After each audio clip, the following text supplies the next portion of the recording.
House will be in order. The chair lays before the House a communication from the Speaker. The Speaker's Rooms, Washington, D.C., May 14, 2024. I hereby appoint the Honorable Larry Bouchon to act as Speaker pro tempore on this day. Signed, Mike Johnson, Speaker of the House of Representatives. Pursuant to the order of the House of January 9th, 2024, the chair will now recognize members from lists submitted by the majority and minority leaders for morning hour debate. The chair will alternate recognition between the parties with time equally allocated between the parties, and each member other than the majority and minority leaders and the minority whip limited to 5 minutes, but in no event shall debate continue beyond 1:50 p.m. The chair recognizes the gentleman from Pennsylvania, Mr. Joyce, for 5 minutes.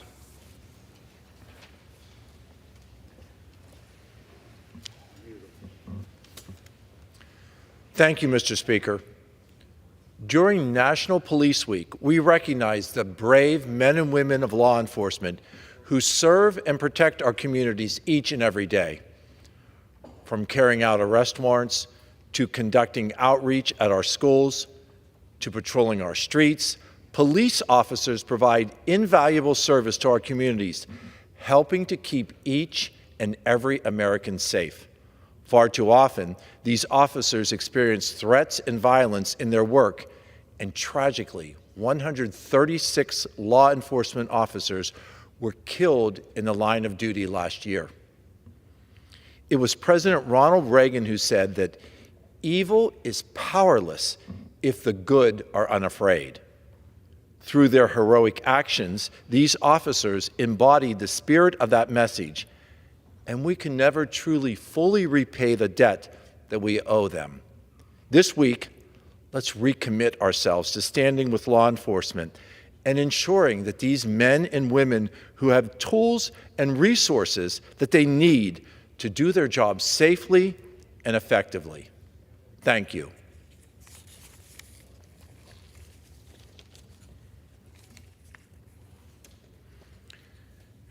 Mr. Speaker, under President Biden's failed leadership, energy prices have skyrocketed, and American families are feeling the effects of an administration that has neglected our energy security in favor of far-left Green New Deal policies. Since President Biden took office, energy prices have soared by 30%, squeezing families who are already hurting from President Biden's inflation. By canceling the Keystone XL pipeline, by halting new oil and natural gas leases, and by deploying new EPA rules that limit new development, Joe Biden has sent a clear message that he cares more about scoring political points with his base than he does about the safety and the security of the American people. This past January, the Biden administration announced a ban on new LNG export projects, empowering countries like Russia and Iran while hurting our allies who depend on U.S. energy. Now isn't the time to rely on ineffective energy sources like wind turbines and solar farms. We know that the power American families need is underneath the feet of my constituents in Pennsylvania. Unlocking the natural gas that we have can lower energy prices while providing clean and reliable power. Now isn't the time for new regulations that limit energy growth. It is time to invest in American energy and put a stop to the Green New Deal. Thank you, Mr. Speaker, and I yield. Gentleman yields. The chair recognizes the gentleman from New York, Mr. Ryan, for 5 minutes.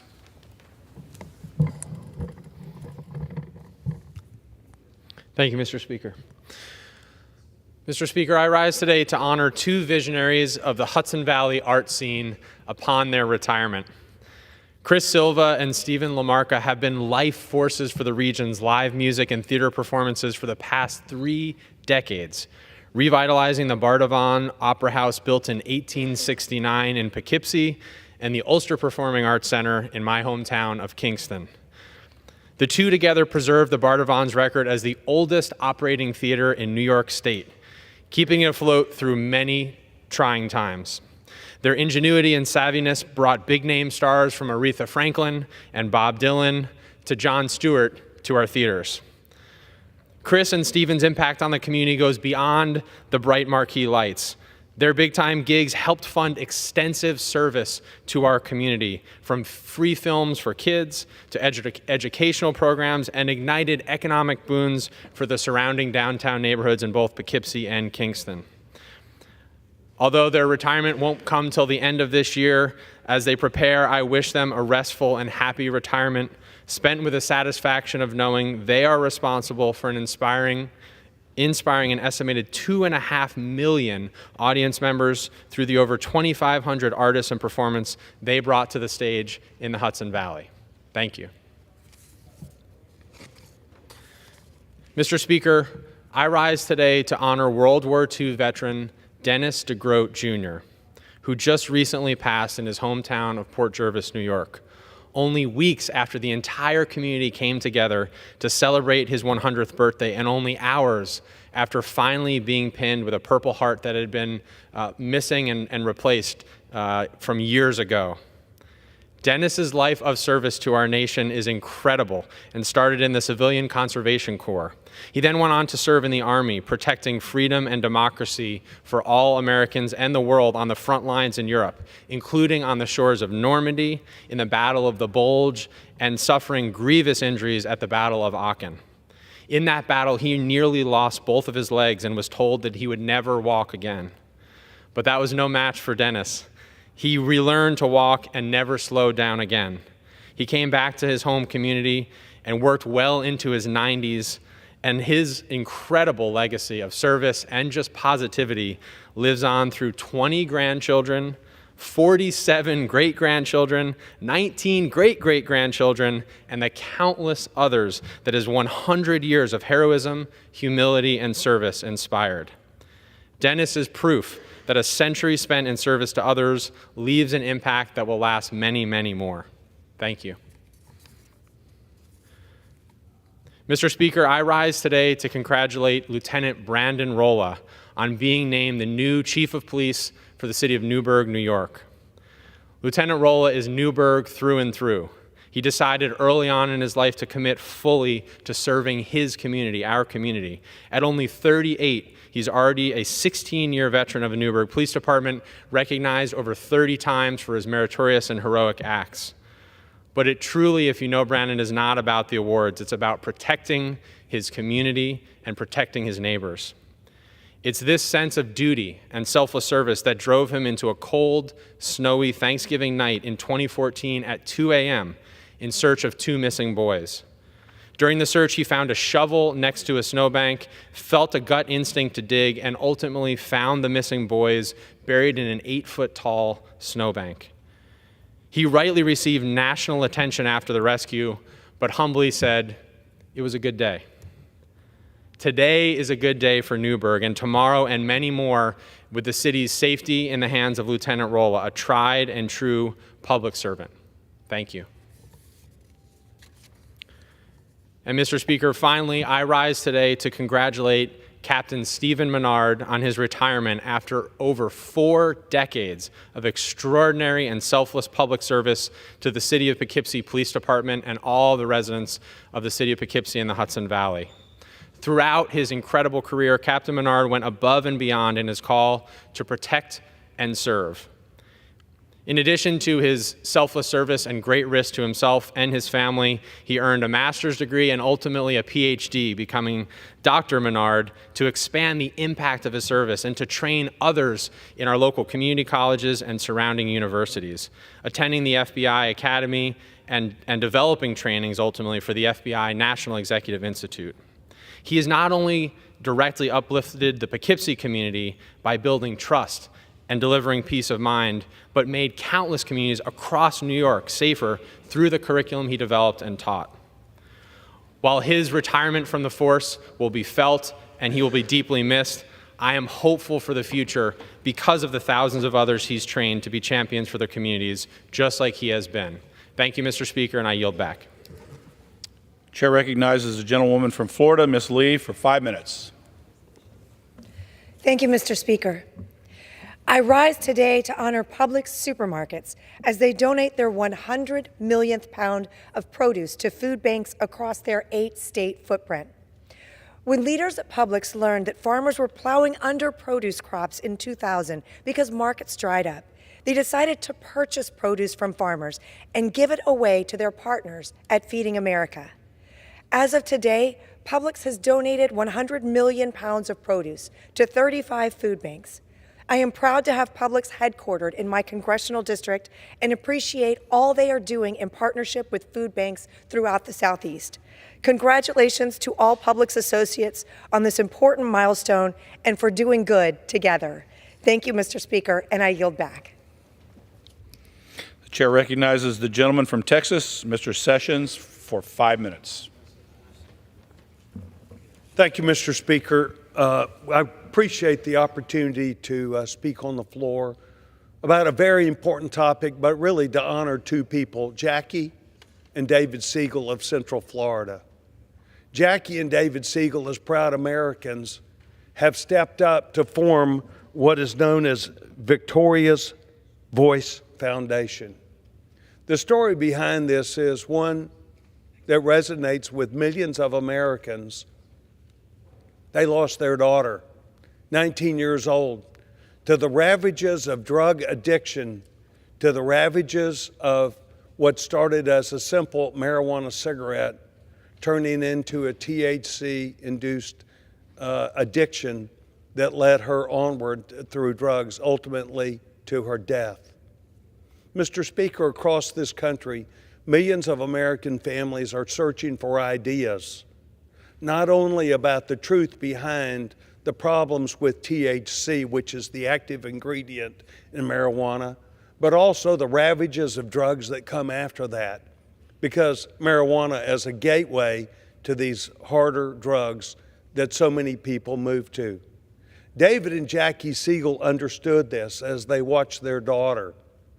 They watched her daughter's not just addiction, but how she moved herself through drugs, and eventually it led them to seek a time for her to receive treatment.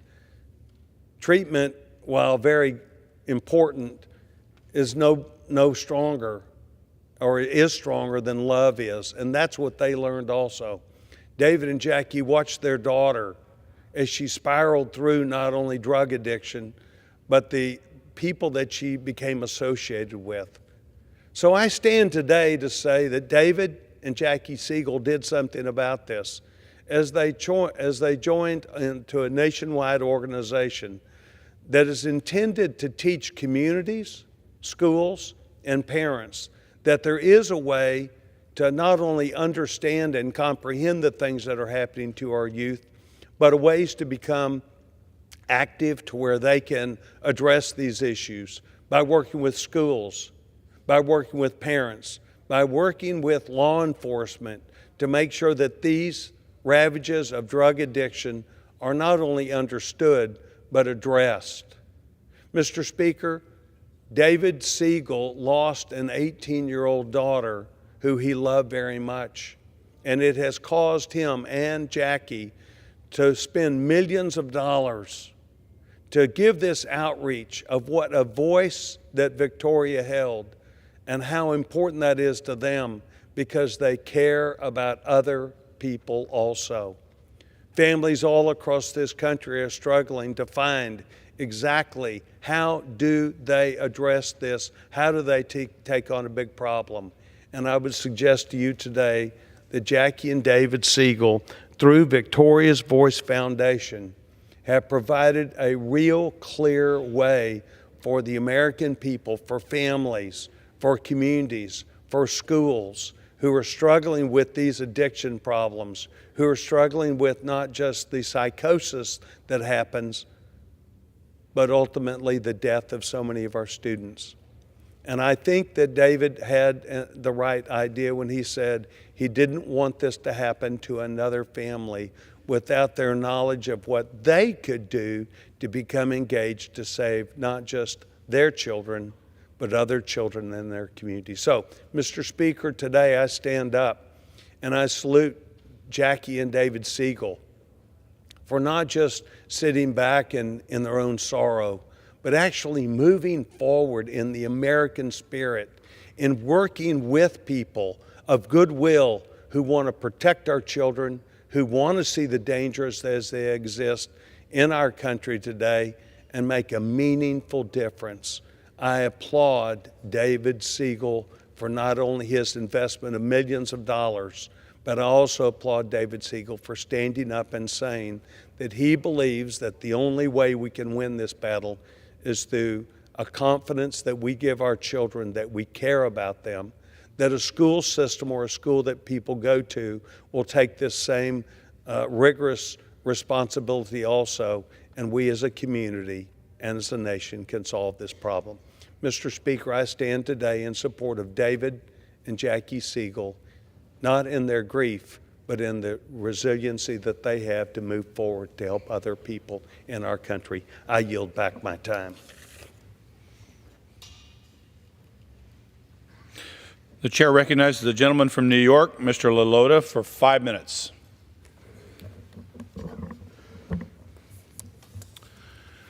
Hypocrisy, Mr. Speaker, hypocrisy. For years, House Democrats said they were in favor of raising or eliminating the state and local tax deduction cap. Yet exactly 3 months ago today, on the floor of the House of Representatives, every single House Democrat voted to block a bill that would eliminate the marriage penalty on the SALT deduction cap. It's shameful, Mr. Speaker, that House Democrats claim to support SALT relief but vote otherwise. Their party line no vote denied many Long Island families, including many of my constituents, about $2,000 in much-needed tax relief. As a lifelong Long Islander, I understand how costly Albany Democrats have made life for New York's suburbs. We have the highest property, sales, and income taxes in the entire nation. And yet, when we needed Washington Democrats to help relieve us of some of that burden by raising the SALT cap, they ran for the hills, Mr. Speaker. I am disappointed in my colleagues from the other side of the aisle, but Mr. Speaker, I am not deterred. I will continue to call on all of my colleagues to help raise or eliminate the cap on the SALT deduction. My constituents deserve nothing less. I yield back, Mr. Speaker.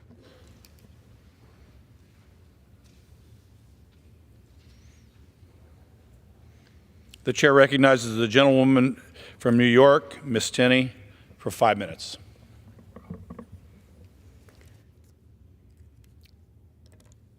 Thank you, Mr. Speaker. I rise today to honor and celebrate the lives of Richard John Mcdermot II and Anna Marie Christine Mcdermott, valued and beloved members of the Oswego County community who were tragically killed last year in a car accident on June 10th, 2023. Nearly 1 year later, our community still feels the gaping hole created by the sudden loss of these two wonderful people. Rick and Anna Marie left an enduring legacy and profound impact on their 3 children, grandchildren, family, friends, and our community, and also on me. I was fortunate enough to know Rick and to actually become friends with him over the past 20 years. He was a bright and engaging and passionate advocate, particularly for the Second Amendment, and also as an avid sportsman and conservationist. Rick believed in preserving the natural resources we are blessed to have in New York State, and especially in the beautiful region of upstate New York, where he resided for most of his life. Rick Mcdermott worked at Novellis for over 23 years as an electrical engineer and retired in April of 2023, just a few months before his life was tragically taken from him. As an avid outdoorsman, Rick devoted countless hours to local gun clubs and conservation groups. He was a tireless advocate and trusted resource for hunting rights and Second Amendment rights across New York State.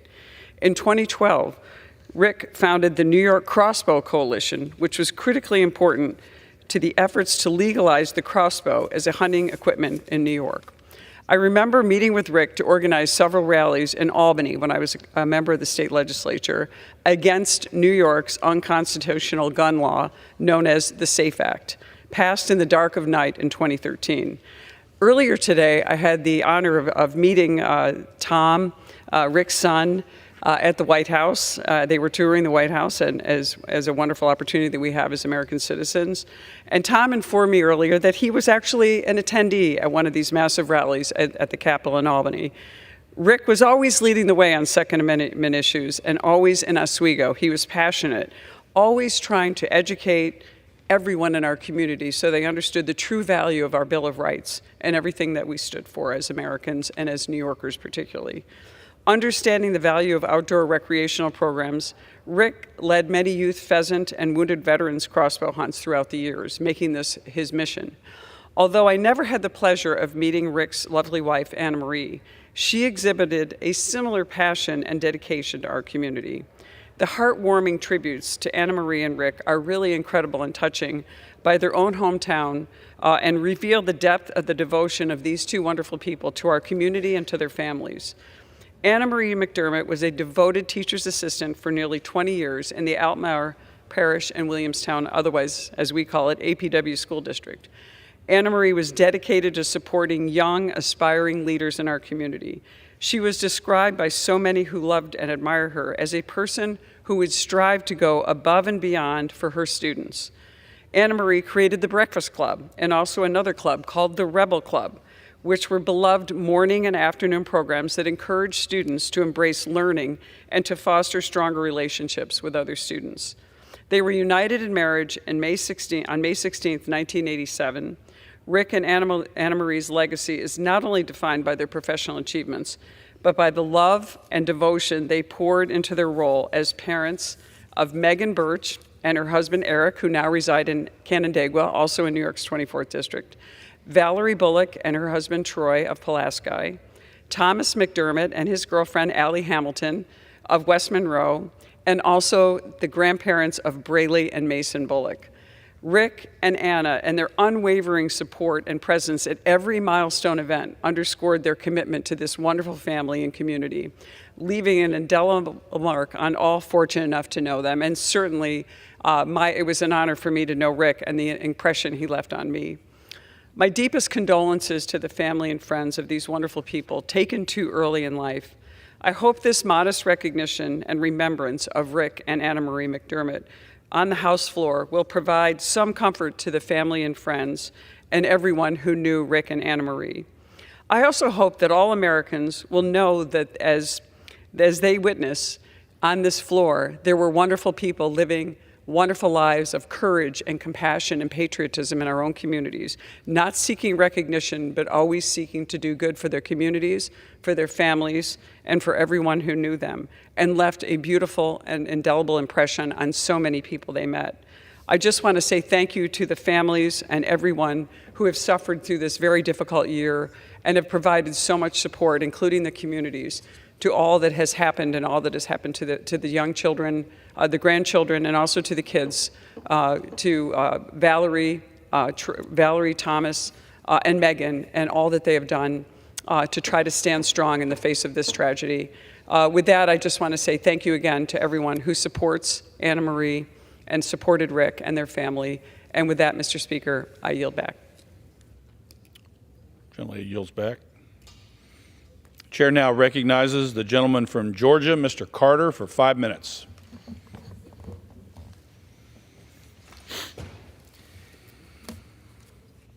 Mr. Speaker, I rise today to celebrate the achievements of Jalen Simpson, who was drafted by the Indianapolis Colts.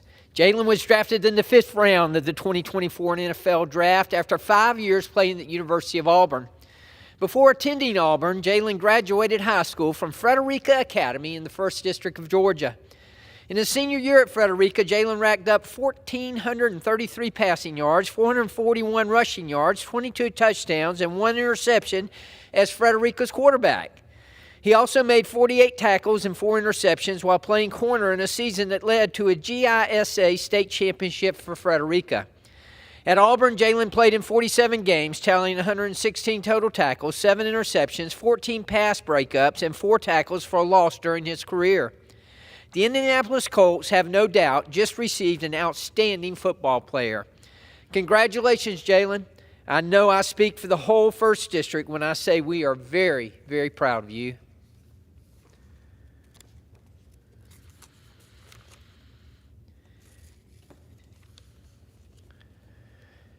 Mr. Speaker, I rise today to celebrate the career of Kai Munshi, who is retiring from his position as Deputy Director of the Federal Law Enforcement Training Center. Deputy Director Munshi's law enforcement career began in August of 2002 as a U.S. Secret Service Special Agent. He helped conduct investigations related to issues such as counterfeit currency, bank fraud, and other financial crimes. Deputy Director Munshi also served in the Special Operations Division Counter-Assault Team, where he led countless protective missions for the President of the United States and other dignitaries domestically and abroad. During his time as Deputy Director, he oversaw training for 125 federal partner organizations. He directed operations across all 4 of FLETC's training delivery points, leading FLETC's administrative, security, financial, mission support, and resource management programs. Thank you to Deputy Director Munshi for your years of dedicated service to this great country. I hope you enjoy your well-earned retirement.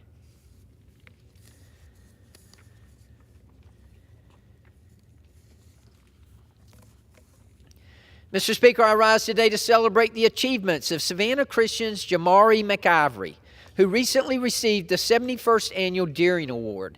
The Ashley Deering Award, given annually to the area's most versatile male athlete for more than 7 decades, was recently presented at Savannah Christian to Jamari, who consistently brings home hardware for his alma mater. He is the 10th Savannah Christian Raider to win the award in 71 years, and he is currently signed to play football at Northern Illinois. Jamari is truly an all-star. Not only is he great at football, but he's a star on the basketball court, and he's one of the greatest track athletes Georgia has seen in ages. He is the reigning state champion for both 200 and 400 meters for track. Jamari's record speaks for itself. He is a multi-sport star, and the 1st District could not be more proud of him. Congratulations, Jamari. I know we'll continue to see your success on the field for years to come.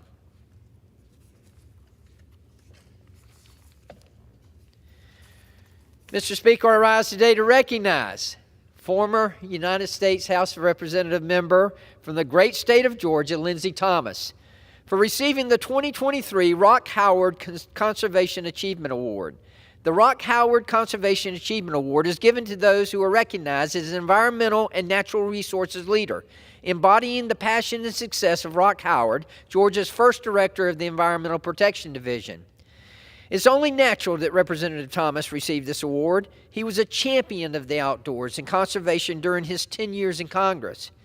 He co-founded the Congressional Sportsmen's Caucus in 1989 to bring together members of the House and Senate in a bipartisan effort to support America's hunting and fishing communities in federal policy decisions. This bipartisan caucus has helped influence policy benefiting hunters and anglers, and it has inspired the creation of parallel caucuses in 50 states and 36 governor's offices. I again want to thank my good friend, Representative Thomas, for being a tireless supporter of sportsmen and our environment. Congratulations on winning this prestigious award. Thank you, Mr. Speaker, and I yield back. Gentleman yields. The chair recognizes the gentlewoman from Pennsylvania, Ms. Scanlon.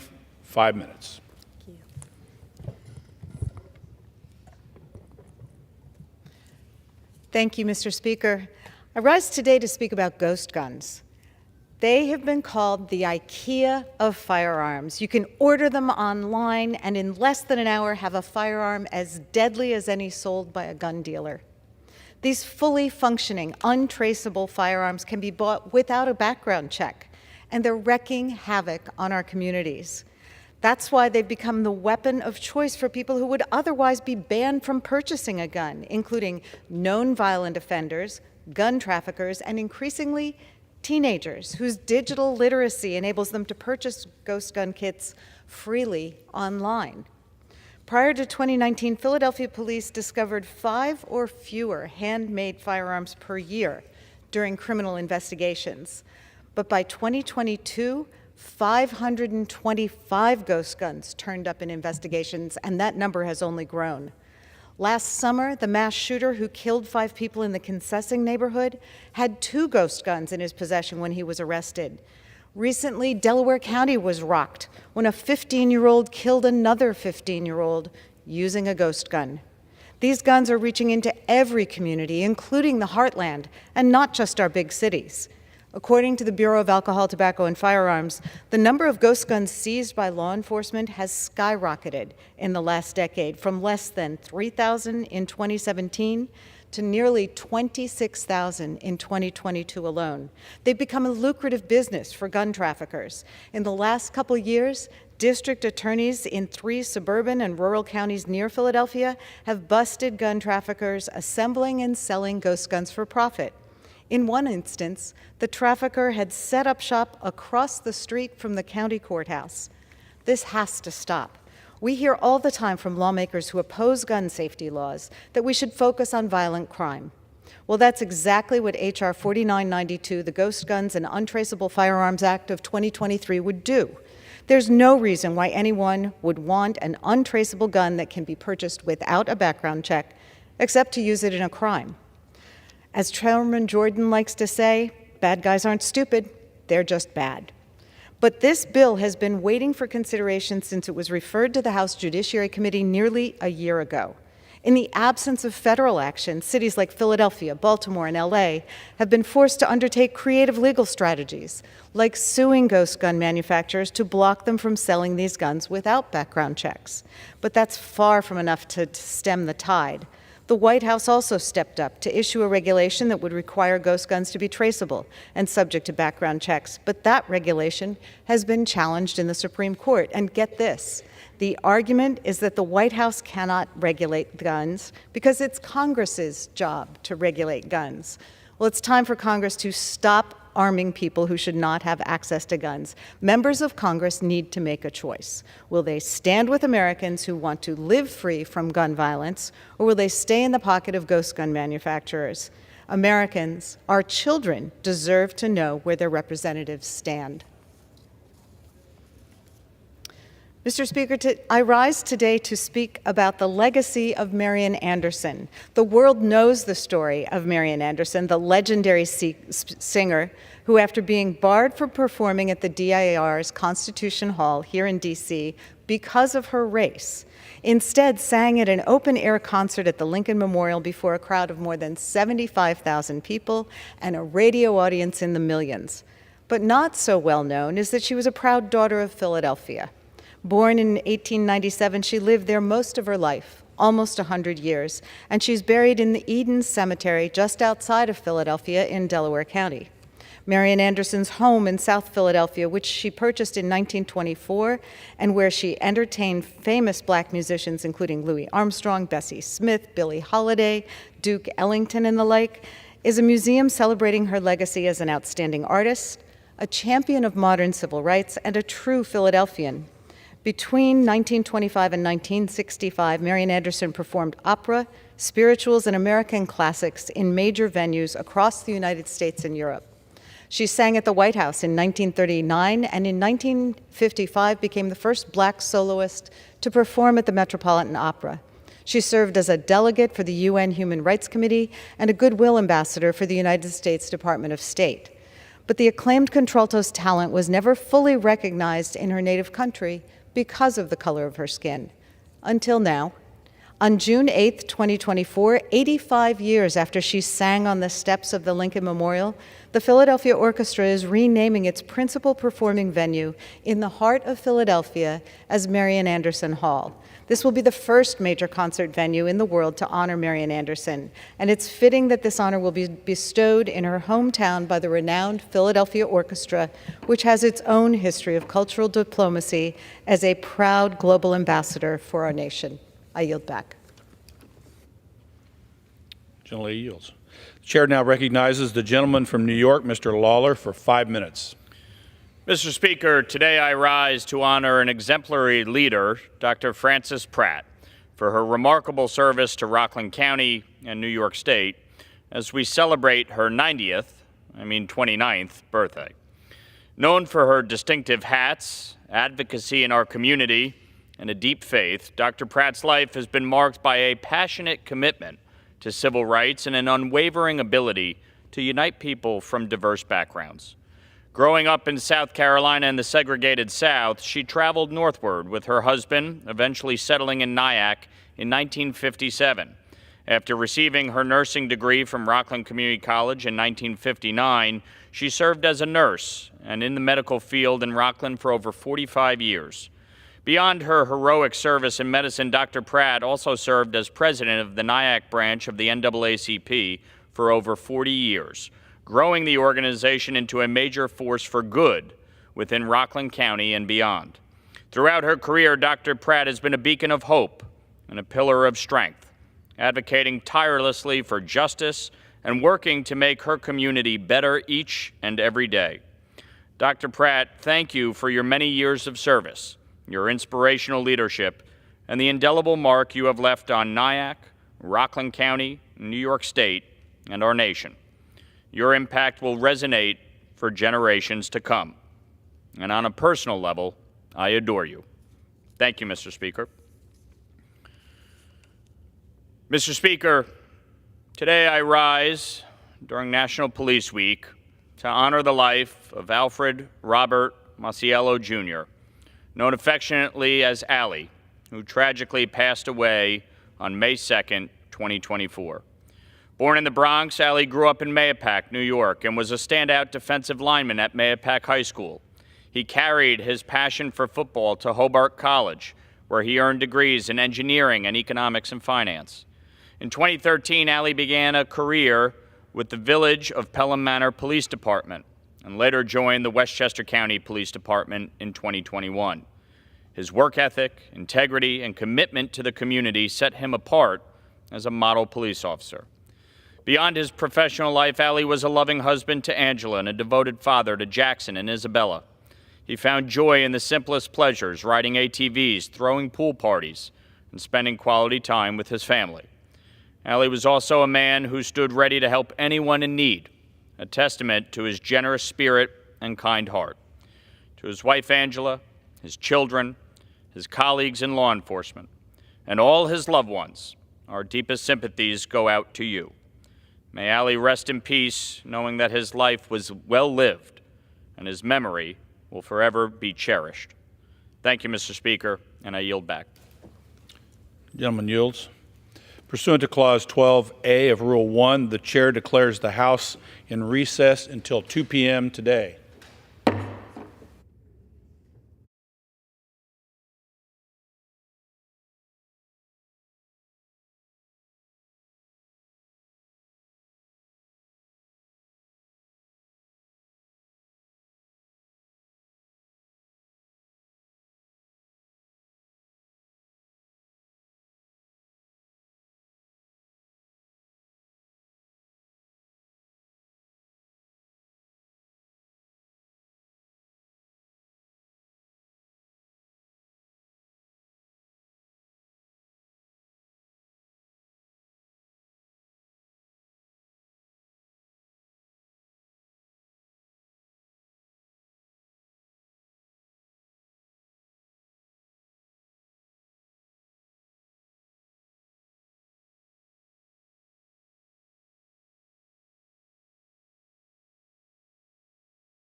The House will be in order. The prayer will be offered by Chaplain Kibben. Would you pray with me? Holy God, we seek you first this day. Graced with power and privilege, we humble ourselves to be subjects of your kingdom and agents of your righteousness. God, be in our heads and in our understanding, that our knowledge and fear of you would be the beginning of all wisdom.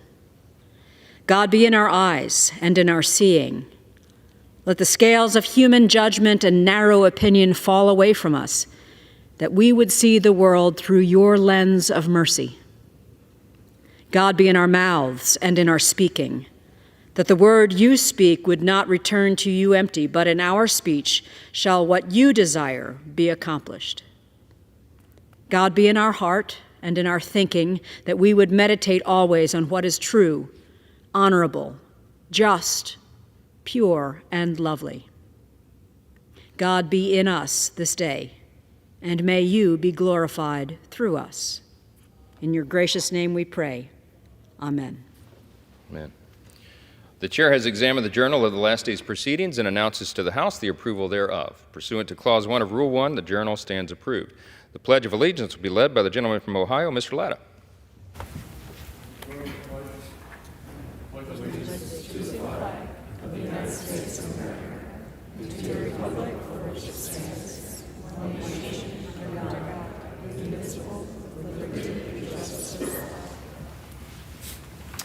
The chair will entertain requests for 1-minute speeches. For what purposes does the gentlewoman from North Carolina seek recognition? I ask unanimous consent to address the House for 1 minute, Mr. Speaker. Without objection, the gentlewoman is recognized for 1 minute. Thank you, Mr. Speaker. This week we celebrate and recognize the impact of the 8,000 public charter schools across the country. Charter schools offer students and their families a crucial alternative to the one-size-fits-all education model. About 4 million students benefit from charter school education, 60% of whom are from low-income communities. In a clear testament to the effectiveness of charter schools, a recent study found that charter school students gain an additional 16 days of learning and reading and 6 days of math per year over their traditional public school peers. Thank you to all the advocates across the country who are working tirelessly to expand charter school access.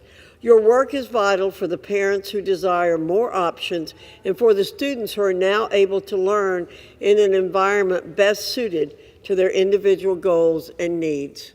I yield back. Gentlelady yields back. The chair will receive a message. Mr. Speaker, a message from the President of the United States. Mr. Speaker, Madam Secretary. I am directed by the President of the United States to deliver to the House of Representatives a message in writing.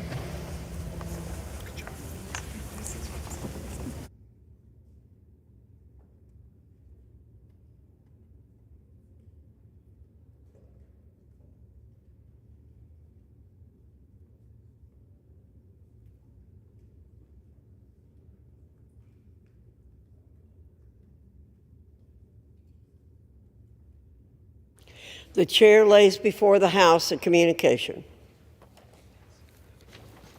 The Honorable, the Speaker, House of Representatives, sir. Under Clause 2G of Rule 2 of the Rules of the U.S. House of Representatives, I herewith designate Ms. Lisa P. Grant, Deputy Clerk, Ms. Sarah Meyer, Legal Counsel, and Ms. Cheryl H. Muller, Director of Personnel, to sign any and all papers and perform all other acts for me under the name of the Clerk of the House for which they would be authorized to do by virtue of this designation, except such as provided by statute, in case of my temporary absence or disability. This designation shall remain in effect for the 118th Congress or until modified by me. Signed sincerely, Kevin F. McCumber, Acting Clerk of the House. Pursuant to Clause 8 of Rule 20, the chair will postpone further proceedings today on motions to suspend the rules on which a recorded vote or the yeas and nays are ordered, or votes objected to under Clause 6 of Rule 20. The House will resume proceedings on postponed questions at a later time. For what purpose does the gentleman from Ohio seek recognition? Madam Speaker, I move that the House suspend the rules and pass the bill H.R. 4510 as amended. The clerk will report the title of the bill. H.R. 4510, a bill to reauthorize the National Telecommunications and Information Administration to update the mission and functions of the agency and for other purposes. Pursuant to the rule, the gentleman from Ohio, Mr. Latta, and the gentlewoman from Massachusetts, Ms. Trahan, each will control 20 minutes. The chair recognizes the gentleman from Ohio. I ask unanimous consent that all members may have 5 legislative days in which to revise and extend their remarks and insert extraneous materials in the record on the bill. Without objection. Madam Speaker, I yield myself such time as I may consume. The gentleman's recognized. Thank you, Madam Speaker. I rise in support of H.R. 4510, the National Telecommunications and Information Administration Reauthorization Act of 2023, which I am pleased to lead with the ranking member of the Subcommittee on Communications and Technology, the gentlelady from California's 7th District. The NTIA is an agency within the Department of Congress tasked with advising the President on matters related to telecommunications policies. It is responsible for a variety of activities, which include federal spectrum management, administration of broadband grants, internet governance, representing the United States in international telecommunication forums, and developing cybersecurity policy. Congress has not reauthorized NTIA since 1992, before many of these responsibilities existed or were relevant. This legislation ensures NTIA has the right structure and resources to fulfill the 21st century mission as directed by Congress. Today's NTIA also plays a key role in our effort to maintain global leadership in wireless communications. NTIA has important statutory obligations to manage federal spectrum, which is especially important as federal and non-federal use of spectrum has intensified with the explosion of mobile phones and new connected technologies. The bill considered today reaffirms NTIA is responsible for coordinating the views of the executive branch and presenting them to the FCC, building more safeguards into the federal coordination procedures so other agencies' needs are appropriately accounted for as the FCC makes decisions on commercial spectrum use. Indeed, many federal agencies use spectrum. It is important to have an open and transparent spectrum management process so all agency views are heard and accounted for as NTIA prepares and presents the views of the executive branch on spectrum policy. I look forward to working with all the stakeholders as well as reauthorizing Spectrum Auction Authority and identifying future opportunities for spectrum use. Today's NTIA also plays a significant role in closing the digital divide. Congress recently provided NTIA with $48.2 billion for broadband deployment and digital equity and inclusion. This reauthorization is one way to ensure NTIA has the tools it needs to effectively manage these programs and is held accountable for the decisions it makes. Further, with over 130 federal broadband programs spread across 15 agencies, this legislation would direct NTIA to develop a strategy to improve coordination of these programs. NTIA also addresses some of the nation's spectrum challenges, including cybersecurity and public safety. The legislation codifies existing offices related to both and outlines their duties. The bill also provides clarity and transparency for the team telecom process for national security reviews of foreign participation in telecommunications sector. Finally, we need to make sure NTIA's leadership reflects the important roles it plays today, both domestically and internationally. That's why this legislation elevates the NTIA administrator from an Assistant Secretary of Commerce to Undersecretary of Commerce. This elevation will help NTIA best represent the United States as it coordinates with other agencies and works with other countries. NTIA's role has drastically changed since it was last reauthorized, and I appreciate the work from the agency and my colleagues to update its authorizing statute. I thank the gentlelady from California's 7th District for her work on this bipartisan legislation, and I urge my colleagues to support H.R. 4510, and I reserve the balance of my time. The gentleman from Ohio reserves. The gentlewoman from Massachusetts is recognized. Madam Speaker, I yield myself such time as I may consume. The gentlewoman's recognized. Thank you, Madam Speaker. Madam Speaker, I rise in strong support of H.R. 4510, the National Telecommunications and Information Administration Reauthorization Act. The National Telecommunications and Information Administration, or NTIA, has done tremendous work to help connect all Americans to high-speed, reliable, and affordable broadband.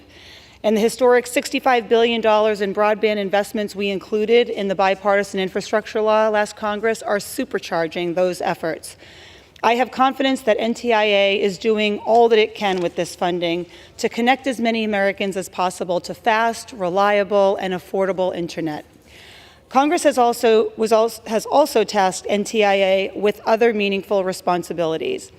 The agency manages federal spectrum and its users and coordinates with the Federal Communications Commission to ensure that our airwaves are effectively managed in a safe and secure manner.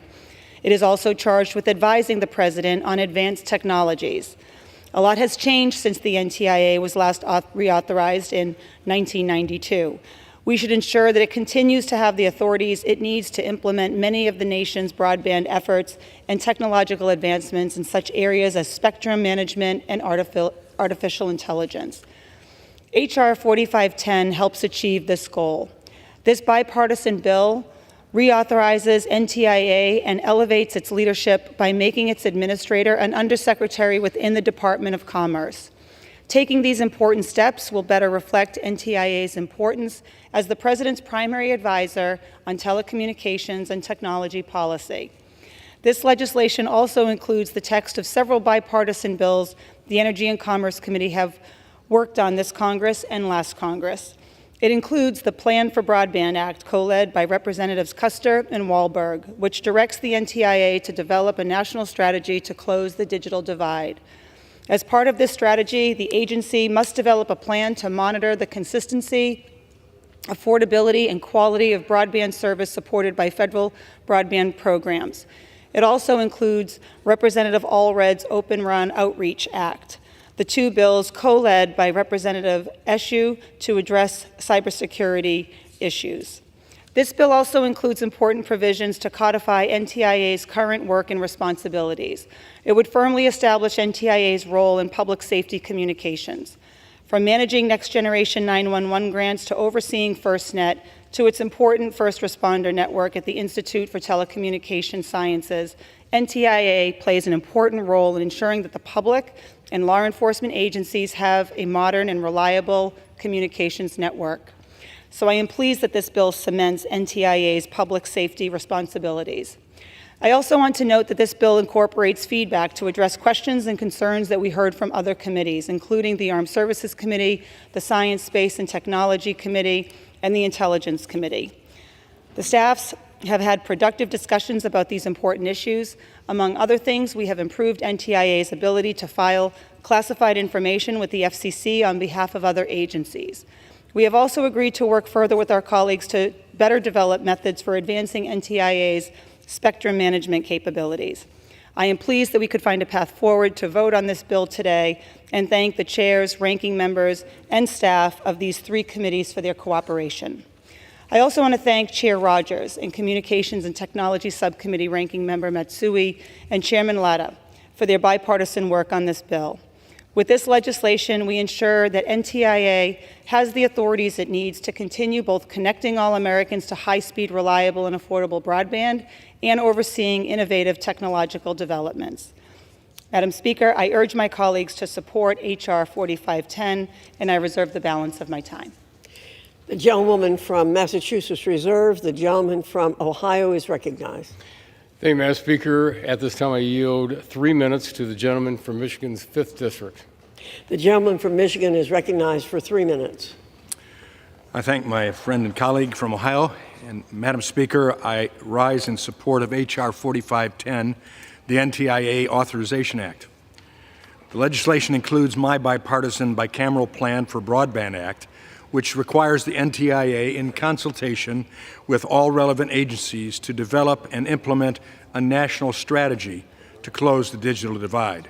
I thank my co-sponsor, Representative Custer, for efforts with regards to this legislation. A GAO report found that there are more than 130 federal broadband programs administered by at least 15 separate agencies, totaling hundreds of billions of dollars that could be used to increase connectivity across the country. But without clear goals, objectives, and performance measures, these programs are fragmented and can result in duplication and overbuilding or not building at all. In rural districts like mine, where thousands of my constituents lack access to a reliable connection, we must ensure federal dollars are spent effectively and efficiently. The plan would synchronize interagency coordination among federal broadband programs, identify ways to lower costs, and ease administrative burdens for states and localities to participate in these programs, and make recommendations to better distribute and administer the federal taxpayer funds. We can't be wasting time, money, and resources deploying to areas that have already been covered at the expense of those who haven't or are inadequate. A national broadband strategy is key to closing the digital divide. The broader package also includes much-needed language to reauthorize the NTIA, enhance spectrum management processes, fortify network security, and foster nationwide connectivity. I want to thank Chairman Latta for his leadership on the larger bill, as well as my co-leads in the House and Senate for their partnership and commitment to connecting rural America. I urge my colleagues to support this legislation, and with that, Madam Speaker, I yield back. The gentleman from Ohio reserves. The gentlewoman from Massachusetts is recognized. I have no further speakers. I'm prepared to close. The gentleman reserves. The gentleman from Ohio is recognized. Madam Speaker, we have no further speakers on our side. If you're prepared to close.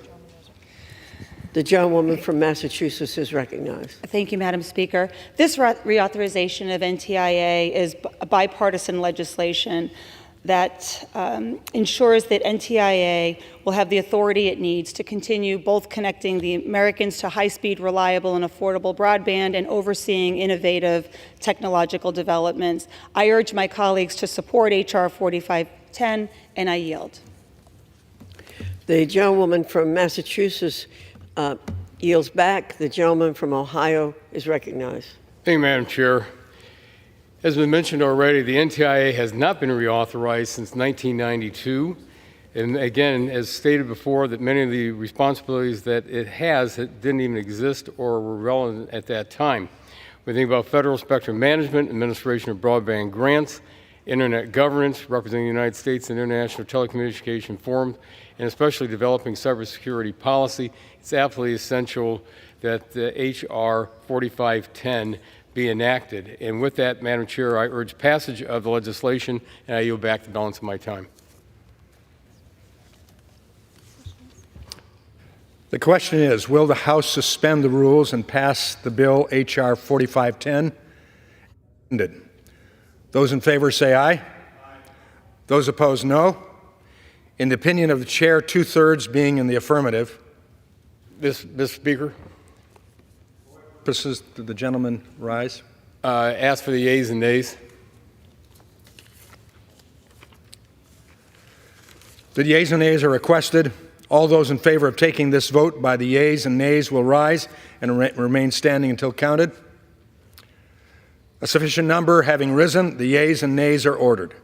Pursuant to Clause 8 of Rule 20, further proceedings on this question will be postponed.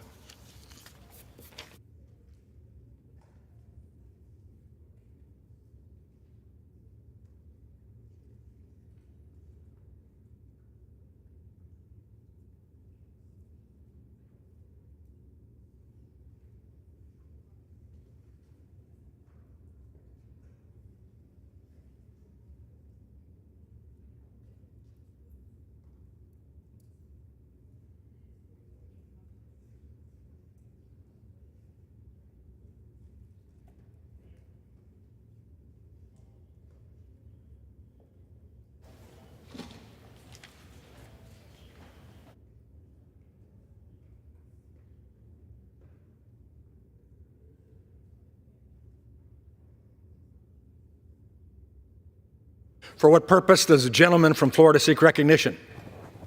Mr. Speaker, I move that the House suspend the rules and pass the bill H.R. 4310.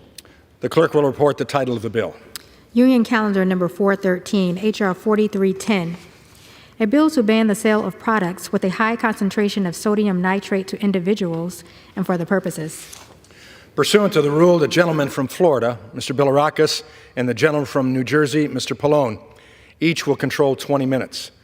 The chair recognizes the gentleman from Florida. Thank you, Mr. Speaker. I ask unanimous consent that all members have 5 legislative days in which to revise and extend their remarks and insert extraneous materials in the record on the bill. Without objection. Thank you. Mr. Speaker, I yield myself as much time as I may consume. The gentleman is recognized. Thank you, Mr. Speaker. I appreciate it. I rise today in strong support of H.R. 4310, the Youth Poisoning Protection Act. It is important for the House to pass H.R. 4310 because, sadly, we have seen a significant rise in self-poisonings using sodium nitrate in the United States since 2017. Many of these poisonings occur due to simple online purchase of these ingredients. While sodium nitrate has a wide variety of valuable commercial and industrial uses, which importantly, this legislation does not affect, it is also crucial that Congress intervene to prevent these tragic outcomes, particularly amongst our children. This legislation seeks to address poisonings through a narrowly tailored prohibition on the sale of consumer products that contain sodium nitrite at concentrations greater than 10%, which precludes consumer access to products regulated under the Consumer Protection Safety Act. I want to thank Representatives Trahan and Casey for their strong bipartisan work in this legislation, and I urge my colleagues to vote yes today, and I reserve the balance of my time. Gentleman from Florida reserves. I recognize now the gentleman from New Jersey. Mr. Speaker, I yield myself such time as I may consume. Gentleman is recognized. Mr. Speaker, I rise to speak in support of H.R. 4310, the Youth Poisoning Protection Act. This legislation is necessary because, sadly, online forums are providing detailed instructions and real-time guidance on how to die by suicide by consuming just a small amount of sodium nitrate.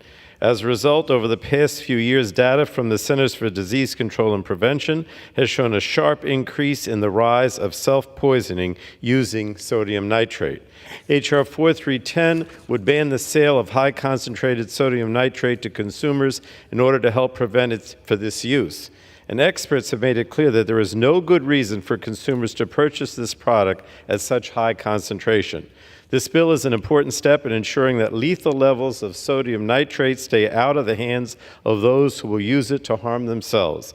And I want to commend the sponsor, Representative Trahan, from our committee for her leadership on this issue, and I urge my colleagues to support this bill. And with that, I reserve the balance of my time. Gentleman from New Jersey reserves. Gentleman Mr. from Florida is recognized. I will reserve as well. Gentleman from Florida reserves. Gentleman from New Jersey is recognized. Mr. Speaker, I would yield now such time as she may consume to the sponsor, the gentlewoman from Massachusetts, Ms. Trahan. And the gentlewoman is recognized. Thank you, Mr. Speaker. I thank the gentleman for yielding, and I'm grateful to Ranking Member Pallone, Chair Rogers, Ranking Member Schakowsky, Chairman Bilirakis, and members of the Energy and Commerce Committee for their unanimous support for this bipartisan, bicameral legislation. Mr. Speaker, the Youth Poisoning Protection Act is urgently needed to limit consumer access to high concentrations of a dangerous, toxic chemical that's being promoted online as a method to die by suicide. 2 years ago, an investigation by the New York Times exposed online suicide assistance forums, websites that operate in the shadows of the internet. These platforms are home to many users who present themselves as a community dedicated to helping others experiencing suicidal ideation, but who instead encourage those in dire need of help to end their lives and even help facilitate their attempt to do so. Their activities have contributed to a rise in suicides using the chemical sodium nitrite, which in low concentrations is safe and often used to cure meat and fish. However, in high concentrations, sodium nitrite is toxic at levels comparable to cyanide. If that's not bad enough, it gets worse. While those same anonymous users promote the poison as a painless way to die by suicide, survivors tell a very different story, detailing experiences of nausea, vomiting, intense stomach pain, and heart palpitations as the substance chokes off oxygen to critical organs. When notified by my office of the product's popularization as a suicide method, many websites that sold the product, including Amazon, eventually took down their listings or limited sales to businesses with a proven use for it. But there are bad actors out there looking to capitalize on people experiencing suicidal ideation by creating websites for the sole purpose of selling the chemical as suicide kits. And right now, there's no law on the books to stop them from doing so. Mr. Speaker, the Youth Poisoning Protection Act changes that by prohibiting the consumer sale of sodium nitrite products with a concentration higher than 10%, the usefulness threshold agreed upon by independent experts. I will note for my colleagues that this bill solely limits the sale of this product to consumers. There are some businesses that cure meat and fish in bulk and need to purchase sodium nitrite in high concentrations as part of that process. This bill will not affect them. It solely seeks to end the straight-to-consumer sale of highly concentrated sodium nitrite that is helping fuel the efforts of anonymous suicide forum users pushing vulnerable people to end their lives. It's simple, it's straightforward, and it has the potential to save lives. That's why I'm so grateful to my colleagues on both sides of the aisle and in both chambers who were instrumental in the drafting and advancement of this legislation, including Representatives Mike Carey, who has been a tireless advocate for his constituents who have fallen victim to this poison, as well as Representatives Katie Porter and Celeste Malloy and Senators Tammy Duckworth and J.D. Vance. I urge members on both sides of the aisle to join us in supporting this strong bipartisan legislation. Thank you, and I yield back. New Jersey reserves. Gentleman from Florida is recognized. Mr. Speaker, I have no additional speakers, but I'm going to yield to the gentleman from, if he's prepared to close. The gentleman from reserves. Gentleman from New Jersey is recognized. Thank you, Mr. Speaker. I would urge everyone to support this bill. I think it's pretty obvious why this bill is so important, and I want to thank the sponsor again, Ms. Trahan, for bringing this up because it will save lives. And with that, I yield back the balance of my time. Your gentleman yields back. The gentleman from Florida is recognized. Thank you, Mr. Speaker. Mr. Speaker, this is a bipartisan bill. As far as I'm concerned, it's a no-brainer. We need to get it over the Senate as soon as possible to save lives. In closing, again, I encourage a yes vote on this particular bill, and I yield back the balance of my time. The question is, will the House suspend the rules and pass Bill H.R. 4310? Those in favor say aye. Those opposed, no. Mr. Speaker, I ask of the chair, two-thirds being affirmative. I ask for the yeas and nays. Purpose does the gentleman rise?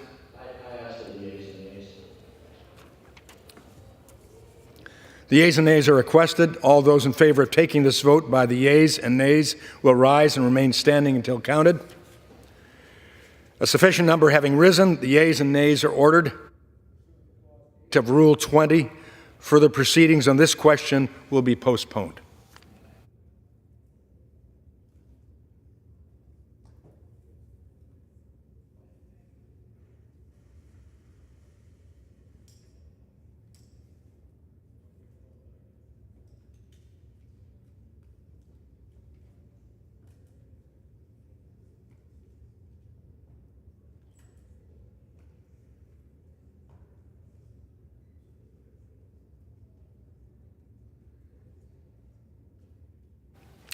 For what purpose does the gentleman from Indiana seek recognition? Mr. Speaker, I move that the House suspend the rules and pass the bill H.R. 4581 as amended. The clerk will report the title of the bill.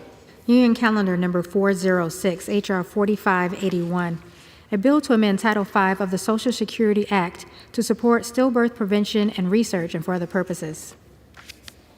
Pursuant to the rule, the gentleman from Indiana, Mr. Bouchon, and the gentleman from New Jersey, Mr. Pallone, each will control 20 minutes. The chair recognizes the gentleman from Indiana. Mr. Speaker, I ask unanimous consent that all members have 5 legislative days in which to revise and extend their remarks and insert extraneous materials in the record on the bill. Without objection? No objection. Mr. Speaker, I yield myself as much time as I may consume. The gentleman is recognized. Thank you, Mr. Speaker. I rise in support of H.R. 4581, the Maternal and Child Health Stillborn Prevention Act, led by Rep. Hinson. The United States sees more than 21,000 stillbirths per year, according to recent data reported by the CDC. This equates to 1 out of 75 births. This is an unacceptable high, and a recent study funded by the National Institutes of Health shows that 1 in 4 stillbirths may be preventable. It is clear that we must do more. States are authorized to use their maternal and child health services block grant funding for stillbirth education and related activities, but due to a lack of clear federal guidance, some states have refrained from using this funding for these purposes. H.R. 4581 clarifies that states can use this funding for evidence-based programs and outcomes research to prevent and reduce the incidence of stillbirth. This bill supports the sanctity of human life by helping to prevent future stillbirths and supporting mothers and babies across the country. I encourage my colleagues to support this bill, and I reserve the balance of my time. The gentleman from Indiana reserves. The gentleman from New Jersey is recognized. Thank you, Mr. Speaker. I yield myself such time as I may consume. The gentleman is recognized. Mr. Speaker, the United States continues to face a devastating crisis in maternal health, and this includes an ongoing crisis of stillbirths. According to data from the Centers for Disease Control and Prevention, there are approximately 21,000 stillbirth infants born every year in the United States. That's about 58 stillbirths every day. According to the March of Dimes, the annual number of stillbirths far exceeds the number of deaths amongst children from preterm birth, SIDS, accidents, drownings, fire, and flu combined. Women who experience a stillbirth are also more likely to experience complications or even death after the delivery.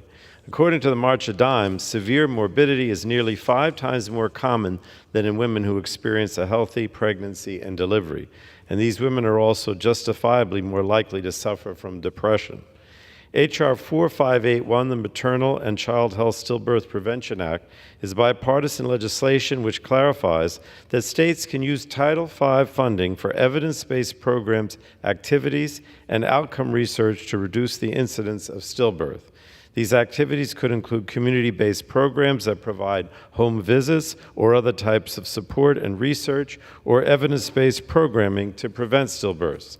And this bill is supported by more than 30 women's health and research organizations across our healthcare spectrum. This bill will provide better certainty for states to enhance the safety of women throughout their pregnancy, delivery, and postpartum experiences. The hope is that states would focus their efforts on communities with large health disparities and birth outcomes. So I want to thank Representative Adams for her leadership on this legislation. I encourage all my colleagues to vote yes on this important bill, and I reserve the balance of my time. The gentleman from New Jersey reserves. The gentleman from Indiana is recognized. Mr. Speaker, I now yield 3 minutes to the gentlelady from Iowa, Ms. Hinson. Gentlewoman is recognized. Thank you, Mr. Speaker. Good afternoon, everyone. I rise today to urge my colleagues to support my bill, the Maternal and Child Health Stillbirth Prevention Act. The United States continues to lead the world in medical innovation, development of new cures, and cutting-edge medical technology. However, the high maternal mortality and stillbirth rate in the United States is inexcusable. Over 21,000 babies are stillborn every year, and nearly 1 in 4 of these deaths are preventable. In the last 2 decades, the stillbirth rate in the United States declined by a negligible 0.4%. In a report published by the World Health Organization comparing progress in improving stillbirth rates, the United States ranked 183rd out of 195 countries. Our moms and our babies deserve better. The tragedy of a stillbirth, the unexpected death of a baby after 20 weeks of pregnancy, is devastating to mothers and fathers. Many women who endure a stillbirth have already picked out their baby's name or started decorating a nursery. The heartbreak of stillbirth leaves an unfillable void for the families that it impacts. Stillbirth disproportionately impacts minority, rural, and underserved communities, including many communities in my home state of Iowa that are designated as maternal health care deserts. I've heard from women in rural Iowa who drive over an hour to see their OBGYN or visit the nearest maternal ward or hospital and struggle to receive that quality care that they need throughout their pregnancy. Ensuring expecting women have access to high-quality maternal care regardless of their zip code or their income level is critical to preventing stillbirths and improving outcomes for both moms and babies. Congress must use every tool at our disposal to end stillbirth and support stillbirth prevention, awareness, and research. So that's why we're here today. My bipartisan Maternal and Child Health Stillbirth Prevention Act would finally dedicate funds towards stillbirth prevention and research, saving the lives of mothers and babies. Throughout my work on this legislation, I've had the opportunity to sit down with stillbirth prevention advocates who've turned their pain into passion. These brave women are on a mission to ensure that no mother, no father, or family ever endures the tragedy of stillbirth again. And they are truly some of the strongest women I have ever met. I've been honored to fight alongside them to bring this vital legislation across the finish line, as well as with my co-lead on this bill, Congresswoman Adams. She has long fought to improve stillbirth prevention, and I am proud of the work that we've done together in a bipartisan manner to support expecting moms from Iowa to North Carolina and across the country. And additionally, this bipartisan legislation has been endorsed by dozens of women's health, public health, and medical provider associations, and it was passed by the Senate already in a similar form by unanimous consent. So I was blessed to be able to spend Mother's Day with my two sons over the weekend, but my heart continues to ache for the women who are mourning the loss of the child they never got to meet. So I urge my colleagues to join me in helping bring more wonderful babies and healthy pregnancies into this world by supporting this bill. Thank you, and I yield back. Gentlelady yields. Reserve. Gentleman reserves. The gentleman from New Jersey is recognized. I have no additional speakers. I'm prepared to close, but I'll reserve. Yeah, Mr. Speaker, I have one additional speaker. The gentleman from Indiana is recognized. Mr. Speaker, I'd like to yield 1 minute to the gentleman from Georgia, Mr. Carter. Is recognized. I thank the gentleman for yielding. Mr. Speaker, I rise today in strong support of the bipartisan Maternal and Child Health Stillbirth Prevention Act. As a father to 3 sons and a grandfather to 7 beautiful grandbabies, there is nothing more important to me than improving health outcomes for mothers and children. Tragically, more than 21,000 babies are stillborn every year, upending the lives of mothers and families across the United States. No family should have to experience the heartbreak of a stillborn. That's why I'm proud to support the Maternal and Child Health Stillborn Prevention Act so that women and children have the best health outcomes our nation can provide. Increasing access to maternal care, especially for rural and underserved communities, is critical towards preventing stillbirth so more babies experience a healthy birth and make it home with their families. This critical legislation would strengthen and enhance the Maternal and Child Health Services Block Grant, which will help ensure expecting moms can receive quality prenatal care. We value women. We value life, and this bipartisan bill prioritizes both. I'd like to thank Representative Henson for working on this important issue, and I urge my colleagues to support this legislation. Thank you, Mr. Speaker, and I yield back. I reserve. Gentleman reserves. The gentleman from New Jersey is recognized. I'm prepared to close, Frank. Thank you. Mr. Speaker, look, this is a very important bill for mothers' safety to prevent stillborn infants, and I urge all my colleagues to support this on a bipartisan basis, and with that, I yield back. Gentleman yields back. The gentleman from Indiana is recognized. Mr. Speaker, in closing, I encourage a yes vote on this bill, and I yield back the balance of my time. Gentleman yields. The question is, will the House suspend the rules and pass the bill H.R. 4581 as amended? Those in favor say aye. Those opposed, no. In the opinion of the chair, 2/3 being in the affirmative. Mr. Speaker. Purpose, does the gentleman from Indiana seek recognition? On that, I request the yeas and nays. The yeas and nays are requested. All those in favor of taking this vote by the yeas and nays will rise and remain standing until counted. A sufficient number have risen. The yeas and nays are ordered. Pursuant to Clause 8 of Rule 20, further proceedings on this question will be postponed.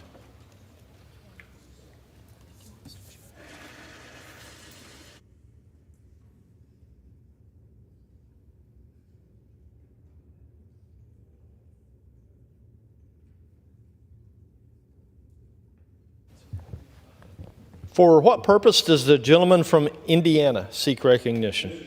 I move that the House suspend the rules and pass the bill H.R. 6960.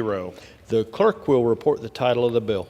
Union Calendar Number 404, H.R. 6960, a bill to amend the Public Health Service Act to reauthorize the Emergency Medical Services for Children program. Pursuant to the rule, the gentleman from Indiana, Mr. Bouchon, and the gentleman from New Jersey, Mr. Pallone, each will control 20 minutes. The chair recognizes the gentleman from Indiana. Mr. Speaker, I ask unanimous consent that all members have 5 legislative days in which to revise and extend their remarks and insert extraneous materials on the record, on the bill. Without objection. Mr. Speaker, I yield myself as much time as I may consume. The gentleman is recognized. Thank you, Mr. Speaker. I rise in support of H.R. 6960, the Emergency Medical Services and Children Reauthorization Act, led by Representative Carter. Recent data from the Health Resources and Services Administration suggests that emergency departments with high pediatric readiness have lower mortality rates among children with critical illness.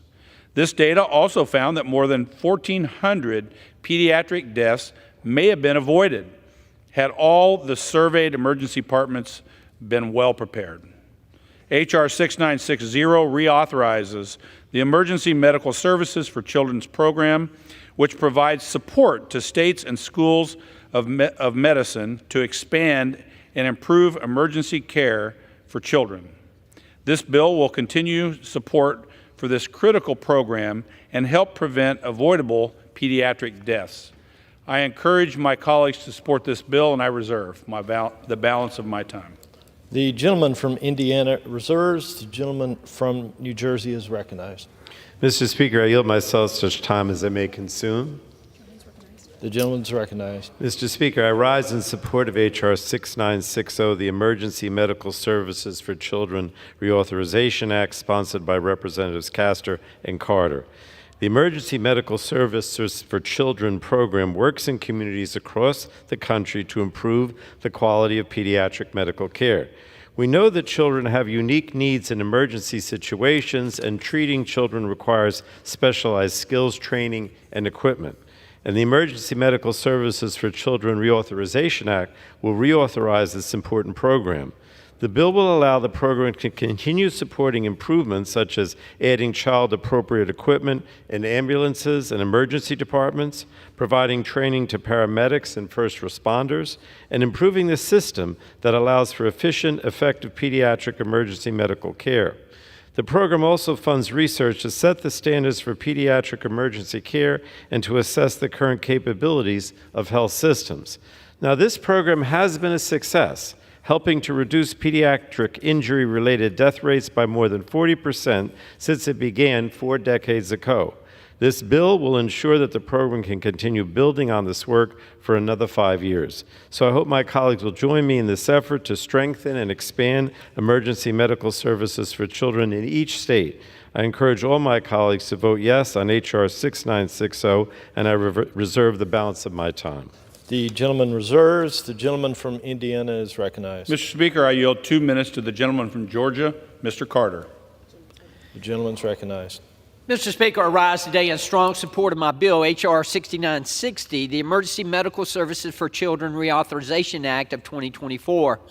As a healthcare professional serving in Congress, my goal is to increase accessibility, affordability, and quality of healthcare for all patients, including children.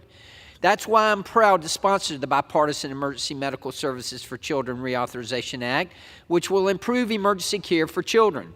This bill reauthorizes the Emergency Medical Services for Children program, which focuses on addressing the unique needs of children in emergency medical systems with the ultimate goal of reducing the prevalence of morbidity and mortality in children. For nearly 4 decades, the Emergency Medical Services for Children program has been the only federal grant program specifically focused on addressing the needs of children in emergency medical systems. As we know today, children have special health care needs. Whether children require emergency care following a car crash or fall ill in the middle of the night with nowhere else to turn, our emergency medical system needs to have staff trained to treat children.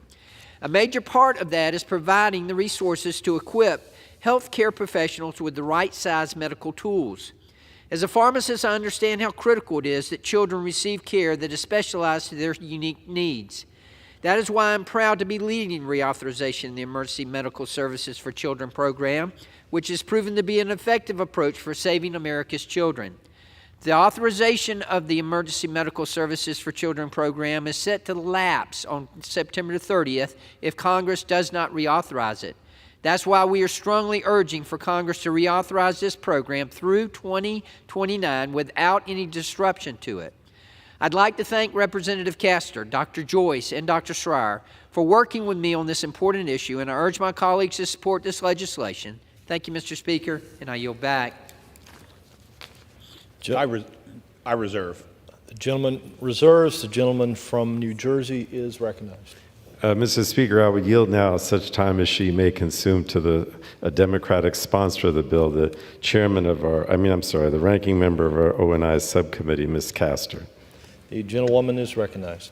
Thank you, and I thank Mr. Pallone for yielding the time. Mr. Speaker, I rise in support of H.R. 6960, the Emergency Medical Services for Children's Reauthorization Act. I'm proud to lead the effort with my good friend, Mr. Carter of Georgia. Mr. Speaker, children and adolescents require unique emergency care, and Congress can ensure the best medical outcomes when we pass this reauthorization. In Congress, I serve as the co-chair of the Children's Healthcare Caucus, where we focus on the unique healthcare needs of our kids, and that includes emergency care. In times of emergency, that's why this bill is so important. It's a bipartisan, bicameral bill would reauthorize EMSC for another 5 years at increased funding levels. It passed the House Energy and Commerce Committee unanimously earlier in the year. It's worked for 40 years to improve care for young patients, saving lives and improving health outcomes.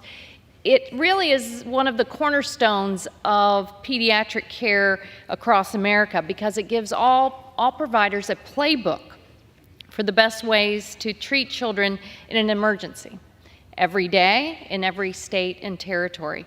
And my local providers in Florida are leading the way. In Florida, EMSC has served 4.3 million children and their families, providing resources to 320 EMS agencies and 335 emergency departments. When that monster storm, Hurricane Ian, slammed into the state in 2022, it resulted in the evacuation of 81 critically ill neonatal and pediatric patients from local hospitals. We knew then that the transport vehicles were properly equipped for children thanks to Florida EMSC Safe Transport. Using EMSC funding, Florida EMSC Disaster Response Committee has also developed a pediatric mass casualty triage tool. They've distributed it across the state. Florida EMSC was able to develop and distribute more than 2,300 communications cards for children who speak Spanish or Haitian Creole, or they may be nonverbal, to help healthcare professionals communicate with them directly during an emergency. The results speak for themselves. Nationally, pediatric injury-related death rates have decreased by more than 40% because of this initiative. That's why it's important to reauthorize it today. So I encourage a yes vote and yield back the balance of my time. Thank you. Gentlewoman yields. The gentleman from Indiana is recognized. Mr. Speaker, I yield 2 minutes to the gentleman from Pennsylvania, Dr. Joyce. I thank the gentleman for yielding. There's a saying in the medical field that children are just not small adults. Children have unique medical needs, and ensuring that they receive the correct care from the moment that an ambulance is called is critical in helping to save individual lives. For decades, the Emergency Medical Service for Children Reauthorization Act has helped to protect some of the most vulnerable members when they are in need. Any parent, any grandparent who has a child who is sick will tell you that making sure that they can recover is the most important thing in their world. Reauthorizing the EMSC program will help provide tailored medical equipment, increase training materials for paramedics and EMTs, and develop educational materials that cover every aspect of pediatric emergency care. Since this program was first enacted, pediatric injury-related death rates have fallen by more than 40%, and we can only hope and provide that this recovery rate continues to fall. I urge all of my colleagues to support this vital legislation, and I yield the balance of my time. The gentleman yields. The gentleman from Indiana Mr. is Speaker, I'm recognized. prepared to close, so I reserve. The gentleman reserves. The gentleman from New Jersey is recognized. Thank you, Mr. Speaker. I will close now and just say that we need to reauthorize this program. It's so successful in reducing pediatric injury-related death, and so it should be reauthorized for another 5 years. And with that, I would yield back the balance of my time. The gentleman yields. The gentleman from Indiana is recognized. Mr. Speaker, in closing, I encourage a yes vote on this bill, and I yield back the balance of my time. The gentleman yields. The question now is, will the House suspend the rules and pass the bill, H.R. 6960? Those in favor say aye. Those opposed, no. In the opinion of the chair, two-thirds being in the affirmative. Mr. Speaker, I request the yeas and nays. The yeas and nays are requested. All those in favor of taking this vote by the yeas and nays will rise and remain standing until counted. A sufficient number having risen, the yeas and nays are ordered pursuant to Clause 8 of Rule 20. Further proceedings on this question will be postponed.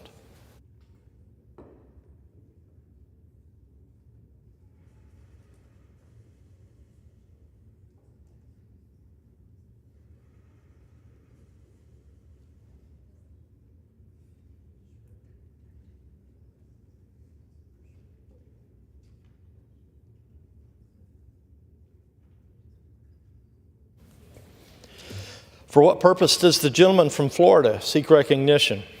I move that the House suspend the rules and pass the bill H.R. 1797 as amended. The clerk will report the title of the bill. Union Calendar Number 370, H.R. 1797, a bill to require the Consumer Product Safety Commission to promulgate a consumer product safety standard with respect to rechargeable lithium-ion batteries used in micro-mobility devices and for other purposes. Pursuant to the rule, the gentleman from Florida, Mr. Belarakis, and the gentleman from New Jersey, Mr. Pallone, each will control 20 minutes. The chair recognizes the gentleman from Florida. Thank you, Mr. Speaker. I ask unanimous consent that all members have 5 legislative days in which to revise and extend their remarks and insert extraneous materials in the record on the bill. Without objection. Thank you, Mr. Speaker. I appreciate it. Mr. Speaker, I yield myself as much time as I may consume. The gentleman's recognized. Thank you. Thank you, Mr. Speaker. I rise in support of H.R. 1797, the Setting Consumer Standards for Lithium-Ion Batteries Act. It is important that the House pass this legislation because when lithium-ion batteries are poorly made, usually ones that come from China, I might add, lack adequate safety standards, are charged improperly, or damaged, they are prone to ignite a fire. The associated fires may be accompanied by explosions and the release of toxic gas, causing significant injuries for consumers. We can't let that happen. As these micro-mobility devices have risen in popularity, the use of lithium-ion batteries has increased, as has the use of counterfeit or unsafe batteries coming from China, creating the need for a federal federal standard. H.R. 1797 would require the Consumer Protection Safety Commission to issue a consumer product safety standard for rechargeable lithium-ion batteries used in micromobility devices to protect against the risk of fires. I want to thank Representatives Garbarino and Torres and others from New York, such as Representative Clark and all of other members, for leading this important bipartisan effort to protect citizens and first responders. I urge my colleagues to support this necessary piece of legislation, and I reserve the balance of my time. The gentleman reserves. The gentleman from New Jersey is recognized. Thank you, Mr. Speaker. I yield myself such time as it may consume. The gentleman's recognized. And Mr. Speaker, I rise to speak in support of H.R. 1797, the Setting Consumer Standards for Lithium-Ion Batteries Act. This bill will protect Americans from fires from lithium-ion batteries. It requires the Consumer Product Safety Commission to create a safety standard for rechargeable lithium-ion batteries in micromobility devices like electric bicycles and scooters. Fires caused by faulty or misused batteries are increasing throughout our nation. As just one example, between 2019 and 2023, the Fire Department of the City of New York reported more than 400 fires, 300 injuries, and 12 deaths from fires caused by lithium-ion batteries in New York City alone. Just a few weeks ago, 2 people and a cat had to be rescued from a Bridgewater, New Jersey apartment not far from my district because of a fire caused by an electric bicycle battery. And all of these accidents, and yet right now, there's no federal standard to ensure the products on the market are safe. As electric bikes and scooters grow in popularity, we must act to guarantee a strong federal safety standard for lithium-ion batteries. Consumers deserve to feel confident that the products that they see for sale are thoroughly tested and safe, and this legislation would do just that. So I want to commend the main sponsor of this bill, Representative Torres, for his leadership on this issue. I also thank Representative Clark for championing this bill in our committee, and I urge my colleagues to support this legislation and reserve the balance of my time. The gentleman reserves. The gentleman from Florida is recognized. Mr. Speaker, I have no further speakers, so I am prepared to close. I'll yield to the gentleman from New Jersey. The gentleman reserves. The gentleman from New Jersey is recognized. So, Mr. Speaker, I'd like to yield such time as he may consume to the sponsor of this bill, Mr. Torres of New York. The gentleman's recognized. Mr. Speaker, I rise in strong support of my bipartisan legislation entitled the Setting Consumer Standards for Lithium-Ion Batteries Act. I am grateful for the support of Chair Rogers, Ranking Member Pallone, and all the members of the Energy and Commerce Committee. I'm also grateful for the partnership of Congress members Yvette Clark and Andrew Garbarino. At the core of our legislative progress has been the indefatigable advocacy of the FDNY, the nation's premier fire department. The sheer speed and scale of the destruction that a lithium-ion battery fire can bring to communities like mine is nothing short of staggering. In the Bronx, we saw one of our few neighborhood supermarkets, 2096 Grand Concourse, reduced to complete rubble at the hands of a 5-alarm fire caused by a malfunctioning lithium-ion battery. Lithium-ion battery fires are happening with greater frequency and ferocity in America. Indeed, New York City in particular has emerged as the epicenter of lithium-ion battery fires, which have grown exponentially from more than 30 in 2019 to more than 40 in 2020 to more than 100 in 2021 to more than 200 in 2022. In the span of just 4 years, America's largest city has seen a 900% surge in lithium-ion batteries, creating an unprecedented crisis in fire safety. Poorly manufactured lithium-ion batteries, largely imported from China, are hidden ticking time bombs waiting to detonate in American homes and communities. The fire hazard here has become too glaring to ignore. The House of Representatives is poised to pass bipartisan legislation that would finally empower the Consumer Product Safety Commission to set long overdue mandatory safety standards for the manufacturing of lithium-ion batteries in e-mobility devices. In passing legislation so urgently needed, we are upholding our most solemn obligation, public safety. I yield back. The gentleman yields.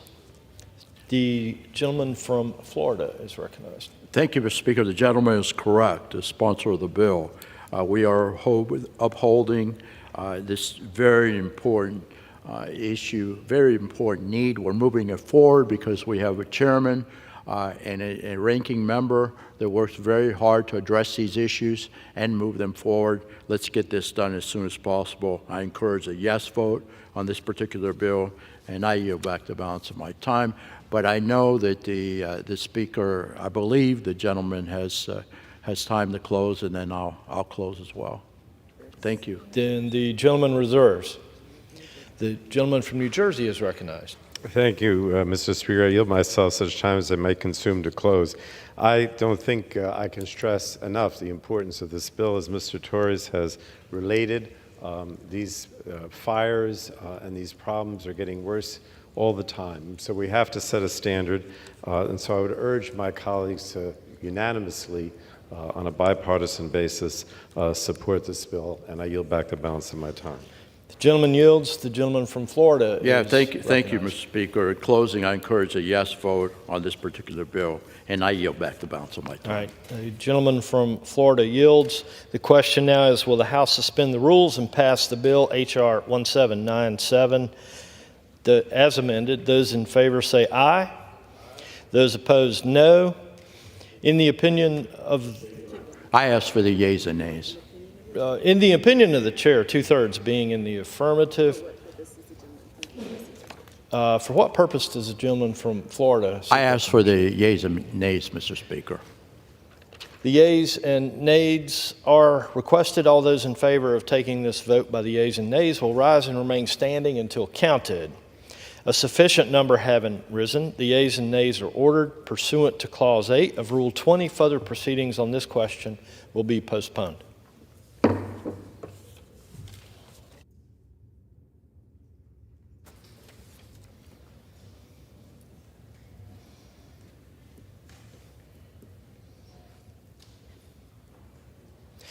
For what purpose does the gentleman from Florida seek recognition? Mr. Speaker, Mr. Speaker, I move that the House suspend the rules and pass the bill H.R. 4814 as amended. The clerk will report the title of the bill. Union Calendar Number 414, H.R. 4814.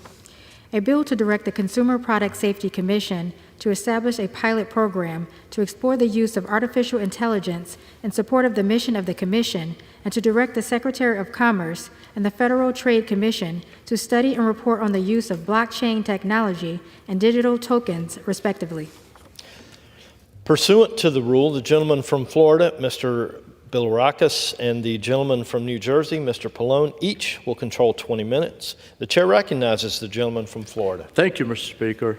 I ask unanimous consent that all members have 5 legislative days in which to revise and extend their remarks and insert extraneous materials in the record on this particular bill. Without objection.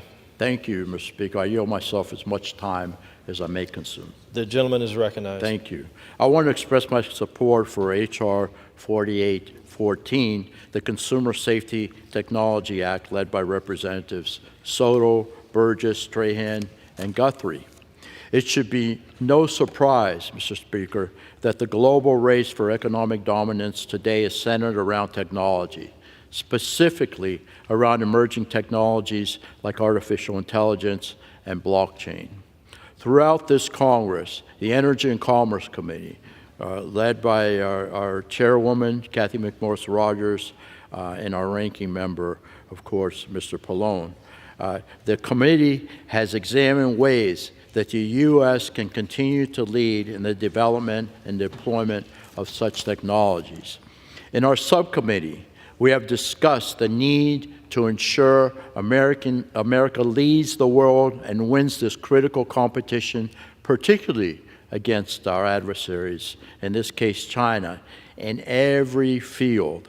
And this legislation will complement other initiatives we are undertaking.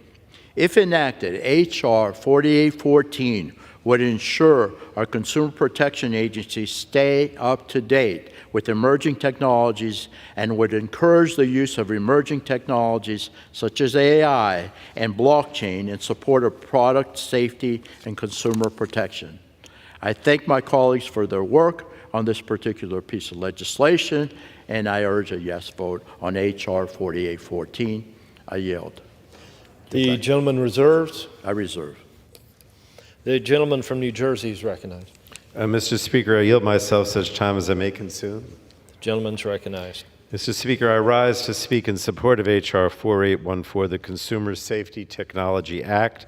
Our consumer protection agencies play a critical role in ensuring unsafe products do not enter the U.S. market. Advancements in technology, especially as it relates to artificial intelligence, have the potential to help alleviate the stress some of these agencies may face in being underfunded and understaffed. Though H.R. 4814 would require the Consumer Product Safety Agency to stay up to date on new and emerging technologies by integrating them into their daily agency functions. It also requires the Federal Trade Commission to study blockchain technologies and tokens. Both the CPSC and the FTC do important work to protect all Americans from dangerous products. And while this bill will help assist these in those efforts, it's no replacement for properly funding these agencies.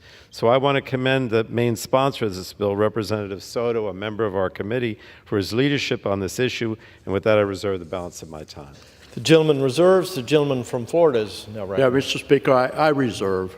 I have no further speakers. I reserve. The gentleman reserves. The gentleman from New Jersey is recognized. And I would yield now such time as you may consume to the gentleman from Florida, the sponsor of this bill. The gentleman from Florida is recognized. Thank you, Mr. Speaker. I rise in strong support of my bill, the Consumer Safety Technology Act, H.R. 4814. It directs the Consumer Product Safety Commission to launch a pilot program to explore the use of artificial intelligence to track injury trends, identify hazards, monitor recalls, and identify products not meeting importation requirements. It also requires the Department of Commerce and other agencies to study blockchain technology in the context of consumer products and safety. It also directs the Department of Commerce and the Federal Trade Commission to report on their efforts to address unfair and deceptive trade practices related to digital tokens and to promote innovation. We heard in committee, Mr. Speaker, that the crooks are already using AI on the internet, and then we need the cops on the beat to have artificial intelligence as well to keep our consumers safe. Think about it. The internet is nearly infinite, and so are the ways to push unsafe products and put consumers in harm's way. That's why the Federal Trade Commission testified before our committee that the use of artificial intelligence would help them protect consumers, to track trends of injuries involving a myriad of consumer products, thousands happening all the time, each day, identifying consumer product hazards and being able to categorize them, monitoring the sale of recalled consumer products. Think of how much commerce happens every day in America, and to identify consumer products that do not meet the importation requirements. It also requires a report to Congress on how and to what extent artificial intelligence improved the agency's ability to advance its mission.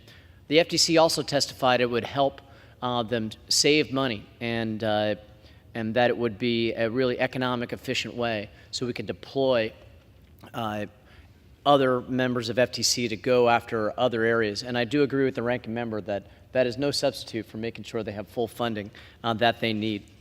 In addition, blockchain technology, directing the department to be able to study the applications of blockchain and to address fraud and unfair and deceptive trade practices.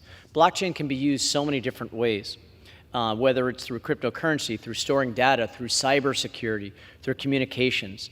And of course, they're going to be doing that in consultation with the Federal Trade Commission, the FTC. And finally, we've commissioned the Federal Trade Commission to report to Congress on unfair and deceptive trade practices relating to tokens. We've seen also a need to protect consumers and promote innovation. We need rules of the road eventually, and this is helping get us there with blockchain. We need more certainty so that we can have growth in both blockchain and cryptocurrency firms in the United States, giving them an understanding and certainty of the laws and their obligations, and also to protect consumers from scams like pump and dump, whitewashing, and other financial schemes. And for that and more, I'm thrilled to be able to have this bill be heard on the floor. And I want to thank my colleagues, Representatives Burgess, Trahan, Guthrie, Castor, my fellow Floridian, Chairman Gus Bilirakis, and of course, our ranking member, Frank Pallone, for agending this today. And I yield back. The gentleman yields back. The gentleman from New Jersey reserves. The gentleman from Florida. I reserve, sir. Gentleman reserves. The gentleman from New Jersey is recognized. The gentleman is about to close. I would urge, Mr. Speaker, that we support this bill on both sides. Obviously, an important consumer safety bill. And with that, I yield back the balance of my time. The gentleman from New Jersey yields. The gentleman from Florida is recognized. Thank you, Mr. Speaker. This is a great bill. You know, these bills aren't high-profile bills, but they're very important. They affect our constituents directly, and we have to stay ahead of the crooks. And we appreciate it. In closing, I encourage a yes vote on this bill, and I'll yield the balance of my time.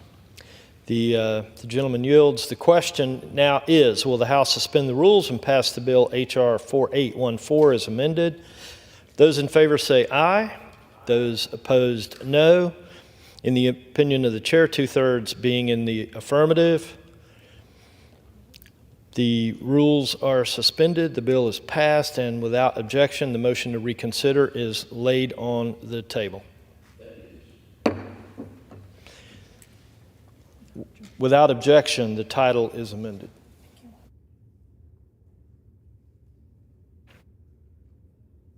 For what purpose does the gentleman from Florida seek recognition? Mr. Speaker, I move that the House suspend the rules and pass Bill H.R. 5390. The clerk will report the title of the bill. Union Calendar Number 415, H.R. 5390. A bill to direct the Secretary of Commerce to conduct a study on the feasibility of manufacturing in the United States products for critical infrastructure sectors and for other purposes.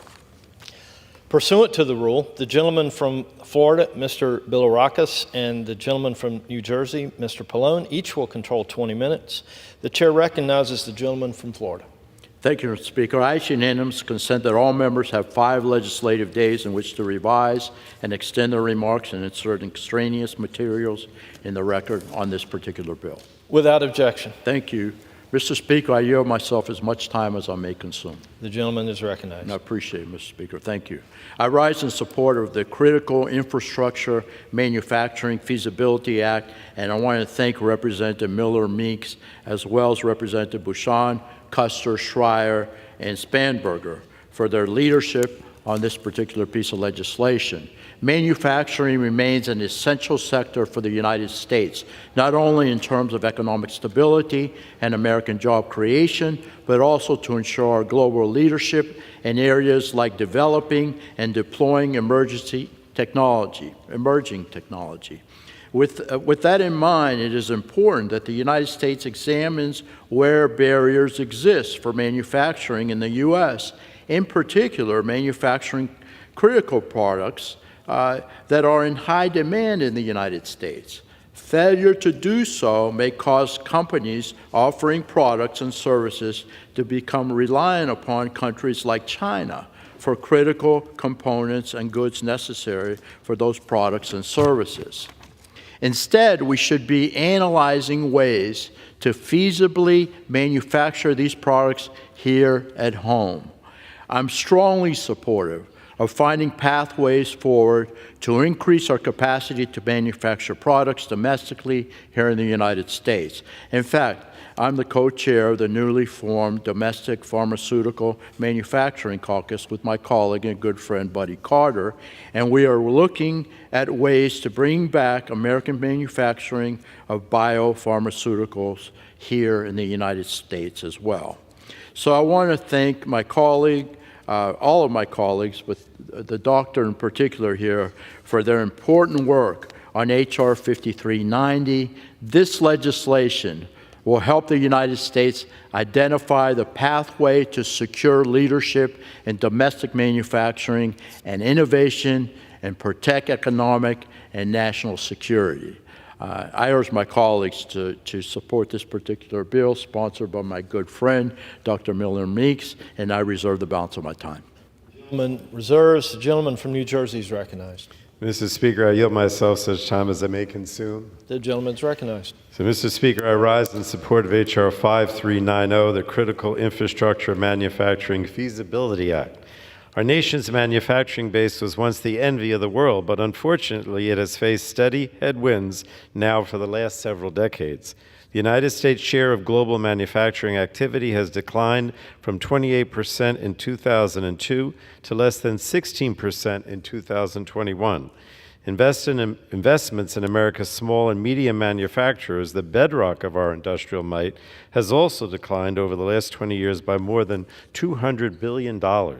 And this has also resulted in our domestic manufacturing base shedding more than 4 million jobs. Fortunately, the work we did last Congress, passing the Bipartisan Infrastructure Law, the Inflation Reduction Act, and the CHIPS and Science Act, are already helping to turn the tide.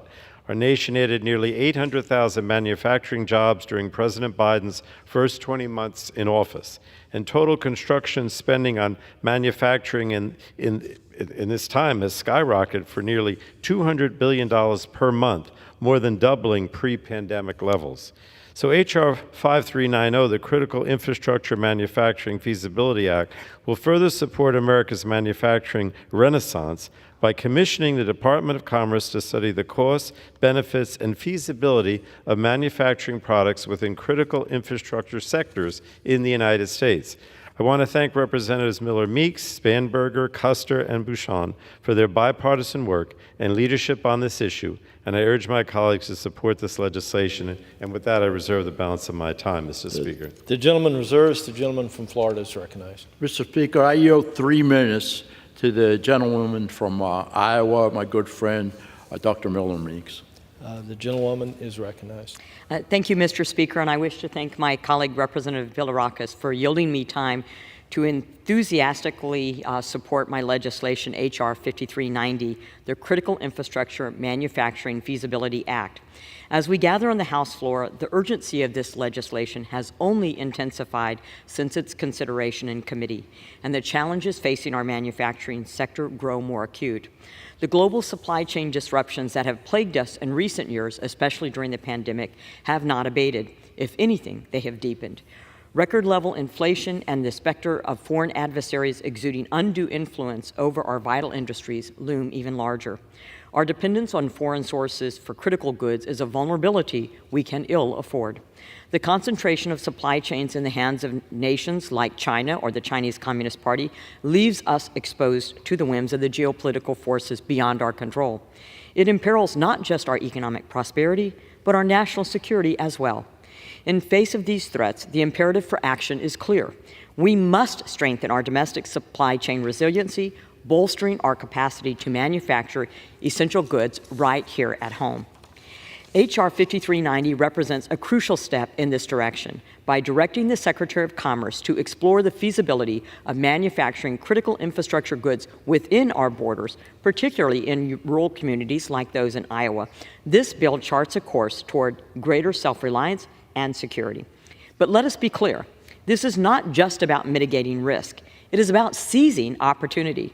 By investing in domestic manufacturing, we can revitalize communities, create good-paying jobs, and unleash the innovative potential of the American workforce. This legislation is not a panacea, nor does it claim to be. It is a starting point, a declaration of our intent to reclaim control over our economic destiny. But it is a vital starting point, one that merits our full-throated support. I'm proud to have joined forces with my colleagues in introducing this bipartisan bill. Let us stand together in support of H.R. 5390, and in doing so, let us reaffirm our commitment to the strength and resilience of the American economy. I urge my colleagues to join me in voting for this critical legislation. Thank you, Mr. Speaker. Thank you, Representative Bilirakis. I yield back the balance of my time. The gentlewoman yields. I reserve. The gentleman from Florida reserves. The gentleman from New Jersey is recognized. Mr. Speaker, I have no additional speakers, so I'll continue to reserve.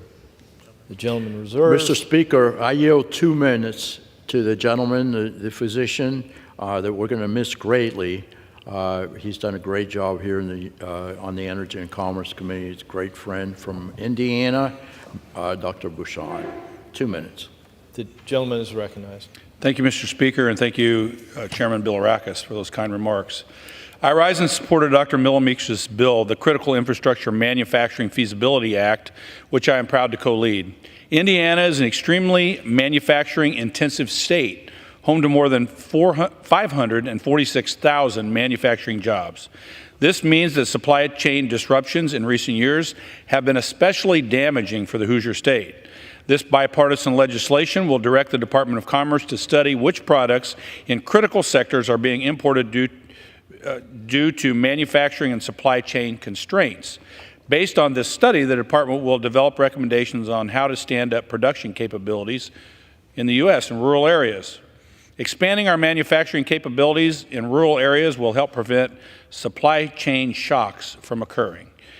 I want to thank Dr. Miller Meeks and other sponsors of this bill for their leadership, and I urge all of my colleagues to support this important legislation.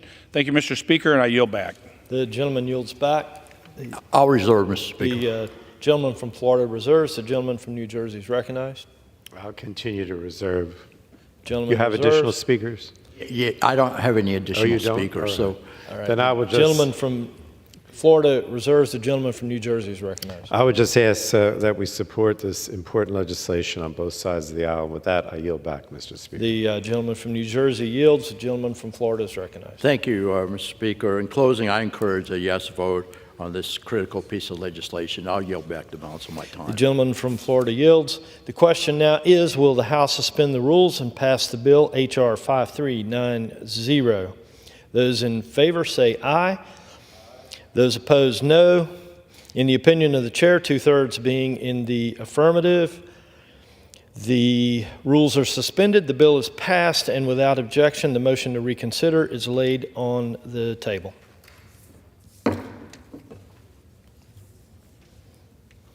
It's like Groundhog Day. For what purpose does the gentleman from Florida seek recognition? Mr. Speaker, I move that the House suspend the rules and pass the bill H.R. 6571 as amended. The clerk will report the title of the bill. Union Calendar Number 392, H.R. 6571, a bill to establish a critical supply chain resiliency and crisis response program in the Department of Commerce and to secure American leadership in deploying emerging technologies and for other purposes. Pursuant to the rule, the gentleman from Florida, Mr. Bilirakis, and the gentleman from New Jersey, Mr. Pallone, each will control 20 minutes. The chair recognizes the gentleman from Florida. Thank you, Mr. Speaker. I ask unanimous consent that all members have 5 legislative days in which to revise and extend their remarks and insert extraneous materials in the record on the bill. Without objection. Thank you. Mr. Speaker, I yield myself as much time as I may consume. The gentleman is recognized. Thank you, Mr. Speaker. Today I rise in support of H.R. 6571, the Promoting Resilient Supply Chains Act. I want to thank Dr. Bouchon and Representative Blunt Rochester for their hard work negotiating this bipartisan policy. Since the pandemic, we have quickly learned how our nation has become too reliant on foreign adversaries. I can say that again. We've relied too much on foreign adversaries. Enough is enough. Adversaries like China for critical goods and components of such goods. H.R. 6571 would establish a mapping program at the Department of Commerce to examine our supply chains to better prepare our economy for any future shock that we may see. Monitoring these trends will help protect us from over-reliance on our nation's enemies and instead help industries to adapt quickly. Further, this legislation will require the Assistant Secretary to carry out a program with the private sector to better understand vulnerabilities in our supply chains, including supply chains for emerging technologies, and provide recommendations for promoting emerging technologies and making critical supply chains more resilient. This will continue our technological leadership in the global war against China. I want to thank my colleagues for their bipartisan work, and of course, Dr. Bouchon in particular, to secure American leadership and competitiveness. I urge my colleagues to join me in supporting this legislation, and I yield back the balance of my time. Gentleman reserve? Yes, I do reserve. The gentleman from Florida reserves. The gentleman from New Jersey is recognized. Mr. Speaker, I yield myself such time as I may consume. The gentleman's recognized. Mr. Speaker, I rise to speak in support of H.R. 6571, the Promoting Resilient Supply Chains Act. The COVID-19 public health crisis exposed serious vulnerabilities in our critical manufacturing supply chains, vulnerabilities that harmed our efforts to combat COVID-19 and its economic fallout. Now, ask any doctor, nurse, or essential worker who needed personal protective equipment during the height of the COVID-19 pandemic. Ask any assembly line worker, manufacturer, or startup who did not have enough semiconductors essential to produce critical products and consumer electronics. Ask the everyday consumer who could not find basic household essentials like toilet paper and cleaning supplies as demand surged and supply chains ground to a halt.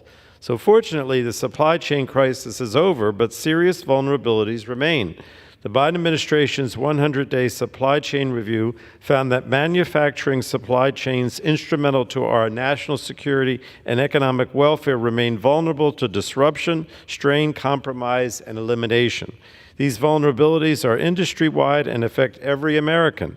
The Department of Defense warns that the decline in domestic manufacturing capability could result in a growing and permanent national security deficit that presents challenges to our military and technological supremacy. Last Congress, congressional Democrats took bold action to strengthen our manufacturing base, bolster supply chains, create good-paying jobs for American workers, unleash innovation, and lower costs for consumers. Representatives Blunt, Rochester, Dingell, Kelly, and Wild spearheaded bipartisan supply chain legislation that passed the House in 2022. Over 160 stakeholders ranging from manufacturers, innovators, workers, consumer groups, and local governments endorsed their supply chain legislation. And while I was disappointed that supply chain package did not become law, I'm pleased the House is poised to pass legislation that grew out of that work. So H.R. 6571, the Promoting Resilient Supply Chains Act, improves supply chain resilience and strengthens our nation's economic vitality and national security in three key ways. First, the bill creates a program at the Department of Commerce to map and monitor supply chains, identify supply chain gaps and vulnerabilities, and identify opportunities to address supply chain risk. Second, it equips the private sector with voluntary standards and guidelines needed to proactively identify and mitigate supply chain vulnerabilities before government intervention is even necessary. And third, the bill assigns the Assistant Secretary of Industry and Analysis with the responsibility to lead a government-wide effort to strengthen supply chains. And this will reduce bureaucratic impediments and improve the efficiency and effectiveness of the federal response to a supply chain crisis. So, Mr. Speaker, we have to heed the lessons learned from the supply chain crisis during the pandemic and ensure that the federal government is equipped with the tools and authorities needed to address vulnerabilities before they become full-blown crisis. And that's what this legislation tries to do. It's a great start. I want to commend Representatives Blunt, Rochester, Dingell, Kelly, Wild, and Bouchon for their leadership on this issue and urge my colleagues to support this legislation, and I reserve the balance of my time. The gentleman from New Jersey reserves. The gentleman from Florida is recognized. Mr. Speaker, I yield 2 minutes to the gentleman from Indiana, my good friend, Dr. Bouchon. The gentleman is recognized. Thank you, Mr. Speaker, and thank you, Chairman. I rise in support of H.R. 6571, the Promoting Resilient Supply Chains Act, which I am proud to co-lead with my colleague, Representative Lisa Blunt, Rochester. During the COVID-19 pandemic, producers in sectors across the economy had to slow or stop production. They couldn't access the inputs they needed to operate due to shipping bottlenecks or a lack of diversified suppliers. My bill establishes a program within the Department of Commerce to map and monitor critical supply chains utilized by American producers. It will allow us to know where our strengths and vulnerabilities are, a critical step in improving our economic and national security. This program will also develop best practices to advise manufacturers on how to strengthen their supply chains and help government and private sector stakeholders plan for and respond to supply chain shocks.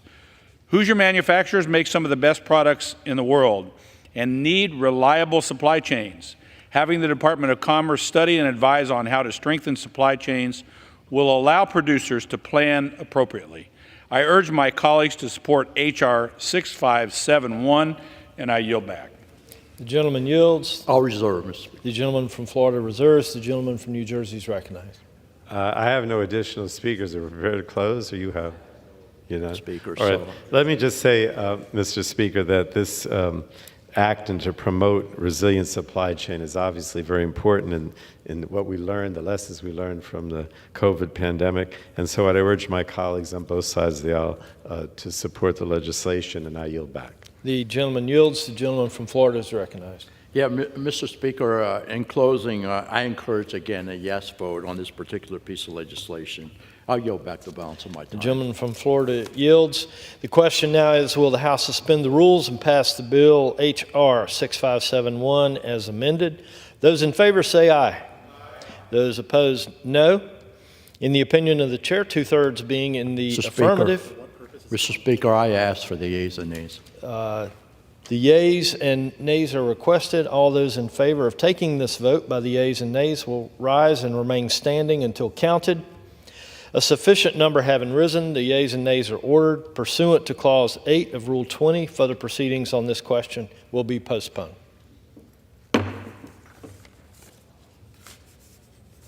No way.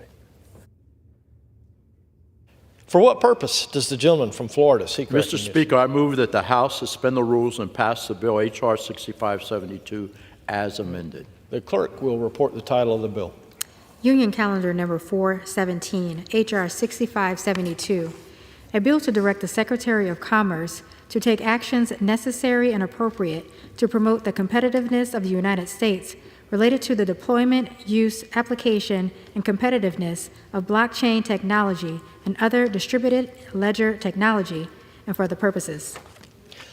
Pursuant to the rule, the gentleman from Florida, Mr. Bilirakis, and the gentleman from New Jersey, Mr. Pallone, each will control 20 minutes. The chair recognizes the gentleman from Florida. Thank you, Mr. Speaker. I ask unanimous consent that all members have 5 legislative days in which to revise and extend their remarks and insert extraneous materials in the record on this particular bill. Without objection. Thank you. Mr. Speaker, I yield myself as much time as I may consume. The gentleman is recognized. Thank you very much, Mr. Speaker. I rise in support, strong support, of H.R. 6572, the Deploying American Blockchains Act. I want to thank the sponsor and lead on this particular piece of legislation, Representative Bouchon, Dr. Bouchon, for his tireless efforts. He's definitely on a roll here. According to a report from the electorate capital, the United States is at serious risk of losing our global leadership in blockchain technology. The report states that in 2015, 40% of all blockchain developers were based in the United States. But today, that number has fallen to just 29%, Mr. Speaker, and it's continuing to decline. We can't let that happen. We've got to stop that. Our country benefited greatly from our leadership in the development and deployment of the internet decades ago, but we cannot cede leadership over critical technologies like blockchains to others. This important bill will direct the Secretary of Commerce to take action necessary to promote U.S. competitiveness related to the deployment, use, and new applications of this particular piece of technology. Instead of pushing American innovators abroad, the Commerce Secretary needs to ensure the American innovators build here in the United States of America. So I urge my colleagues to join me in voting in favor of H.R. 6572, and I'll reserve the balance of my time. The gentleman from Florida reserves. The gentleman from New Jersey is recognized. And Mr. Speaker, I yield myself such time as I may consume. The gentleman is recognized. Mr. Speaker, I rise in support of H.R. 6572, the Deploying American Blockchains Act. For decades, our nation's technological leadership has helped build the largest, most dynamic economy in the world. But we must continue working to ensure we outcompete the rest of the world because our economic rivals are trying to close the gap. Last Congress, House Democrats championed historic legislation, the CHIPS and Science Act, that President Biden signed into law. This bill makes transformational investments in research and development, science and technology, and the workforce of the future. It will help us maintain our nation's leadership in the industries of tomorrow, including nanotechnology, clean energy, quantum computing, and artificial intelligence. The CHIPS and Science Act is already making a huge difference, but we must build on its success. So H.R. 6572, the Deploying American Blockchains Act, commissions the Department of Commerce to support the leadership in the United States with respect to blockchain technology, which may have useful applications for supply chain monitoring, data security, and financial transactions. I want to commend Representatives Blunt Rochester, Dingell, and Bouchon for their leadership on this issue, and I encourage all of my colleagues to support this bipartisan bill, and I reserve the balance of my time. The gentleman from New Jersey reserves. The gentleman from Florida is recognized. Mr. Speaker, I yield 2 minutes to the gentleman from Indiana, Dr. Bouchon. The gentleman from Indiana is recognized. Thank you, Mr. Speaker and Mr. Chairman. I rise in support of H.R. 6572, the Deploying American Blockchains Act, that I introduced alongside Representative Lisa Blunt Rochester. This bill will promote American innovation and help develop the use of blockchains and distributed ledger technologies throughout the U.S. economy. Americans are leaders in utilizing blockchains in public and private sector areas, ranging from ensuring the traceability of drugs to managing supply chains for manufacturers. Unfortunately, in recent years, our leadership position has seriously diminished as other countries see and embrace the promise that blockchains hold. According to a 2023 report, the United States is at serious risk of losing its global leadership in blockchain. In 2015, 40% of blockchain developers were based in the United States. In 2022, that number was just 29% and dropping, and our share continues to dwindle. The Deploying American Blockchains Act will help rectify this trend by requiring the Secretary of Commerce to create a program to help promote the competitiveness of the United States in the deployment, use, and application of blockchains. Instead of pushing American innovators abroad, the Department of Commerce should work with American innovators to build their products here. I urge my colleagues to support the Deploying American Blockchains Act. Thank you, Mr. Speaker, and I yield back. The gentleman yields. The gentleman from Florida reserves. The gentleman from New Jersey is recognized. I have no additional speakers prepared to close. Mr. Speaker, I'll close by saying that, again, this is important in terms of our competitiveness globally. I would ask all our colleagues to vote in favor of this bill on a bipartisan basis and yield back the balance of my time. The gentleman from New Jersey yields. The gentleman from Florida is recognized. Thank you, Mr. Speaker. In closing, I encourage a yes vote on this particular bill, and I'll yield back the balance of my time. The gentleman from Florida yields. The question now is, will the House suspend the rules and pass the bill H.R. 6572 as amended? Those in favor say aye. Those opposed, no. In the opinion of the chair, 2/3 being in the affirmative. For what purpose did the gentleman rise? I asked for the yeas and nays. The yeas and nays are requested. All those in favor of taking this vote by the yeas and nays will rise and remain standing until counted. A sufficient number having risen, the yeas and nays are ordered. Pursuant to Clause 8 of Rule 20, further proceedings on this question will be postponed.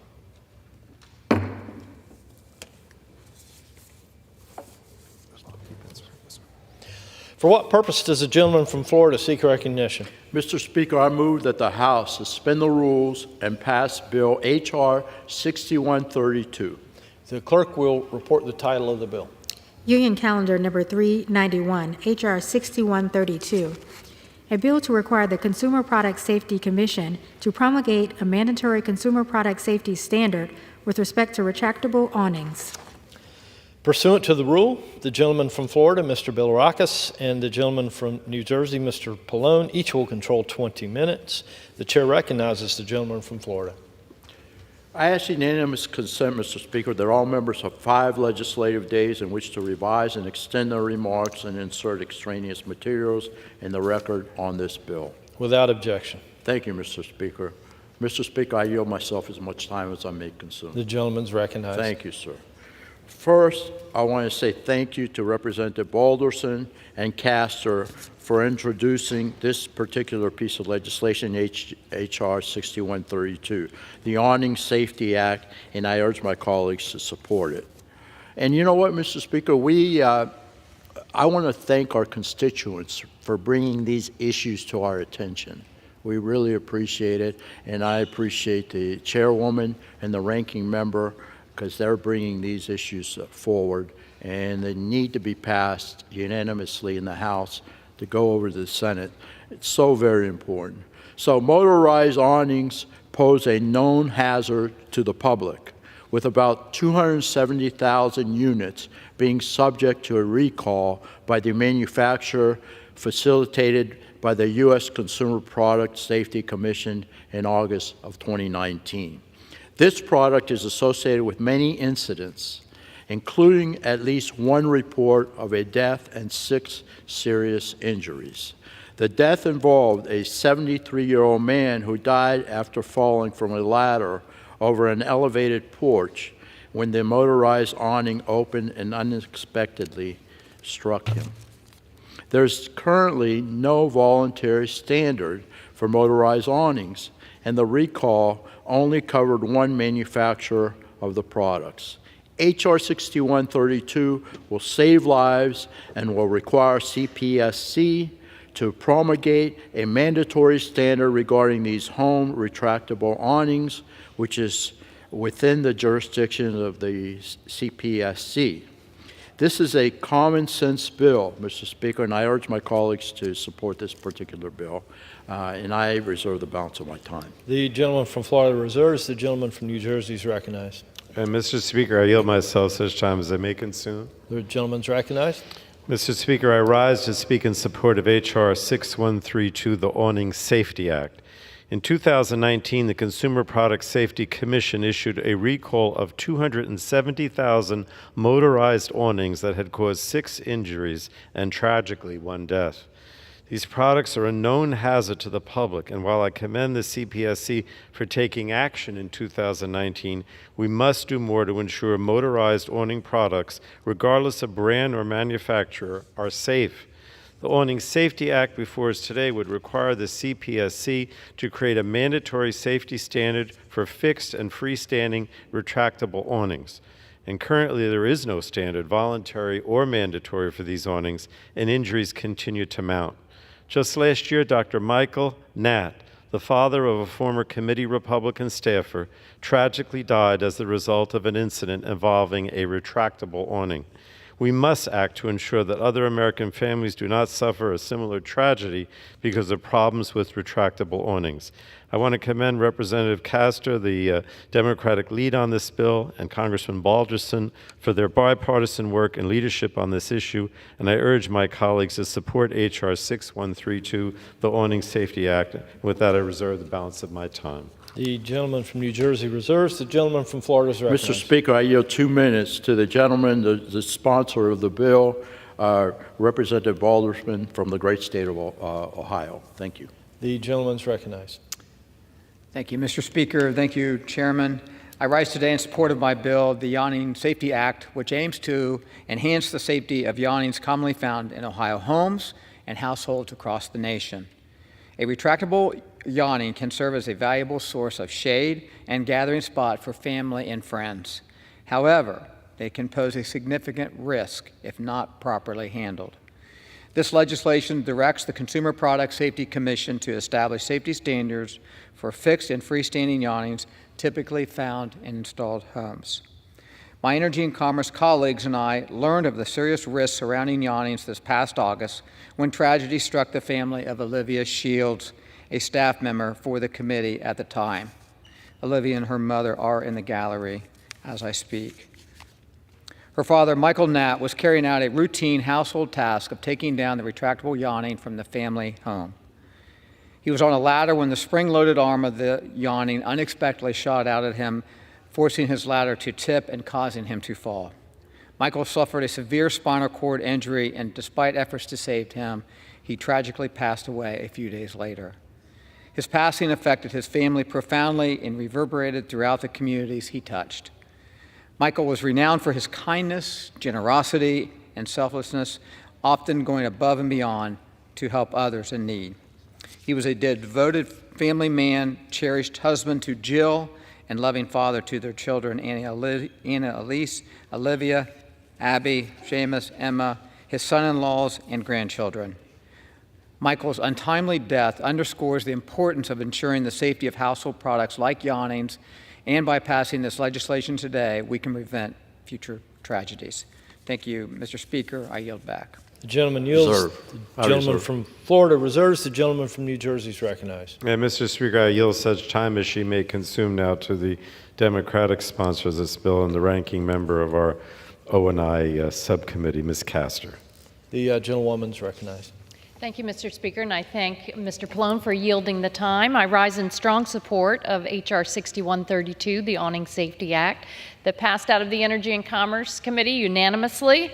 I want to thank Representative Balderson for working with me and leading this important consumer protection bill that will prompt the Consumer Product Safety Commission to promulgate a safety standard for fixed and freestanding motorized retractable awnings. Awnings are common in households across the country, and the last thing a person should be worried about is a defective product.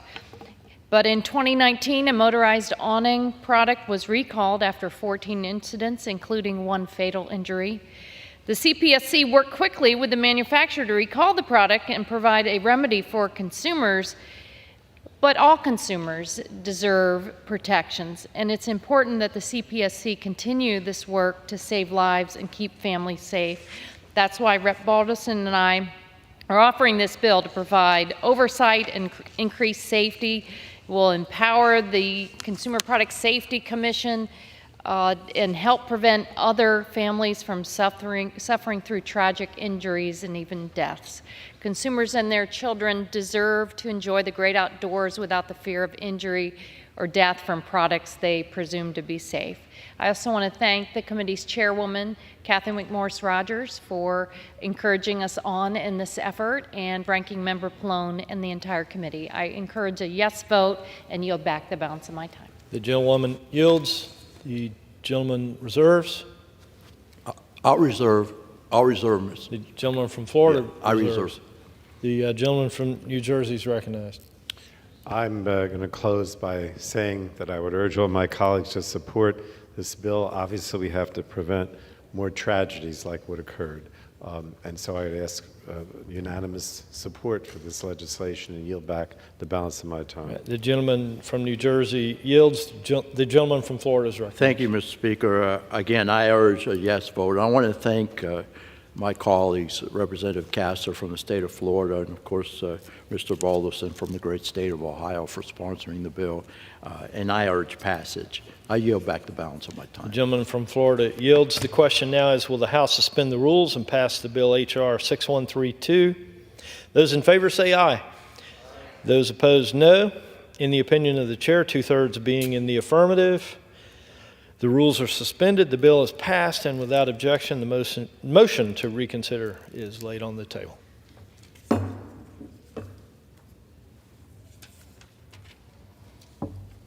For what purpose does the gentleman from Florida seek recognition? Mr. Speaker, I move that the House suspend the rules and pass the bill H.R. 3950 as amended. The clerk will report the title of the bill. Union Calendar Number 412, H.R. 3950. A bill to require sellers of events tickets to disclose comprehensive information to consumers about ticket prices and related fees and for other purposes.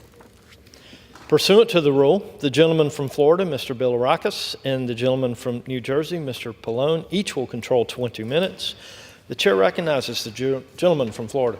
Thank you, Mr. Speaker. I ask unanimous consent that all members have 5 legislative days in which to revise and extend their remarks and insert extraneous materials in the record on this particular bill.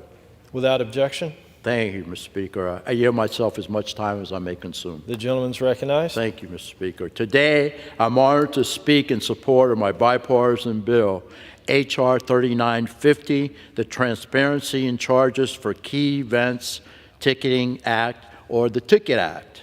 I want to thank my bipartisan co-lead on this particular piece of legislation, the ranking member of the subcommittee, Ms. Jan Schakowsky from the great state of Illinois. We have had true collaboration and partnership on this initiative, and I'm grateful that we are able to move this bipartisan initiative forward. I want to thank the staff, too, on both sides. They did an incredible job on this particular piece of legislation, and it really is needed. H.R. 3950 addresses price transparency and the live event ticketing marketplace, which has long been plagued by hidden and confusing fees tacked on at the end of the checkout process. It would require ticket issuers, including issuers on the secondary market for live events, to clearly and conspicuously disclose at the beginning of the transaction and throughout the ticket purchasing process the total ticket price for the event. It's as simple as that. It's not allowed to ask for. And an itemized list of the base ticket price and each fee associated with the total price. Further, this upfront pricing requirement includes the total ticket price in any advertisements or other marketing activities. The Ticket Act also incorporates H.R. 6568, the Speculative Ticketing Oversight and Prohibition Act, or the STOP Act, led by Representatives Armstrong and Blunt-Rochester. This additional language will hold bad actors accountable for ripping off and defrauding consumers through the sale of fake tickets that they do not possess, referring to the speculative tickets. It also prevents bad actors from using deceptive ticketing websites or fake URLs. No fan should be caught left with nowhere to turn when they've been sold a fake ticket that they thought they had purchased from a website selling tickets, only to find out that the website is a scam and the ticket does not exist at all. This bill also provides fans with refunds with events if the event is canceled or postponed, and requires the FTC to study the Enforcement Boats Act and hurdles that law enforcement may have to go after bad actors who use fake ticket purchasing boats that are already illegal. It is important that the House pass this particular legislation, and I hope the Senate will approve this without delay, as this bill will have an immediate impact to provide market transparency and enhance the event ticketing experience for consumers. As Americans look to attend summer outings, this will provide an enforcement mechanism for fake and deceptive websites claiming to be selling legitimate event tickets. I thank all the stakeholders for working with us, for their input on this initiative, and I know that we have struck a key balance between both sides, thanks to the staff as well, both sides of the aisle, to protect consumers and ultimately pass the most consequential ticketing reform in years. We got to get it through the Senate as well. So I encourage all my colleagues to pass this particular piece of legislation on behalf of your constituents. You go, you buy a birthday present for a child, and you think you've budgeted enough money for that, whether it's a baseball game, football game, or any type of a concert, what have you, and then lo and behold, you're surprised that you don't have the funds because of these overcharges, or whatever you want to call them. Hidden fees is what they are. So let's pass this bill and make sure that our families have the opportunity to take their children or take their spouses, what have you, their friends, to these particular really these events, these wonderful events that take place in our country. So I'll reserve the balance of my time. And then I know that the gentleman has speakers as well. The gentleman from Florida reserves. The gentleman from New Jersey is recognized. Thank you, Mr. Speaker. I yield myself such time as I may consume. The gentleman's recognized. Mr. Speaker, I rise to speak in support of H.R. 3950, the Ticket Act. And I want to start by applauding Innovation, Data, and Commerce Subcommittee Chair Bilirakis and Subcommittee Ranking Member Schakowsky for all their hard work producing a bipartisan ticketing bill with strong protections for consumers. But I also want to commend my friend and colleague from New Jersey, Representative Pascrell, for his tireless efforts and leadership on improving the ticketing experience for consumers. This is something that has been very important in our state of New Jersey, and for years, Representative Pascrell has fought to ensure that those who want to enjoy their favorite sports team or see their favorite artist can do so without breaking the bank. Representative Pascrell has been a staunch advocate to ensure fairness and transparency in the ticketing marketplace, and I'm proud to have partnered with him in his efforts, and those efforts are directly reflected in the bipartisan bill we have before us today. H.R. 3950, the Ticket Act, incorporates many of the proposals that Representative Pascrell and I have called for over the last several years. This bill mandates all in-pricing disclosure, bans speculative ticketing, requires refunds for cancellations or postponements, and prohibits deceptively named ticketing websites. That means consumers won't be hit with additional fees when they go to checkout. They will also know that the ticket they are purchasing is from a reputable website and in the seller's actual possession. So I'm pleased we're able to come to a strong bipartisan consensus so that we can help consumers who just want to go see their favorite artists perform. And while I believe there is still more that can be done to address anti-consumer practices in the ticketing space, this bill goes a long way in improving the ticket buying and event experience for all fans. I strongly urge all of my colleagues to support this bill, and with that I reserve the balance of my time. Good. Reserves? Yeah, I'll reserve. The gentleman from Florida reserves. So, Madam Speaker, now I would like to yield to the subcommittee chair and the Democratic lead on this bill, the gentlewoman from Chicago, Ms. Schakowsky. The gentlewoman is recognized. Thank you. I rise in strong support of Bill 3950. The gentlewoman was suspended. For how much time is yielded to the gentlewoman? I'm sorry. I would yield to the gentlewoman as much time as she may consume. Is yielded as much time as she may consume. Thank you. I rise in strong support of this legislation, 3950, the Ticket Act. And as my colleague and the chair of the subcommittee, Mr. Bilirakis, has said, we worked for months to finally get to this legislation being here today, and I'm so excited about it. And in addition to the chair and the ranking member, I also want to say to Congressman to Congressman Pascrell that we've been hearing about this issue for a very long time and appreciate your pushing it for as long as you did, and here we finally are. Totally bipartisan, this bill passed unanimously out of the Energy and Commerce Committee, but it took some work for us to finally get here, and I am very, very happy that we have. It really has three separate parts. One is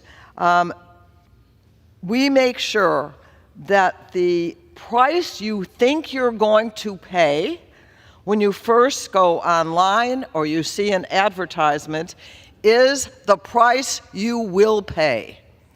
Right now, many, many consumers have found they think they know the price. They go online, they finally finish at the end of the contract that they want to sign, and they find that it could be 10, 20, 30%, 40% more than they thought it was going to be. And then it's a decision moment. Are you going to be able to go to that venue? Are you going to be able to go to that concert? Are you going to be able to go to that ballpark, to that game? And can you really afford it? Your children are begging to be able to go to that concert, and yet it's far more than you thought it was going to be. So this legislation will finally put an end to those hidden prices. And the price you pay is the price you see is the price that you will pay. Number two, refunds. How many times have people gotten tickets to go and find out that the concert has, or the event has actually been canceled? Now they will have to be compensated fully if that happens. And third, the scammers. There are websites that are fake, that are hooking in people to buy them, and now, under this legislation, the Federal Trade Commission will go strongly after them. And so, you know, this is not necessarily one of these pieces of legislation that saves your life, as we have heard today from the Energy and Commerce Committee, but it is one of the great aggravations that lots of families face when they want to have that special day. And so I am very happy, not only for consumers, but also for artists and also for the venues that are going to benefit from this legislation. And I certainly urge all of my colleagues to vote yes on this important legislation, and also, once again, to thank the bipartisan effort, all the players who were involved in getting this passed. And with that, I yield back my time. The gentleman yields from New Jersey. I reserve Reserve as well. And reserves. The gentleman from Florida reserves. The gentleman from New Jersey. Madam Speaker, I yield such time as he may consume now to the gentleman from New Jersey, Mr. Pescrill. The gentleman from New Jersey is recognized. Thank you, Mr. Pallone. Mr. Chairman, Dad is here. Mr. Speaker, Madam Speaker, a fan shouldn't have to sell a kidney or mortgage a house to see their favorite performer or team. That's what it's come to. That's what it's come to. Of course, I remain committed to the BOSS Act and the SWIFT Act. We just take a little longer. Sometimes we're slow learners. I'm catching up to you, though. The most comprehensive and consumer-friendly ticket reform bill. This is a big deal. This is a very big deal because you've introduced, you and the ranking member, you've introduced a lot of bills that protect consumers today. First of all, it's rare that it's bipartisan. Second of all, you're going to be really helping the consumer because that's who we serve. They pay our salaries. Everybody's a consumer. You want to go to a concert, you want to send your family to a concert, you need a trainload of money because people want to act like gangsters. They should go into the movies. So I want to thank Mr. Pallone, who's been a tireless supporter of consumers in our quest to fix the ticket market for years. Of course, our solution is a little different. The ultimate solution is to break up Ticketmaster. They should have never been allowed, under a Democratic administration, to join together. And I'm a Democrat, and I'm saying that to you, Mr. Chairman. 6 years ago, Mr. Pallone and I called on the Federal Trade Commission to do more to protect consumers. In response, the FTC organized a workshop on live event tickets to review the many challenges faced by ticket-buying fans. It is a menagerie. It was at that workshop that every single ticket seller agreed to the concept of an all-in ticket pricing law. All-in ticket pricing is a policy I've been fighting for since 2009. and I will make a real difference, I believe, in people's lives. This change will take some of the mystery and the frustration out of concert on sales, and also allow Americans to make real price comparisons. That is big. What we're doing is setting up a system, and have set up, allowed it to be set up, that only those affluent enough to make those concerts. I mean, music, plays, ball games, they're for everybody. They should be accessible. Today's measure includes other items we have been seeking for years. Speculative tickets posted by sellers have led to countless horror stories for fans across America. In fact, I first understood this problem best when I started to get letters from Canada about this situation in 2008 and 2009. So, the committee added 2 items from the BOSS Act, helping consumers get their refunds and ensuring fans are not duped by shady websites. And there are enough of them. They're out there. You can't believe it when you read it. They don't know what they're paying for the tickets when they finally get stopped. They don't know what the fees are. The ticket market is like the Wild West. Mammoth, opaque, speculative, and brutally unfair. They're all in on it. Whether you're talking about the stars, whether you're talking about the actual sellers, they want to control everything, Mr. Chairman. They want to control the venues, the beer and the peanuts, you name it, the whole situation. And that is why Ticketmaster controls at least 80% of the market. 80%. If that's not a monopoly, what is? I'll listen. I'll listen to you. So while we need to do much more, today's bill starts to lay down the law to achieve real change for Americans. Thank you, Mr. Chairman. Thank you, Frank. We're doing it Jersey style. Don't catch up to us, though. Thank you very much. Thank you, Madam Speaker. The gentleman from New Jersey yields. The gentleman from New Jersey reserves. The gentleman from Florida. Yeah, I'll continue to reserve. The gentleman from Florida reserves. The gentleman from New Jersey. Thank you, Madam Speaker. I will close by just saying this is a piece of legislation that many of us have been working on for some time, so we're pleased to see that it's finally seen the light of day, and I would urge my colleagues on both sides of the aisle to support it. And with that, I yield back. The gentleman yields. The gentleman from Florida. Yeah, Madam Speaker, I'm just proud that I played a small role in passing this legislation. Obviously, I'm the sponsor, but we had Mr. Pasquale from New Jersey. Every time I went around to the Democratic side to talk about particular bills, he would grab me and talk to me about the BOSS Act. And you actually, sir, you made a good bill better. And we appreciate you so very much.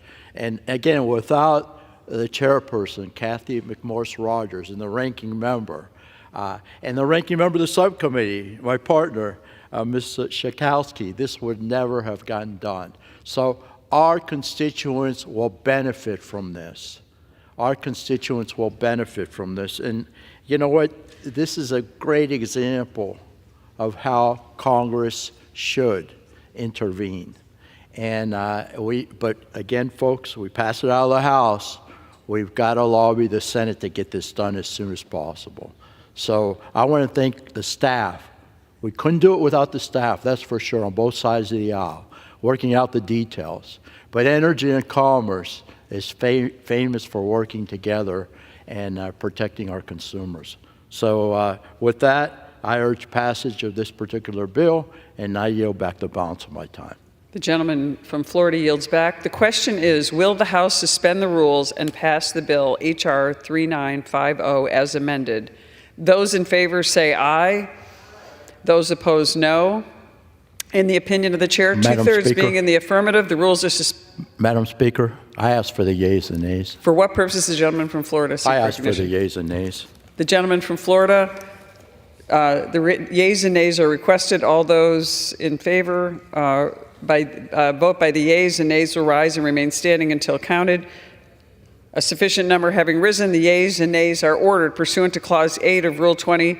Further proceedings on this question will be postponed.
For what purpose does the gentleman from Texas seek recognition?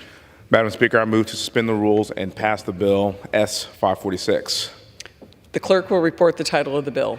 Senate 546, an act to amend the Omnibus Crime Control and Safe Streets Act of 1968 to authorize law enforcement agencies to use cops granted for recruitment activities and for other purposes.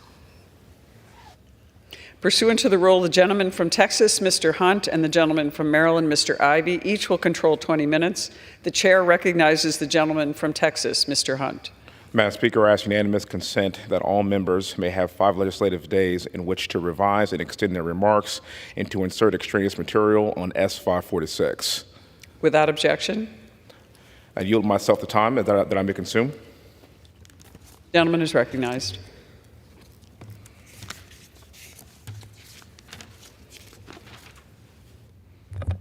Thank you, Madam Speaker. We are pleased to have the Recruit and Retain Act before the House today. The Recruit and Retain Act is about helping our men and women in blue.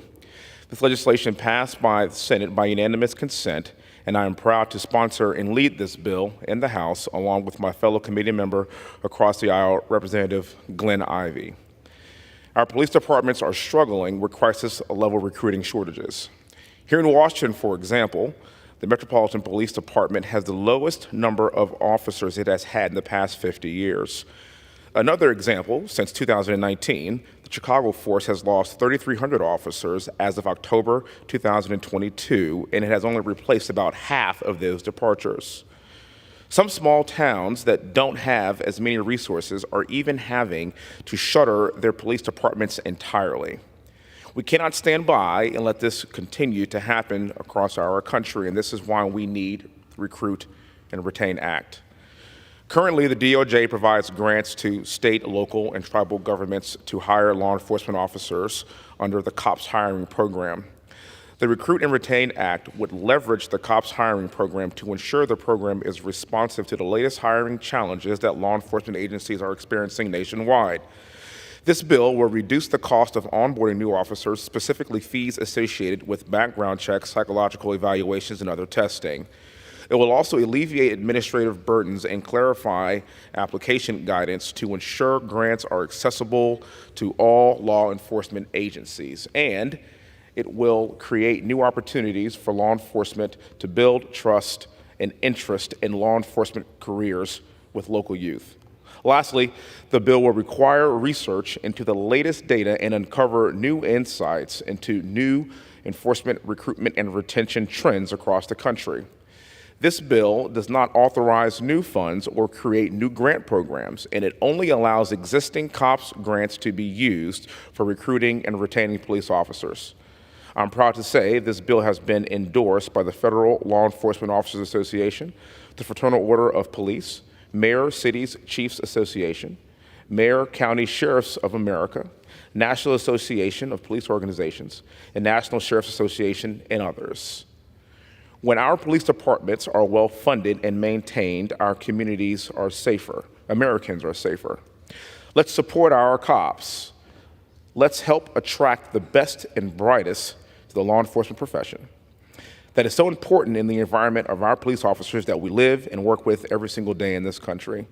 I urge my colleagues to support the Recruit and Retain Act. Thank you, and I yield back. The gentleman. And I reserve. I'm sorry. Mr. Ryan. Gentleman reserves. The gentleman from Maryland. Thank you, Madam Speaker, and I yield myself such time as I may consume. It's recognized. I rise in support of S546, the Recruit and Retain Act. H.R. 3325, the identical House version of the bill that I'm co-leading with Congressman Hunt of Texas, passed the Judiciary Committee last week. The Recruit and Retain Act addresses two key goals that are central to Police Week: recruiting young people who want to become law enforcement officers for the right reasons, and relieving the financial burden of recruiting and retaining law enforcement officers by assisting law enforcement agencies with the costs of the recruitment and application processes. The Recruit and Retain Act is supported by the Fraternal Order of Police, National Sheriffs Association, Major Cities Chiefs Association, Federal Law Enforcement Officers Association, National Association of Police Organizations, Major County Sheriffs of America, and several other organizations. Recruiting and retaining highly trained law enforcement professionals is of the utmost importance. Our ability to maintain and attract and develop the best, brightest, most compassionate and dedicated men and women of diverse backgrounds is vital to the health and well-being of our nation. Keeping our residents safe and promoting better community relations will lead to safer streets and better policing. We must incentivize hiring and retaining the people who will do the best job of safeguarding our communities through wise use of the most up-to-date law enforcement techniques. For quite some time, law enforcement agencies nationwide have been facing a challenge in their efforts to maintain an appropriately staffed police force. Due in part to changing demographics, they've experienced high rates of resignations and retirements. The 2021 Police Executive Research Forum Workforce Survey, for example, revealed that a 5% decrease in the overall hiring rate and 18% in resignations, and a 45% increase in retirements from responding agencies. The Recruit and Retain Act would establish a new model for the productive recruitment of future law enforcement officers who want to join police forces for the right reasons. Enhancing recruitment of qualified law enforcement officers who are dedicated to the highest principles of policing may also reduce an agency's attrition and resignations over the long term. Through the bill's Pipeline Partnership Program, students will benefit from age-appropriate teachings about the rule of law, the value of law in an ordered society, and the centrality of law enforcement and the judicial system, including the role that law enforcement officers play in maintaining these values within our society. With age-appropriate introductions to the concepts of law and its importance coming from law enforcement officers and teachers in a friendly setting, some students may choose to join law enforcement, while others may become inspired to pursue careers as lawyers or public servants or in other areas of the government. An introduction to law enforcement through such schools would in some ways be similar to the junior ROTC program for older students who may become interested in law enforcement careers without a contractual commitment. It could increase the number of candidates entering the law enforcement officer recruitment pipeline for desirable reasons. The Pipeline Partnership Program would initially be deployed in a small number of jurisdictions, similar to a pilot program, and its positive outcomes could subsequently encourage other jurisdictions to replicate it. The Recruit and Retain Act will also reduce the administrative costs of recruiting and retaining officers by assisting with the expenses of application fees, such as those for background checks, psychological evaluations, and testings. Funds would be made available to defray the cost of hiring applicants and rehiring officers, taking the burden off strained law enforcement agencies. Additionally, our bill directs the Government Accountability Office to conduct a study to better understand the factors that influence recruitment and the loss of law enforcement agencies. This study will also recommend practices that will help reduce barriers to addressing these issues. Importantly, the GAO study will assess recruitment, retention, and retirement factors experienced by law enforcement agencies nationwide in communities of all sizes, including those in rural areas, which in some contexts receive less attention when law enforcement policies are evaluated and developed. To facilitate these initiatives rather than allocate additional funds, the Recruit and Retain Act would allow jurisdictions to receive COPS grants, to utilize funds from those grants for the purposes outlined in the bill, with some limits and restrictions. The bill also includes an annual list of $3 million of COPS grant funds that can be used to connect students with law enforcement officers and agencies through the Pipeline Partnership Program. Although this is a very modest sum, it is sufficient for the creation of this program in a limited number of states and municipalities to test this concept. By implementing these projects in limited locations across the nation, the Recruit and Retain Act will help states and localities make informed decisions about adopting the program and its law enforcement recruitment procedures.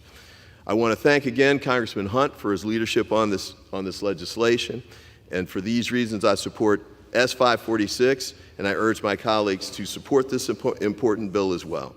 Thank you, and I reserve the balance of my time. The gentleman reserves. The gentleman from Texas, Mr. Hunt. I have no further speakers. I'm prepared to close, if you are. The gentleman reserves. The gentleman from Maryland is recognized. I reserve, and I'm prepared to close. The gentleman from Maryland is recognized.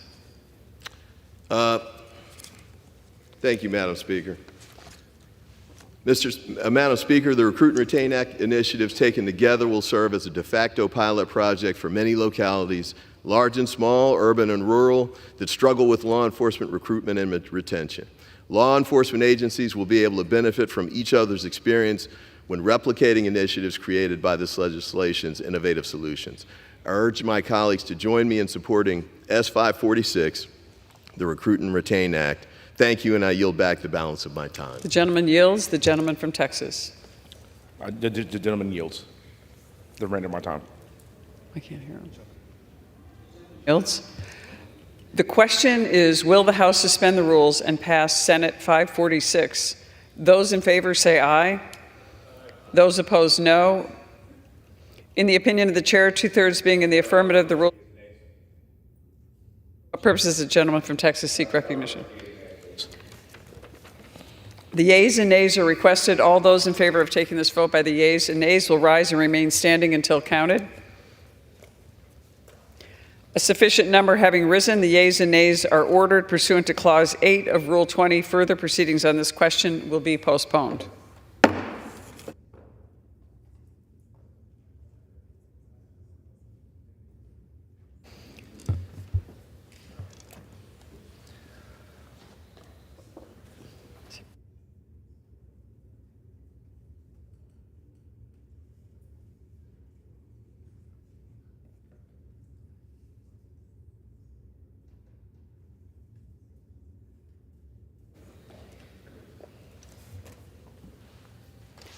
For what purpose does the gentleman from Ohio seek recognition?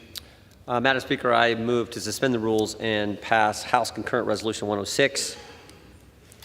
The clerk will report the title of the concurrent resolution. House Concurrent Resolution 106, concurrent resolution expressing support for local law enforcement officers and condemning efforts to defund local law enforcement agencies.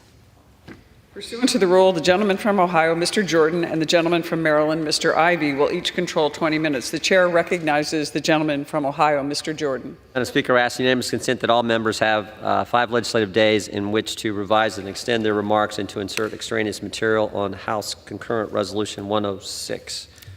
Without objection, the gentleman is recognized. Thank you, Madam Speaker. I yield as much time as he may consume to the sponsor of the legislation, the member from the great state of Mississippi, Sheriff Ezell.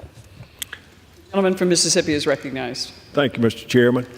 Madam Speaker, my resolution expresses our support for the men and women who serve our communities in law enforcement. These brave officers work tirelessly to protect and serve, putting their lives on the line regularly to uphold the rule of law.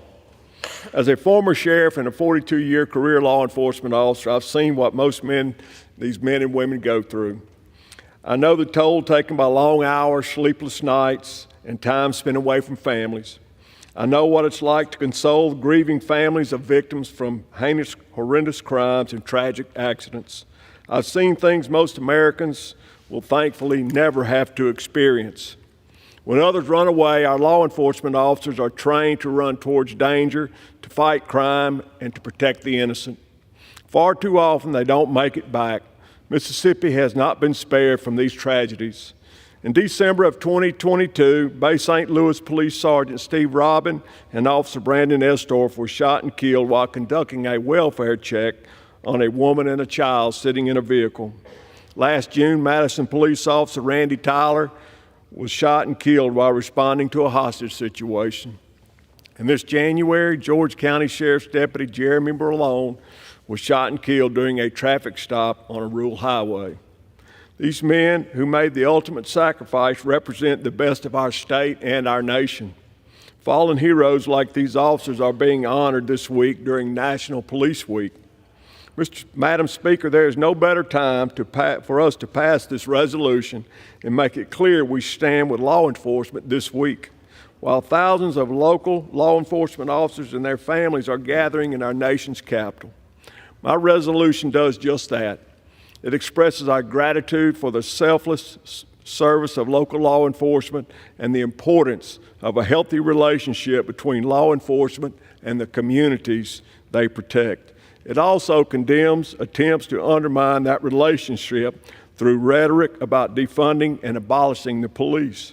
These narratives demonize local law enforcement officers and encourage hostility towards law enforcement. Ultimately, they put both officers and the general public at risk. We've seen targeted ambush-style attacks on law enforcement officers, including one as recently as Sunday. Agencies across the country are struggling to hire and to keep talented officers as they vilified for deciding to serve their communities. At the same time, we're seeing disturbing increases in crime, especially in cities like Washington, D.C., and America's fear of crime is at its highest level in 30 years. Madam Speaker, it's time for this body to lead. It's time for us to make it abundantly clear that we stand with our law enforcement against lawlessness. It's time for a strong bipartisan majority to say once and for all that we will not defund, disband, dismantle, or abolish the police. I urge my colleagues to join me in voting for this resolution. And with that, Madam Speaker, I yield back. The gentleman from Mississippi yields. The gentleman from Ohio Reserves. The gentleman from Ohio reserves. The gentleman from Maryland. Thank you, Madam Speaker. I yield myself such time as I may consume. It's recognized. As a former prosecutor who handled cases in both federal and state courts, I worked closely with many law enforcement officers on a day-to-day basis over many years, developing strong relationships with officers who put their lives on the line on a daily basis. In fact, my record in relationship with officers is part of the reasons I've been endorsed by the Fraternal Order of Police every time I've run for office. And that is why, in part, I regret having to rise in opposition to HCON Resolution 106. Traditionally, National Police Week has been recognized as a solemn, unifying occasion, a time when members can come together in a bipartisan fashion to recognize and honor the men and women of law enforcement who put their lives on the line every day to protect our communities. However, instead of respecting the dignity of this week, some of my colleagues have decided to move forward with, frankly, political rhetoric and this resolution to satisfy partisan purposes. This resolution amounts to a slap in the face of many federal law enforcement officers who serve and protect us as well. Among this resolution's flaws is that it completely ignores federal law enforcement officers who fight crime, working infrequently with the local law enforcement officers who we're discussing here today. Many of them enforce our laws against human trafficking, drug trafficking, including the rapid rise in fentanyl, the massive flow of firearms, including ghost guns, that illegally enter our country and communities and endanger all of us. So to offer a resolution that fails to honor federal law enforcement officers as well is just plain wrong. I made this objection in the committee when we were having a hearing on a related bill a few weeks ago. So this shouldn't come as a surprise to my colleagues. But in recent years, Republicans have consistently blamed the rise in violent crime on Democrats and attempted to pen the, quote, defund the police rhetoric on Democrats, labeling Democrats as the party to defund the police. Yet, one colleague of ours, a Republican colleague, introduced H.R. 374, the Abolish the ATF Act, a one-line bill that would do away with the Bureau of Alcohol, Tobacco, and Firearms. He also threatened to, quote, defund, get rid of, or abolish other federal agencies, including the FBI, ATF, and DOJ, quote, if they do not come to heel. Another one of my Republican colleagues called for defunding the FBI as well, and we have multiple Republican colleagues who've made similar kinds of calls to defund federal law enforcement, even though I think all of us recognize how critical they are to protecting the United States and handling matters in conjunction with local law enforcement authorities, or in some instances where local law enforcement authorities don't have the jurisdiction or the authority to handle the matter. H-Con Res 106 endeavors to continue those efforts, unfortunately, repeating the verbatim attacks and as we heard just a moment ago, on federal law enforcement and the Democrats, sentiments that were asserted in a different context in H-Con Resolution 40 last year when the Democrats offered legislation for National Police Week. That resolution this resolution claims that the defund the police movement vilifies and demonizes local law enforcement, putting them at greater risk of danger while ignoring the Republicans' own efforts to defund law enforcement, whether by opposing grant funding that sometimes supports state and local agencies, or by calling to abolish federal agencies, as I just mentioned a moment ago. But we should be reminded that through the American Rescue Plan, Democrats have provided the largest federal investment in public safety in the nation's history. $350 billion has allowed cities across the country to keep law enforcement officers on the beat and communities safer from violence. Police departments have used this funding to establish training facilities, hire more officers, and raise salaries. Rather than playing at partisanship like we are today, in the 117th Congress, House Democrats passed priority policing bills that extended death benefits to law enforcement officers with PTSD, provided funding to law enforcement and other first responders to improve interactions with civilians, authorized $300 million in grants for law enforcement agencies with fewer than 125 officers, made significant investments in de-escalation training, and provided $100 million per year in grants to solve cold case violent crimes, all over Republican objections. More disappointingly, this resolution before us today continues the Republican record of devaluing the lives and contributions of the 137,000 federal agents and officers serving in the 50 states and the District of Columbia, including the Capitol Police, who we all should recall protect us here on a daily basis. Although H-Con Res 106 does not demonize specific Democratic members or so-called leftist activists who support efforts to defund or reallocate funding for local law enforcement agencies, as H-Con Res 40 did last year, this resolution is similarly a missed opportunity to truly support law enforcement officers across the country and is designed, once again, to falsely paint Democrats as opponents of law enforcement. It's for these reasons that I oppose H-Con Res 106, and I urge my colleagues to do the same. Let's restore the dignity of Police Week by advancing truly bipartisan acclamations and support for law enforcement efforts. Thank you, and I reserve the balance of my time. The gentleman from Maryland reserves. The gentleman from Ohio. Madam Speaker, we reserve and are prepared to close. The gentleman from Ohio reserves. The gentleman from Maryland. I'm prepared to close. The gentleman from Maryland recognized. Madam Speaker, in 2002, President George W. Bush proclaimed that Police Officers Memorial Day and Police Week pay tribute to the local, state, and federal law enforcement officers who serve and protect us with courage and dedication. Since its inception, National Police Week has been meant to bring members of Congress together, no matter their political affiliation, to acknowledge the contributions of law enforcement, all law enforcement professionals, and honor those who have made the ultimate sacrifice while in the line of duty. Whether state, local, tribal, or federal, we're grateful for the service of all officers, agents, and support staff who work tirelessly to protect us and keep us safe. We should be able to make that clear today. And with that, Madam Speaker, I yield back the balance of my time. The gentleman from Maryland yields. The gentleman from Ohio is recognized. Thank you, Madam Speaker. A little over a year ago, Governor Sarah Huckabee Sanders gave the response to President Biden's State of the Union address.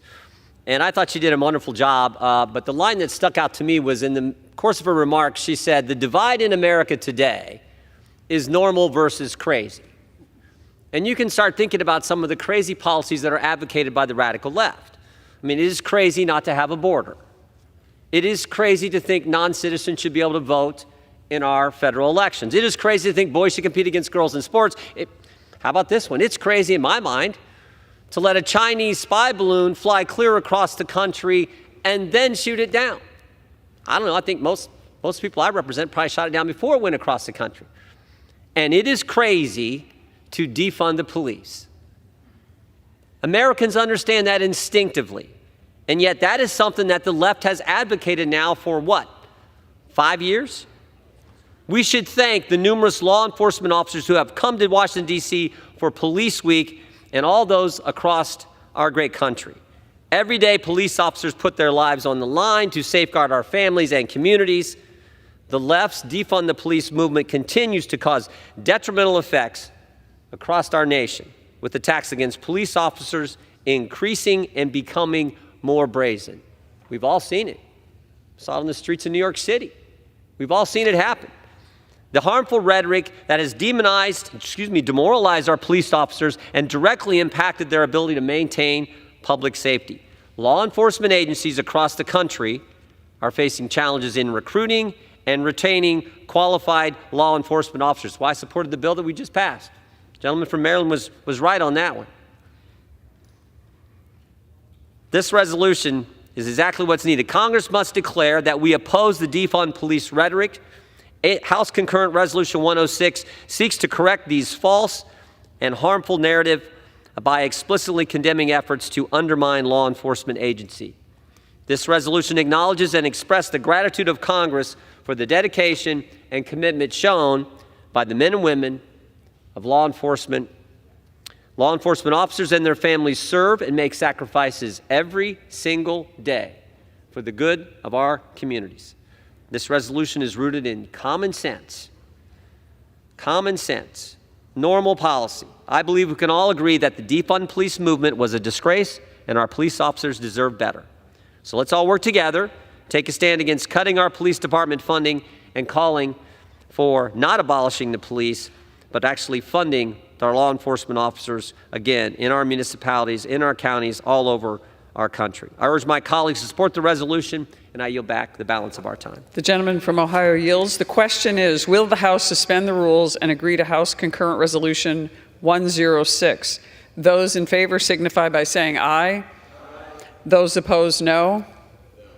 In the opinion of the chair, 2/3 being in the affirmative, the rules are suspended, the concurrent resolution is agreed to, and without objection, the motion to reconsider is laid on the table.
The gentleman from Missouri seek recognition.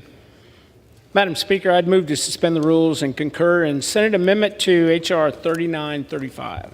The clerk will report the title of the bill. H.R. 3935, an act to amend Title 49 United States Code to reauthorize and improve the Federal Aviation Administration and other civil aviation programs and for other purposes. Senate Amendment. Pursuant to the rule, the gentleman from Missouri, Mr. Graves, and the gentleman from Washington, Mr. Larson, each will control 20 minutes. The chair recognizes the gentleman from Missouri. Thank you, Madam Speaker. I ask unanimous consent that members have 5 legislative days in which to revise and extend their remarks and insert extraneous material into the record on Senate Amendment to H.R. 3935. Without objection. Thank you, Madam Speaker. I'd yield myself such time as I may consume. It's recognized. Madam Speaker, I rise today in strong support of passing and concurring with the Senate Amendment to H.R. 3935, the FAA Reauthorization Act of 2024. This bill is a bipartisan, bicameral, and comprehensive agreement to reauthorize the Federal Aviation Administration, our nation's aviation safety and infrastructure programs through fiscal year 2028. I want to thank Transportation Infrastructure Committee Ranking Member Rick Larson, Senate Committee Science and Transportation Chair Maria Cantwell, and Ranking Member Ted Cruz for their partnership in crafting a strong final agreement. And I would also like to thank the House Aviation Subcommittee Chairman Garrett Graves, Ranking Member Steve Cohen, Senate Aviation Subcommittee Chair Tammy Duckworth, and Ranking Member Jerry Moran for their support in getting this bill across the finish line. For over a century, the United States has led the world in aviation safety and innovation. Unfortunately, our gold standard status is being threatened by increased global competition, rapid developments in technology, a shortage of aviation professionals, and influences at the FAA due to process failures and inadequate practices. H.R. 3935 is critical to ensuring America remains the global leader in aviation, and it's vital to our economy, to millions of American jobs, and to the millions of passengers that depend on our national aviation system, or airspace system, every single day. H.R. 3935 also provides the long-term certainty necessary to ensure the safety and prosperity of American aviation industry for decades to come. This bill makes reasonable organizational reforms at the agency. It provides much-needed agility while simultaneously providing safety each step of the way. The FAA is simply too slow in everything it does, from rulemakings to aircraft registrations and from certification, just simple paperwork. This bill ensures robust investments in infrastructure for airports of all sizes, with special emphasis placed on the thousands of smaller and general aviation airports that make up the bulk of our nation's airport system. Further, it's a personal point of pride with me that this bill includes the very first ever general aviation title in the FAA reauthorization bill. I've been saying this for years, but GA is the foundation of our aviation, our civil aviation system, and it's where many of our pilots, our mechanics, and other hardworking aviation professionals began their careers. It's also responsible for helping meet the critical community needs in thousands of cities and towns all across America. This bill recognizes the importance of GA and protects the freedom to fly for every American. As previously mentioned, the shortages across the aerospace workforce are a growing risk to the future of American aviation. And H.R. 3935 addresses workforce challenges head-on by removing barriers for individuals and veterans interested in pursuing careers in aviation, such as through improving aviation workforce development programs. Bottom line, our bill encourages the growth of our aviation workforce through targeted and meaningful reforms. What's more, H.R. 3935 maintains American leadership when it comes to the development and integration of new and emerging technologies in the airspace, such as drones and advanced air mobility, or AAM. Specifically, this bill requires the FAA to move beyond endless testing and pilot programs that go nowhere and to move towards integrating innovations such as drones and AAM into the national airspace system. As air travel recovers from the COVID pandemic, renewed growth in air travel has come with some difficulties for the traveling public, and our bipartisan bill includes an entire title dedicated to improving issues each of our offices hear about from constituents almost daily. The flying experience for the traveling public, including individuals with disabilities. And finally, and most importantly, this bill recognizes that while our aviation system is safe, we have to continue raising the bar for safety. The bill is centered around a strong aviation safety title and makes many important reforms that address the close calls and near misses that have unnerved many of us over the past several years. And I have every confidence that the provisions we enact here today will make aviation safer, thus ensuring that America continues to be that world's gold standard in aviation safety. One of the most important safety features of this bill is the title for a 5-year reauthorization of the National Transportation Safety Board, or the NTSB. It's the independent federal agency that investigates all civil aviation and other transportation accidents. I believe the FAA Reauthorization Act of 2024 is one of the farthest reaching, most consequential pieces of legislation that the House will consider in the 118th Congress.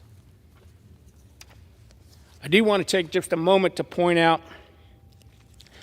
just a couple of additional provisions in the bill that I think warrant bringing up. The first is the provision that is going to help protect general aviation airports from closure.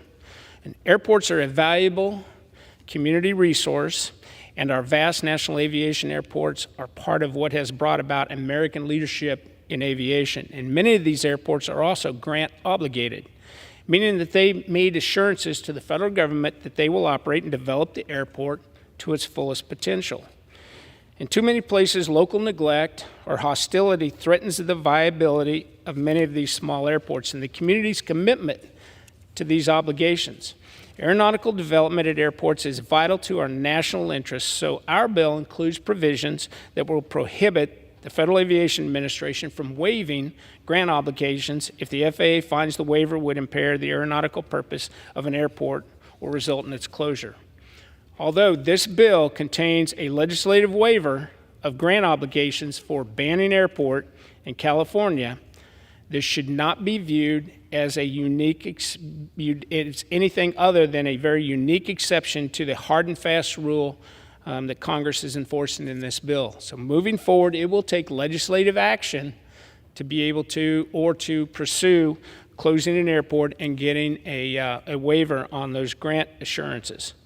One other provision I do want to point out is airline refunds. I remain concerned that the new Department of Transportation rule is going to result in significant unintended consequences for passengers, including increased prices or the processing of unintentional refunds when all a passenger wants is just simply to be rebooked on the next flight home. However, now that the Senate has amended the refund provision to more closely align with the DOT rule, it's important that DOT adheres to its published 6-month implementation period for the rule. DOT should not view this legislation as short-circuiting the implementation period, which is necessary for airlines and ticket agents to adopt new systems to ensure regulatory compliance. I look forward to working with both DOT and the FAA as they work to implement these provisions and the many other important sections in this bill. So to finish, this bill has the support of more than 1,000 aviation organizations and companies comprehensively addressing thousands of members and stakeholder issues and requests that we received. Simply put, this bill is vital to America's airport infrastructure and our economy and to the future of American leadership in aviation. And it's an honor to stand here and urge all of the members in the House to support this transformational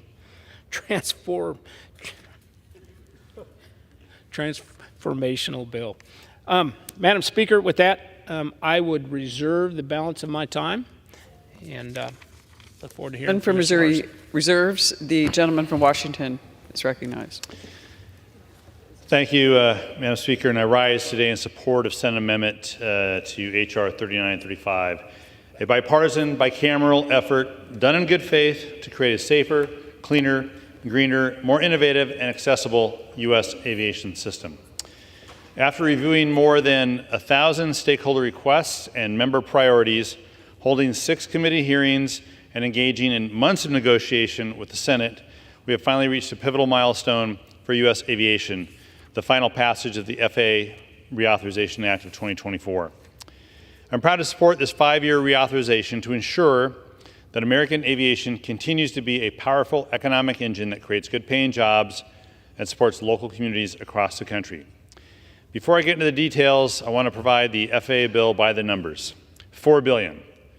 That is how much we boost the annual airport improvement program funding to, an increase of $650 million a year, with at least $150 million in AIP discretionary funds for airport noise and environmentally sustainable projects. $60 million. The new robust annual funding for workforce development grants to grow the next generation of aviation manufacturer workers, aviation maintenance technicians, and pilots, including a $12 million set aside annually for the new Willow Brown Aviation Education Program to support outreach and educational opportunities to underrepresented communities. $0. That is how much it will cost families now to sit with their young children on commercial aircraft. $200 million for new annual grants to increase airport runway safety and resiliency. $350 million to establish a groundbreaking reimbursement program for airports to replace harmful PFAS firefighting foam and equipment with safer alternatives. And finally, $20 million per year to launch a new pilot program to fund capital projects that improve airport accessibility, among other key reforms. The U.S. aviation system is the safest in the world, but it has been tested in recent years. To rise that challenge, this bill helps prevent runway incursions by expanding ground surveillance and detection technology at major airports to better alert air traffic controllers and the pilots of potential danger. Similarly, to combat fatigue and stress on the air traffic controller workforce caused by understaffing, this bill requires the FAA to hire the maximum number of controllers and to adopt the most appropriate controller staffing model to meet the aviation system's evolving needs. And at a time of unprecedented aerospace innovation, this final bill provides a clear and predictable framework for new aerospace entrants to scale safely in our skies. The bill requires the FAA to issue rulemakings for beyond visual line of sight, or BVLOS, drone operations, and to finalize the certification standards and operating rules for powered lift advanced air mobility, or AAM, aircraft. It will also help state, local, and tribal governments to use drones for infrastructure inspection and repair so maintenance and construction crews can work safely. The 2024 FAA reauthorization builds the foundation for a cleaner and greener future for our aviation ecosystem as well. The bill allows U.S. airports to use AIP funds for alternative fuel infrastructure, including for hydrogen and unleaded fuels, and works to mitigate the impacts of aviation noise on local communities, like those near Painfield and Bellingham International Airport in my own district. The reauthorization bill is also a jobs bill. It will help to build the economy and diversify our aviation workforce, recognizing how critical this effort is to U.S. leadership in the evolving global aviation sector. In addition to the robust investment for workforce development grants, this bill directs the FAA and the Department of Defense to collaborate on improving the career transition between military and civil aviation, and establishes a task force to oversee and advise on the FAA's efforts to support the mental health of the aviation workforce. Furthermore, the bill fosters a safer workplace by establishing a federal task force to help protect airline personnel from the troubling rise in assaults and initiating a ramp worker safety call to action to reduce the occurrence of tragic ingestion and blast zone accidents, among other key improvements. Moreover, after many disruptive incidents for passengers in the recent years, this reauthorization sets the passenger experience back on the right path, allowing for a safer, accessible, and more dignified travel experience. This bill works to make passengers whole by codifying into U.S. law a requirement that airlines provide cash refunds to passengers, and harmonizes with the recent DOT rule to allow for these refunds to be automatic. It also calls for airlines to create policies for reimbursing passengers for meals, lodging, and other costs if their flight is canceled or significantly delayed. Furthermore, this reauthorization breaks down barriers for passengers with disabilities by improving training for airline personnel and contractors who assist these passengers with boarding or deplaning an aircraft, and importantly, for handling their mobility devices, and establishing a pilot program to allow passengers to seamlessly travel with approved service animals. The FAA Reauthorization Act of 2024 cements a safer, cleaner, greener, more innovative, and accessible future for U.S. aviation. I want to thank my colleagues, Chair Graves, Subcommittee Chair Garrett Graves, Subcommittee Ranking Member Steve Cohen, Senate Commerce Committee Chair Cantwell, and Ranking Member Cruz for their collaboration. I want to thank the nearly 350 stakeholders representing unions, airlines, airports, manufacturers, disability rights organizations, healthcare groups, so many folks who have endorsed this legislation and have helped build support since we first passed this out of committee last July. So I stand here today to urge my colleagues to support this bipartisan, bicameral legislation, and I reserve the balance of my time. The gentleman from Washington reserves. The gentleman from Missouri. Madam Speaker, can I inquire as to how much time is left? The gentleman has 11 and a half minutes remaining. At this time, I'd like to yield 5 minutes to the gentleman from Louisiana, who's also chairman of the Aviation Subcommittee, Mr. Graves. The gentleman from Louisiana is recognized. Thank you, Madam Speaker. Madam Speaker, we passed a bill out of the House in July of last year, and a 351 to 69, despite the fact that we've been in this incredibly challenging and polarizing Congress. And we came together because of the importance of this legislation and recognizing since 2018, the last time we did an FAA bill, we have seen profound changes in the aviation industry. For example, in 2018, there were approximately 100,000 remote drones, remote pilot certificates that have been issued by the FAA. Today, there are nearly 4 times that many at 400,000. In all of 2018, there were 33 commercial space launches that were licensed by the FAA. This year alone, so far, in the first 4 or 5 months, there have already been 47. In ground stops, in the first time in nearly 20 years, we've had a national ground stop. And just weeks ago, we had a facility incident where there were 3 of the nation's largest airports that had a ground stop at that point. So we have seen profound changes in the aviation industry over the last 6 years. This bill brings fundamental solutions into areas like aviation safety that's so critical, ensuring that we have an entire title on innovation, looking at unmanned systems and advanced air mobility, ensuring that general aviation is treated in a way that's appropriate and integrated into the airspace and efficient, ensuring that we have the workforce that's needed, not for yesterday's aviation industry, but truly for tomorrow's. This bill reorganizes the FAA in a way that recognizes newer technologies, the need for the FAA to move faster, to move more seamlessly. It reauthorizes the National Transportation Safety Board to ensure that we learn from mistakes and failures, and most importantly, Mr. Speaker, this bill focuses on the passenger experience, ensuring that that curb-to-curb experience is a good one. And I think it's important to make note that over the last 6 years, we have had 1 new commercial aircraft that's been certificated by the FAA. International competitiveness on aircraft design and manufacturing is becoming more competitive globally.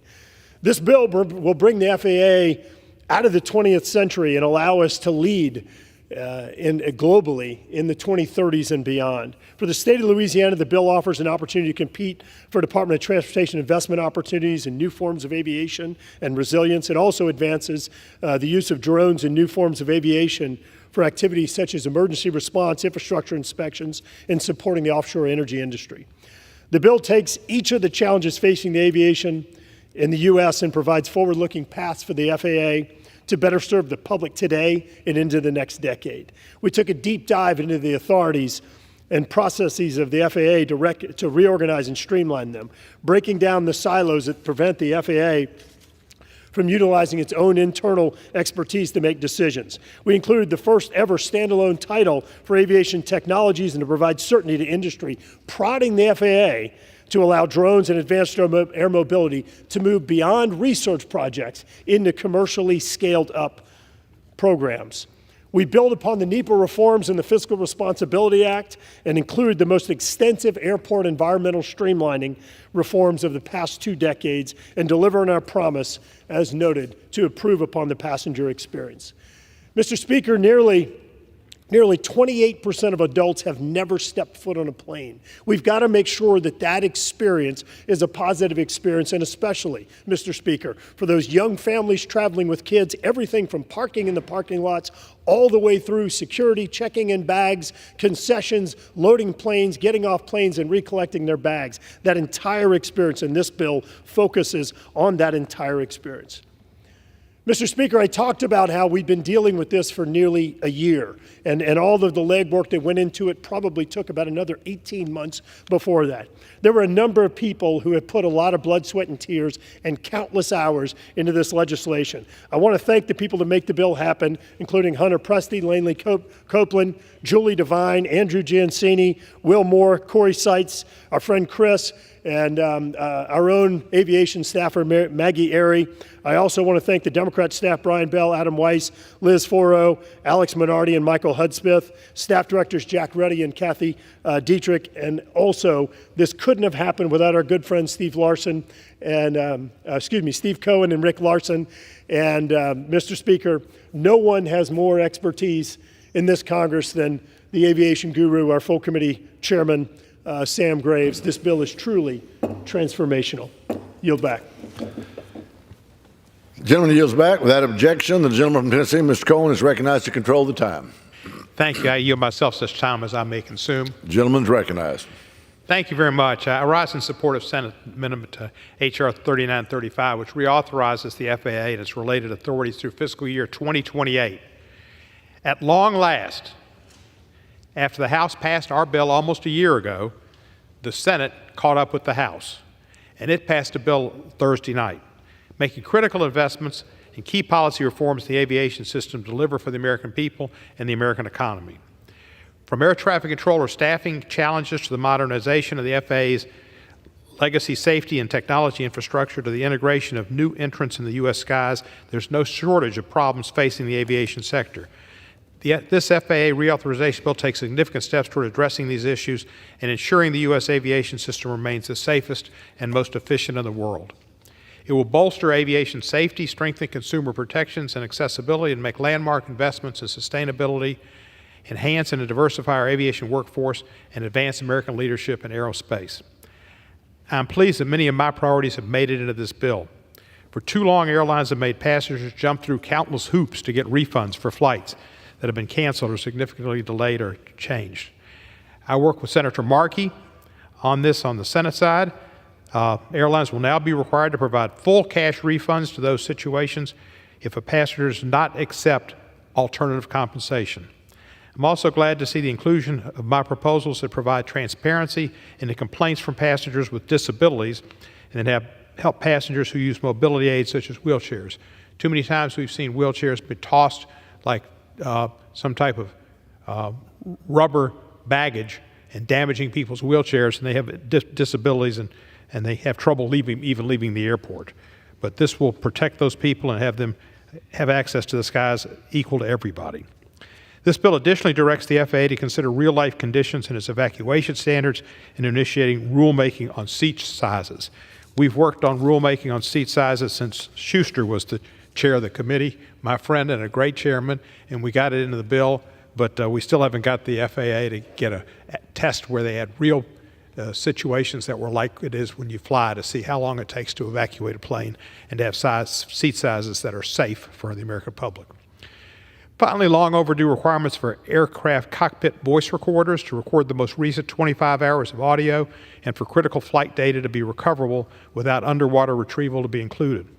This was included and was a part of the bill that I received from suggestions of the former NTSB chair, Jim Hall, a great Tennessean and a former NTSB chair who championed this when it was a plane that went down leaving South America, and it took forever for them to find the recorder. He's been a tireless champion of these requirements, and this will provide greater clarity for accident investigations. The challenges facing the U.S. aviation system make it clear that we must pass this long-term comprehensive reauthorization. I want to thank my friends and colleagues, Chairman Graves, Sam Graves, who did a great job in bringing this bill together, bringing everybody together, giving everybody opportunities to be included, and to make sure it was successful. And Garrett Graves, who's a big fan of Steve Larson's, and Ranking Member Rick Larson. Our partnership is so this body can come together and pass meaningful and transformative legislation. It is bipartisan, it is bicameral, it is bicoastal, it's not bisexual.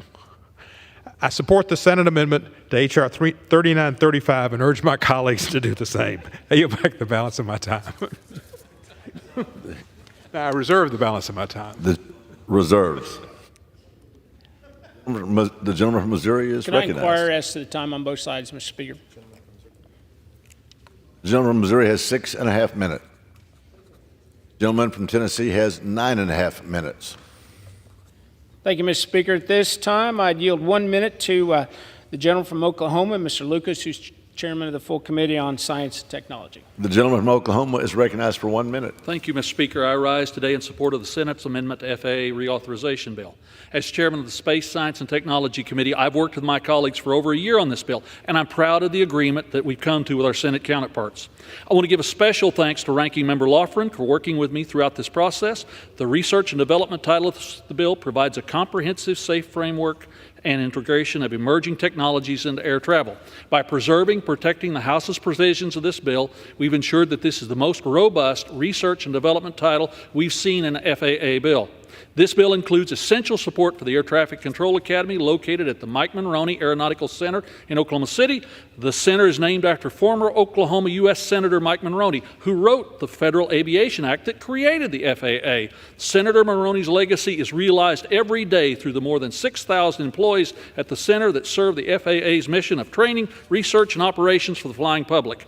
The Air Traffic Control Academy in the center is responsible for the first few months of training for all air traffic controllers. Centralized training at the Academy ensures that operating in the national airspace is seamless from one end of the country to the other. I'm proud to represent and support the interest of this institution, which gives us the safest flying in the world. I yield back. Yields back.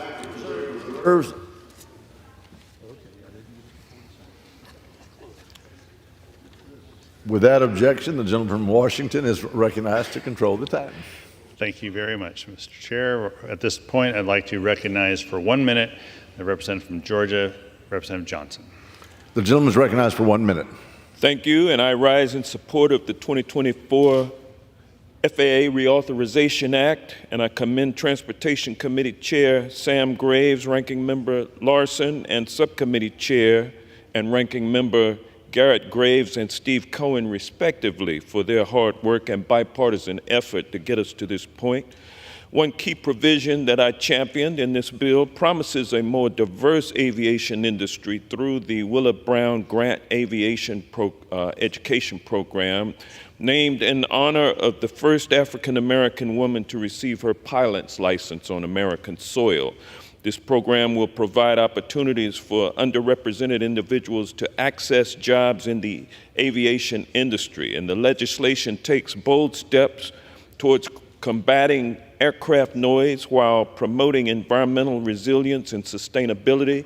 It will prioritize accountability and accessibility for consumers through provisions ensuring timely departures, fair treatment, and compensation, and with 10 new slots at DCA Airport, they will have more connectivity and economic expansion, and that's why I'll be voting in favor of this legislation, and I yield back. The gentleman yields back. The gentleman from Washington reserves. The gentleman from Missouri is recognized. Thank you, Mr. Speaker. At this time, I'd yield 1 minute to the gentleman from Utah, Mr. Owens. The gentleman is recognized for 1 minute.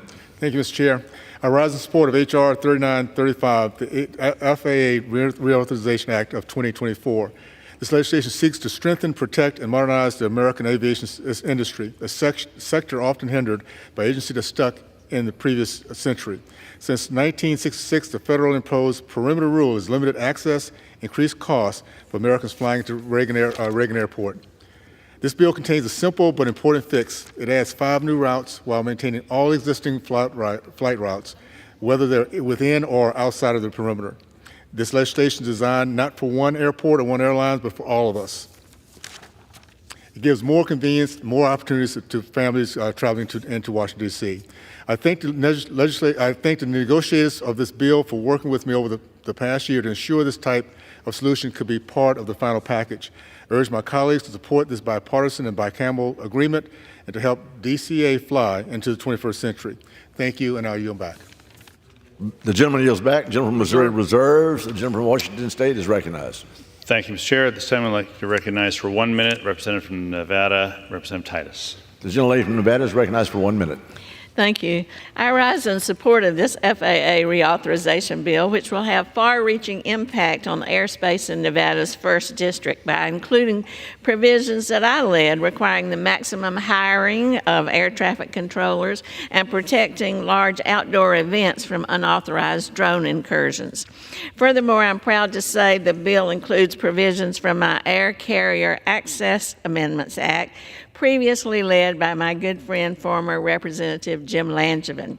It will protect the rights of disabled passengers by establishing aircraft accessibility standards and setting a timeline for DOT to investigate and respond to disability-related complaints. I want to thank Chairman Sam Graves, Ranking Member Larson, and Aviation Chair Garrett Graves and Ranking Member Cohen for their hard work on this bill and helping me to get these provisions included. Thank you, and I yield back. The gentlelady yields back. The gentleman from Washington reserves. The gentleman from Missouri is recognized. Thank you, Mr. Speaker. At this time, I would yield 1 minute to the gentleman from Kansas, Mr. Mann. The gentleman from Kansas is recognized for 1 minute. Thank you, Mr. Speaker. The economy of the state of Kansas has a strong relationship with aviation. My district alone is home to 6 commercial airports, 39 general aviation airports, and 5 essential air service communities. After agriculture, aviation is the 2nd largest impact on my state's economy. Over the past year, I've advocated for an FAA reauthorization that is cost-effective and invests in programs that are crucial to the aviation industry in Kansas and across the country. I've advocated to expand Section 65 workforce to include manufacturing and engineering and to reform the current workforce development programs to support the long-term growth and diversification of the pilot profession. Most importantly, I've advocated for us to reauthorize an aviation bill that prioritizes safety. In order for the aviation industry to thrive, we need an FAA that adopts long overdue policy changes and regulatory requirements. America has been and should continue to be the gold standard of aviation. I call my colleagues to pass the FAA reauthorization that gives the industry the policies that it needs to continue to thrive. Thank you, and I yield back. The gentleman yields back. The gentleman from Missouri reserves. I reserve. Can I ask for the time again, both sides? Missouri has 3.5 minutes. Okay. The gentleman from is 3.5 minutes. And the gentleman. I reserve. The gentleman from Washington has 7.5 minutes, and you are recognized. Thank you, Mr. Chair. At this time, I'd like to recognize for 1 minute the representative from California, Representative DeSaulnier. I want to thank the gentleman from California is recognized for 1 minute. I want to thank the gentleman for yielding. I want to thank the leadership of Chairman Graves and Ranking Member Rick Cohen. I'm very happy that many of the priorities that I've worked for over the last few years made it into this reauthorization, including several provisions made from our Safe Landings Act, like addressing near misses and expanding airport surface surveillance and safety systems. I'm also excited to see the creation of the Task Force on Human Factors for Aviation Safety, an effort that I've worked on after a near miss of could have been the largest aviation disaster in the history of the country at San Francisco International in 2017. We learned a lot from that experience, and this piece of legislation helps correct some of the things that almost created that disaster. This task force will help to keep our aviation system safe by better understanding the ways pilots operate and make decisions, and help to improve training and outcomes. I appreciate the Senate working with us to ensure that important provisions for safety, supporting the workforce, and protections for every passenger are included. I yield back. The gentleman from California yields back. The gentleman from Washington reserves. The gentleman from Missouri is recognized. Thank you, Mr. Speaker. At this time, I'd yield 1 minute to the gentleman from New Jersey, Mr. Van Drew. The gentleman from New Jersey is recognized for 1 minute. Thank you, Chairman. I thank our chairman. I thank all the chairs and vice chairs. Today's truly historic. This district not only in my district, but this establishes the legal establishment of the FAA William Hughes Technical Center in Advanced Aerospace. It's a real big deal for South Jersey, but it's a real big deal for the United States of America. The permanent technical center will expand into a new field called advanced aerospace. Thousands of workers and businesses will come into our country, come into our state, and make a real difference. Critically, this law ensures that the technical center is locally controlled and protected from reorganization. Congress must ensure that the new law is faithfully executed. I will work with my colleagues to achieve that goal. The future of aviation, even with the problems that we have had, is bright for the Technical Center, bright for the United States, and bright for South Jersey. I urge swift passage and enactment of this important new law. Thank you. I yield back. The gentleman from New Jersey yields back. The gentleman from Missouri reserves. The gentleman from Washington is recognized. Thank you, Mr. Chair. At this time, I'd like to recognize for 1 minute the representative from California, Representative Carbajal. The gentleman from California is recognized for 1 minute. Thank you. Mr. Speaker, I rise to express my support for the FAA reauthorization and commend Chairman Graves and Ranking Member Larson for crafting this bipartisan agreement. This bill represents what we can achieve when we work together in good faith to advance the priorities of all our communities. It will help us create a safer and cleaner aviation system while maintaining American leadership in aviation and aerospace innovation. Additionally, the bill includes many of our priorities, providing $4 billion for airport infrastructure, tackling PFAS contamination through my bills to establish a new reimbursement program to help airports replace toxic firefighting foams, and requiring regular reports from federal agencies, and to support the Western Range at Vandenberg Space Force Base, ensuring the FAA can improve real-time data sharing of space launches and reentries with air traffic controllers in the field. I urge my colleagues to vote yes. I yield back. The gentleman yields back. Reserve. The gentleman from Washington reserves. The gentleman from Missouri is recognized. Thank you, Mr. Speaker. At this time, I'd yield 1 minute to the full committee, chairman of the Resources Committee. Anyway, the gentleman from Arkansas, Mr. Westerman. The gentleman from Arkansas is recognized for 1 minute. Thank you, Mr. Speaker. I rise today in support of H.R. 3935, the FAA Reauthorization Act of 2024. I commend Chairman Sam Graves, Ranking Member Larson, Aviation Chairman Garrett Graves, and Ranking Member Cohen. Their dedication to bipartisan, bicameral collaboration has been instrumental in shaping this legislation. In Arkansas's 4th Congressional District, we are fortunate to have numerous small and medium-sized airfields that serve Arkansans and visitors from around the world, and we are home to a unique and robust agricultural aviation industry. We've included provisions that specifically address safety in Arkansas aviation as well as rural communities around the country, like mandating tower marking rules to protect general aviators, improving radio communications at Mena Intermountain Municipal Airport, and improving aviation infrastructure and workforce development in the Central State.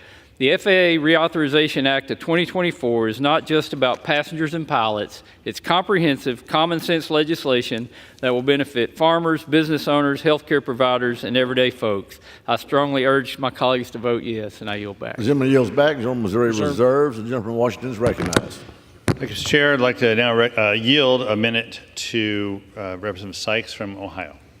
The gentlelady is recognized for 1 minute. Thank you, Mr. Speaker. I rise today in support of H.R. 3935, the Securing Growth and Robust Leadership in American Aviation Act, or the FAA reauthorization. My home state of Ohio is a major transportation hub and has a proud legacy as the birthplace of aviation.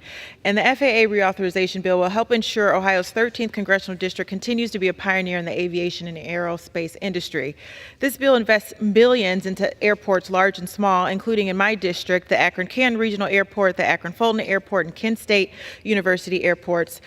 These much needed resources will keep our skies safe and make our aviation infrastructure cleaner and greener. In particular, I want to highlight the maintenance of the federal age and flight hour requirements, the consumer protections in the event of cancellation and delays that will help keep costs down and save people money, and notably, language that I advocated for to support the advancement of a remote tower program in Ohio.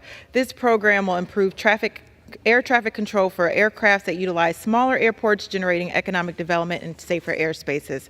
This legislation is a major victory for Americans' aviation workforce as it improves the safety and health and well-being of aviation standards, both on the ground and in the air. Thank you, Mr. Speaker. I yield back. The gentleman from Washington Reserve, the gentleman from Missouri is recognized. Could I ask for the time, Mr. Speaker? The gentleman has 1.5 minutes.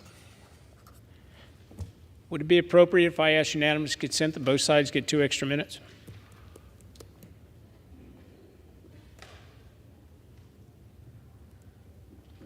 Sure, without objection. The gentleman's recognized.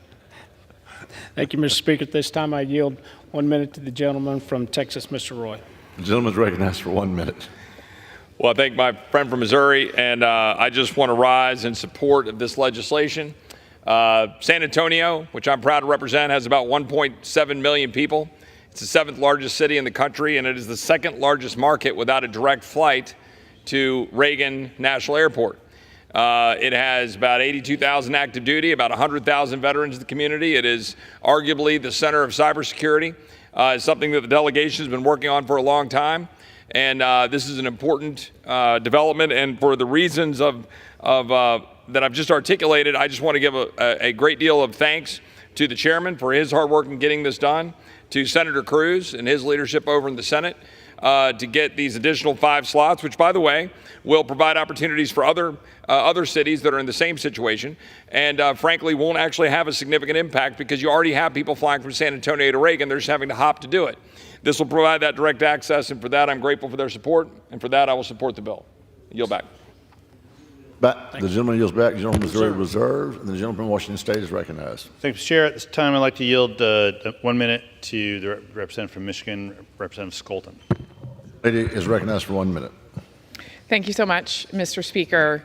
For months, we have been hard at work crafting the FAA Reauthorization Act of 2024. I am so excited that we are finally here to pass this critical piece of legislation that includes so many wins for my district back home in West Michigan. This bill is innovative, it's collaborative, and it is essential. We're moving air travel forward. Thank you so much to Chairman Graves, Ranking Member Larson, and all of the members who came together to unanimously pass this bill out of committee. Michigan's 3rd is home to Gerald R. Ford International Airport and a number of other incredible airports. GRR is one of the busiest airports in the nation, but its growth is being inhibited by an air traffic control tower which doesn't meet security standards or operational necessities found in newer towers. Yet it's consistently been passed over for replacement by the FAA.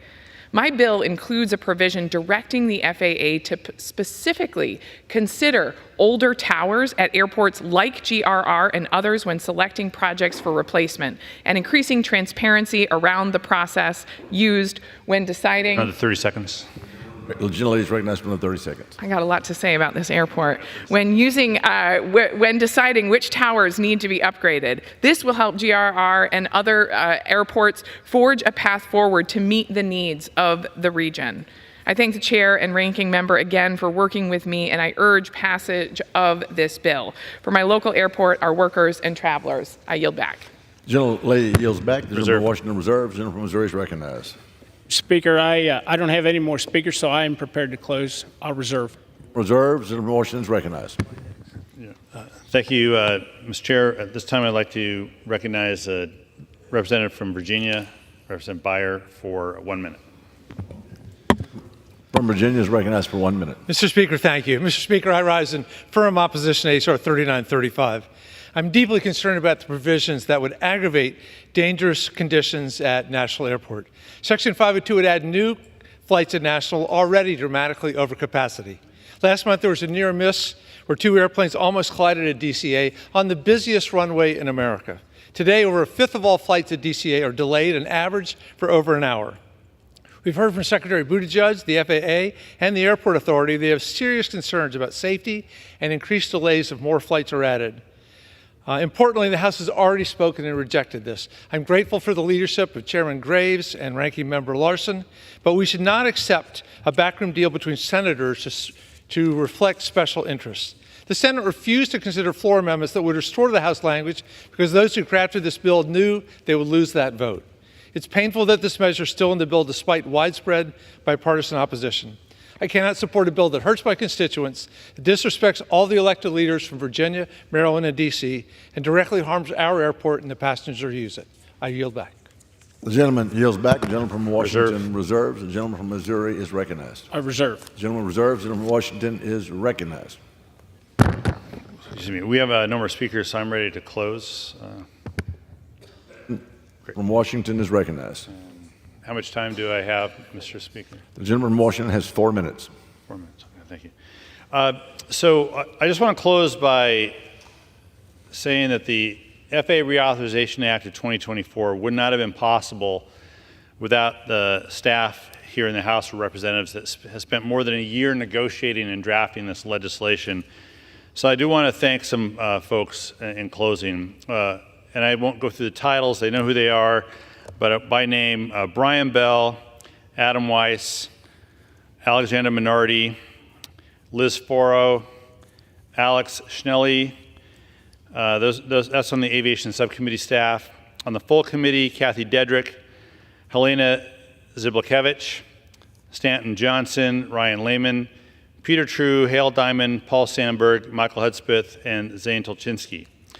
I also want to recognize the Republican aviation staff. Without, obviously, this would not have been done because both staffs took the direction from the chair and I that we were going to play Team House of Representatives when it came to negotiating the final bill and be bipartisan as long as we could be bipartisan through this entire process. I want to recognize on the aviation subcommittee staff on the Republican side, Hunter Presti, Laney Copeland, Julie Devine, Andrew G. Cheney, Will Moore, Corey Seitz, and Christopher Sen, and the full committee, Jack Ruddy, Abby Camp-Wink, Megan Holland, Corey Cook, Leslie Parker, Justin Harklerode, and Carrie Goldberg. And from the Office of Alleged Counsel, who I never see these people, I never meet them, but they do a lot of work, Karen Anderson, Jordan Code, Robert Costuro, Emily Ordakowski, and Michelle Johnson. I want to thank all those folks for their hard work to make this happen. Your efforts have allowed us to craft a bill that we can all be proud of. So, Mr. Chair, in closing, the FAA Reauthorization Act of 2024 is a bipartisan, bicameral, good faith effort that ensures U.S. leadership in aviation safety, sustainability, innovation, and job creation. So I strongly urge the Senate amendment, strongly support the Senate amendment to H.R. 3935 and urge all of my colleagues to support it as well. And with that, I yield back the balance of my time. The gentleman yields back. The gentleman from Missouri is recognized. Thank you, Mr. Speaker. In closing, this bill before us is a strong, bipartisan, and forward-looking piece of legislation that will undoubtedly advance American aviation innovation and safety. I'm not going to go into the so many great things that are in this bill, but I've served in this House for more than 23 years, and I've been looking forward to passing an FAA bill as chairman of the Transportation Infrastructure Committee for a long time. This is the kind of bill that a chairman only gets to do once in their career, and I could not be more proud of the final product that we've put together. And I want to thank my partner, Ranking Member Larson. I'm grateful for that partnership that you and your team have shown throughout this entire process, throughout this Congress, and everything that the committee does. But no piece of legislation, especially not one as comprehensive as this bill, is complete without a tremendous amount of behind-the-scenes work. And I do want to thank the T&I committee staff on both sides, led by Staff Directors Jack Ruddy and Kathy Dedrick, and the Aviation Subcommittee Staff Directors Hunter Presti and Brian Bell. I do want to thank Abby Wank, Corey Cook, Megan Holland, Leslie Parker, Chris Devine, Tyler Micheletti, Rachel Sackerson, Justin Harklerode, Carrie Goldberg, Jake Murphy, Brianna Garcia, Willis McKay, and Peyton Palazzo, and the Republican Subcommittee, Aviation Subcommittee folks, Lanny Copeland, Andrew Giancini, Julie Devine, Will Moore, Corey Seitz, Chris Sen, and Maggie Rhea. But lastly, the last thing I want to say is I want to recognize my General Counsel, Corey Cook. This has less to do with the FAA and more to do with the fact that after 5.5 years of serving on T&I, she is departing for the Senate. And after watching and waiting on the Senate to finish the FAA bill, I can't say that her decision to leave the House is necessarily guided in the right direction, and I can't say I fully endorse it.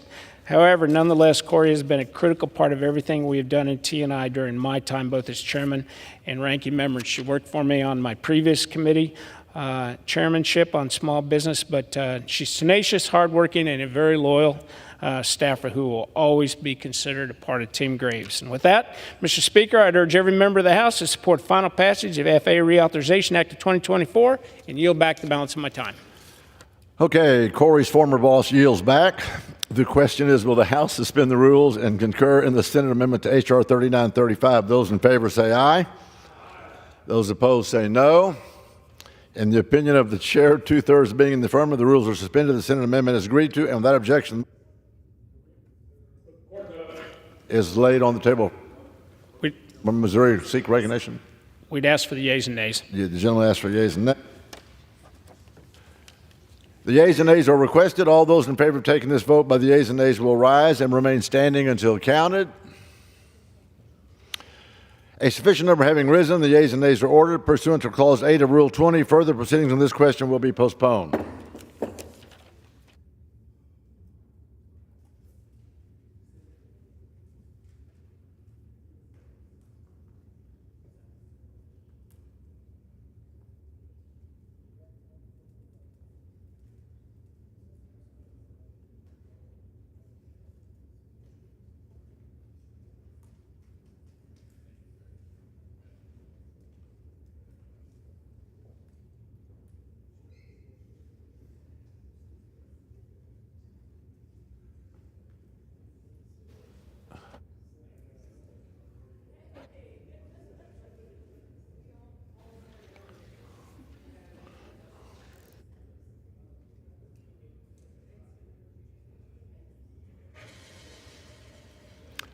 For what purpose does the gentleman from Missouri seek recognition? Mr. Speaker, I'd move to suspend the rules and pass H.R. 7659 as amended. The clerk will report the title of the bill. H.R. 7659, a bill to authorize and amend authorities, programs, and statutes administered by the Coast Guard. Pursuant to the rule of the gentleman from Missouri, Mr. Graves, and the gentleman from California, Mr. Carvajal, each will control 20 minutes. The chair now recognizes the gentleman from Missouri. Thank you, Mr. Speaker. I ask unanimous consent that members have 5 legislative days in which to revise and extend the remarks and insert extraneous material into the record on H.R. 7659. Without objection, so ordered. Thank you, Mr. Speaker. I yield myself such time as I may consume. The gentleman is recognized. Thank you, Mr. Speaker. I rise in support of H.R. 7659, the Coast Guard Reauthorization Act of 2024. This bipartisan measure authorizes funding for the Coast Guard, one of 6 armed services for the next 2 fiscal years. The men and women of the Coast Guard deserve the support of this Congress in their efforts to meet the challenges of their ever-growing mission. Those missions are wide-ranging and include ensuring the safety of maritime trade, including our vital supply chain, enforcing United States laws at sea, protecting our nation's borders, helping counter undue Chinese influence in the Pacific, helping to develop the United States' redefined role in the rapidly changing Arctic, and countering human trafficking and the influx of illicit drugs into this country. This bill provides the Coast Guard with the authorities and resources it needs to carry out its mission. And I commend Ranking Member Larson, Subcommittee Chair Webster, and Subcommittee Ranking Member Carvajal for working to reach a bipartisan agreement on this bill. With that, Mr. Speaker, I would urge support of this legislation and reserve the balance of my time. The gentleman reserves. The gentleman from California is recognized. Thank you, Mr. Chair. Mr. Speaker, I rise and to yield myself such time as I may consume. Is recognized. I rise in support of the Coast Guard's Reauthorization Act of 2024. I am proud to have played a part in this development and passage out of committee, and I appreciate the bipartisan leadership of Chairman Sam Graves, Ranking Member Larson, and Subcommittee Chair Webster. This legislation is an example of how working together in a bipartisan way can result in good legislation. As one of the 6 branches of the armed services, the U.S. Coast Guard protects our national security and is an essential asset to DoD missions overseas, often facilitating diplomatic relations, resulting from unique authorities. The Coast Guard fosters partnerships with other countries not easily achieved by other branches. This bill will renew and enhance support for critical missions of the U.S. Coast Guard. Every day, Coasties work to safeguard our economic interests and ensure the fluidity of the marine transportation system.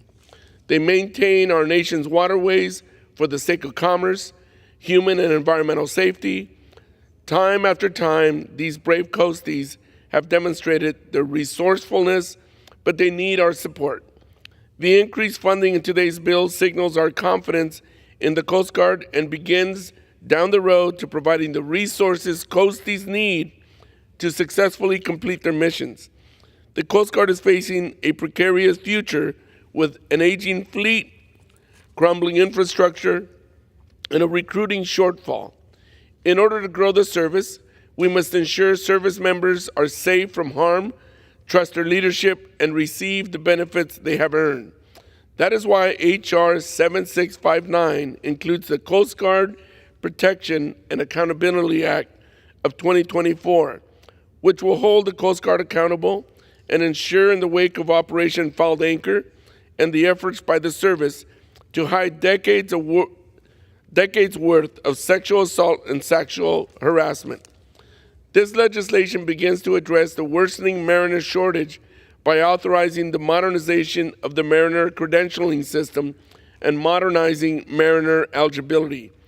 This bill will provide long-term sustainable jobs and for American mariners. I am proud to have worked with my colleagues on this important legislation, and I look forward to seeing it passed into law. Thank you, and I urge support for this passage. From California yields. The gentleman reserve? Yep. Okay. The gentleman from Missouri is recognized. Thank you, Mr. Speaker. At this time, I'd yield 5 minutes to the gentleman from Louisiana, Mr. Graves. The gentleman from Louisiana is recognized for 5 minutes. Thank you, Mr. Speaker. Mr. Speaker, this year in August, we're going to hit the 234th birthday of the United States Coast Guard. We have seen profound changes in the Coast Guard's mission. They perform the jobs of probably a dozen federal agencies over water. They do a remarkable job, everything from drug and alien interdiction to maritime security to maritime safety.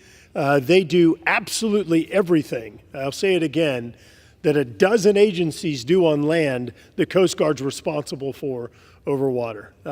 It is absolutely remarkable. The brave men and women that we refer to as the Coasties have served our country with incredible honor, distinction, and Mr. Speaker, we refer to them as the Swiss Army knife of the federal government. They do so much. They conduct search and rescue missions, support safe navigation in our waterways, and help to defend our maritime border from nefarious actors. Now more than ever, Coast Guard's missions don't go unnoticed, and it's important that we provide the Coast Guard the resources that they need to conduct their operations. China's maneuvering to overtake the United States maritime supremacy. Today, China has the capacity to manufacture 234 times the shipbuilding capacity of the United States. Let me say that again. Today, China has 234 times the shipbuilding capacity of the United States. And these ships aren't being used for honorable activities, Mr. Speaker. We have seen as China is now fishing approximately 42% of its fishing in what is known as distant waters.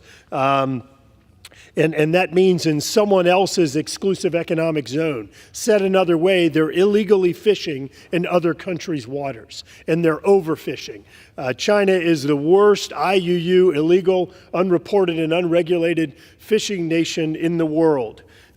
This isn't limited to just China or Chinese waters. We recently had a major bust of IUU activities in the Gulf of Mexico on one of my favorite entrees, the red snapper. The Coast Guard's vital to protecting our waters and our national security, particularly here in the United States and in the area you and I share, Mr. Speaker, in the Gulf of Mexico. The Coast Guard plays a critical role in protecting our maritime boundary from drugs and from migrants.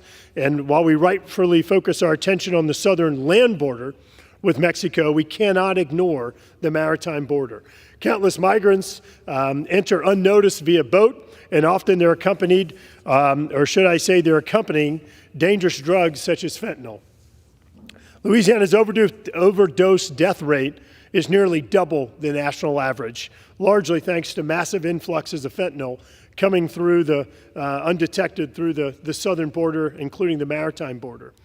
Over the past year, a sheriff's office in my district removed nearly 6 times the fentanyl that they recovered in just 2022. Wouldn't it be amazing if the Coast Guard could help to stop the drug interdictions, stop these illegal drugs and migrants from coming across our maritime border? Our coasties can't be successful in defending our national security without the proper resources. As China seeks to assert itself in the Pacific, this bill authorizes 2 fast response cutters that will be used to support missions with partners in the Indo-Pacific. Furthermore, as the world and Russia moves into the Arctic, this bill authorizes the 2nd Polar Security Cutter, or heavy icebreaker, for the Coast Guard. It's imperative that we fund the Coast Guard at the levels authorized in this bill. It will protect our people, our environment, our fisheries, and to continue to push back on nations such as China and Russia. I'm proud to have contributed to and supported this bill in committee, and I look forward to voting for it favorably on the House floor. I do want to thank all of the members that have been involved, especially our ranking member Webster, and again, the leadership of our fearless chairman, Sam Graves, as well as the ranking members that have worked on this bill for months and months. I urge support of the bill and yield back. The gentleman yields back. The gentleman from Missouri reserves. The gentleman from California is recognized. Thank you, Mr. Speaker. I yield 2 minutes to the gentleman from Virginia, Mr. Don Beyer. The gentleman from Virginia is recognized for 2 minutes. Thank you, Mr. Speaker. Mr. Speaker, I rise to flag an issue on the Coast Guard reauthorization. One particular provision in the bill can negatively impact offshore wind. Installing monopiles for offshore wind requires a specialized planning and fleet. And the U.S. fleet does not currently include certain offshore wind-specific vessels. They're the linchpins in construction. With the current bill language mandating exclusive use of domestic crews on a few foreign vessels, it could lead the few vessels that can install offshore wind to exit the U.S. market altogether. Right now, adding these crew requirements for certain international vessels would freeze offshore wind construction. Offshore wind is essential to achieving our decarbonization goals, but it's a brand new industry in the United States, and it needs time to build its supply chain from the ground up. I've been proud of Dominion Energy's recent announcement that the first Jones Act compliant vessel, Charybdis, is on track to be completed by late 2024. The offshore wind industry in America is investing in more than 40 American vessels, all of which will be required to have all-American crews. But until we have these vessels, we'll be reliant on the foreign vessels. The stipulations in this bill would impede the involvement of the current fleet necessary to kickstart these projects and give the U.S. any viable alternatives. The absence of these specialized vessels would mean that numerous American ships and mariners would lose employment opportunities, and there would be no offshore wind farms to build or maintain. We can address this and find a fix that avoids job losses for union workers or causes significant delays. While we all champion American jobs in offshore wind, it's important to recognize that this industry is still in its early stages domestically. Mr. Chairman, I urge you to address this issue moving forward as this legislation moves towards conference. It's imperative that we do not stumble as we embark on this promising new industry, which holds the potential to enhance our energy security and create thousands of American jobs. Thank you. I yield back. The gentleman yields back. The gentleman from California reserves. Mr. Speaker, I'd like to say something. The gentleman is recognized. Thank you. I appreciate my colleagues' concern and our shared commitment to rapidly develop clean energy. I also believe that the American maritime industry should play a meaningful role in the development and maintenance of offshore energy.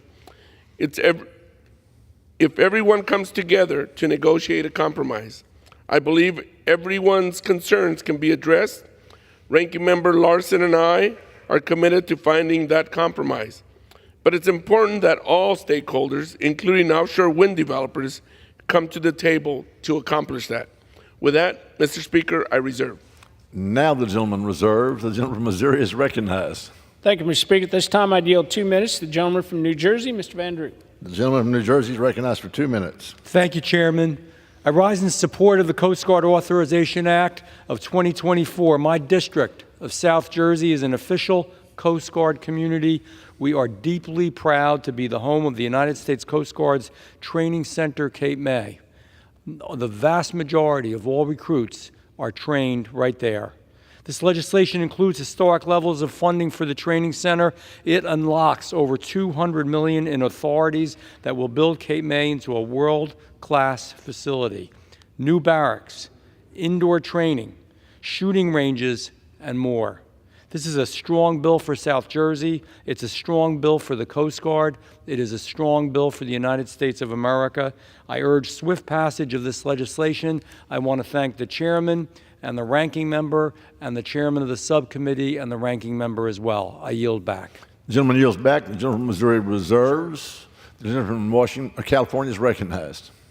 Mr. Speaker, I yield 4 minutes to Ranking Member Larson from the state of Washington. The gentleman from Washington is recognized.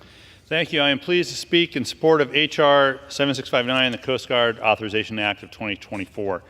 This bipartisan legislation reauthorizes funding for the U.S. Coast Guard for fiscal years 2025 and 26 and updates Coast Guard programs and policies. This bill is a result of bipartisan negotiations between Chair Graves, Chair Webster, myself, and Ranking Member Carbajal, and includes numerous contributions from members on and off the committee. This bill is the latest example of bipartisanship thriving on the Transportation and Infrastructure Committee. Coast Guard operational readiness is at risk due to years of underfunding. A lack of investment led to a $3 billion shoreside infrastructure backlog, a lack of icebreaking capacity in the Arctic and Great Lakes, and reduced capacity across several essential missions such as marine safety and mariner credentialing. This bill begins to address the shortfall by authorizing $14.78 billion for the Coast Guard for fiscal year 25 and $15.52 billion for fiscal year 26. These increases over current funding levels will give the Coast Guard the resources needed to execute its missions and ensure a basic standard of living for service members. In addition, this bill authorizes the procurement, construction, and improvements account at $3.48 billion for fiscal year 25 and $3.65 billion for fiscal year 26, well above the President's budget request.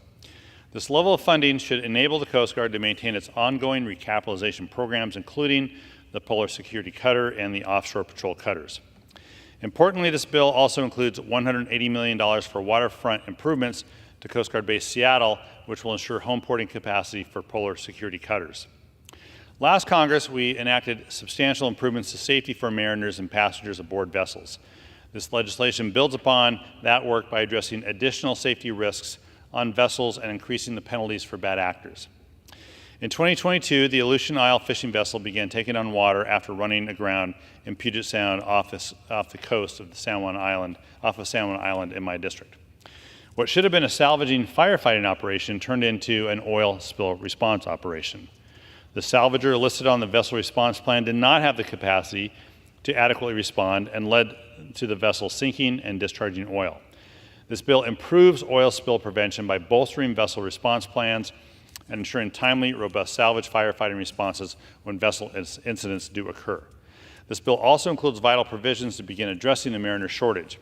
The current mariner credentialing program, which the Coast Guard oversees, is outdated and relies on paper applications.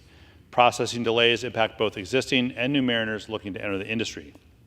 And I appreciate Chair Graves working with me to include an authorization of $11 million for a new electronic credentialing system. This, coupled with other provisions, will begin to address the mariner shortage. And finally, this bill includes the Coast Guard Protection and Accountability Act of 2024. This legislation was developed because the Coast Guard deliberately hid Operation Fouled Anchor and decades of sexual assault and harassment at the Coast Guard Academy. The Commandant is working hard to repair the lost confidence that resulted from Operation Fouled Anchor, and this legislation provides the tools to do so while increasing congressional oversight. I want to thank Chair Graves, Coast Guard Subcommittee Chair Webster, and Ranking Member Carbajal for their cooperation in crafting this important legislation. I look forward to our continued collaboration as the legislation moves forward. I urge all members to support the bill, and with that, I yield back the balance of my time. The gentleman from Washington yields back. The gentleman from California reserves. I'd like to respond again. The gentleman is recognized.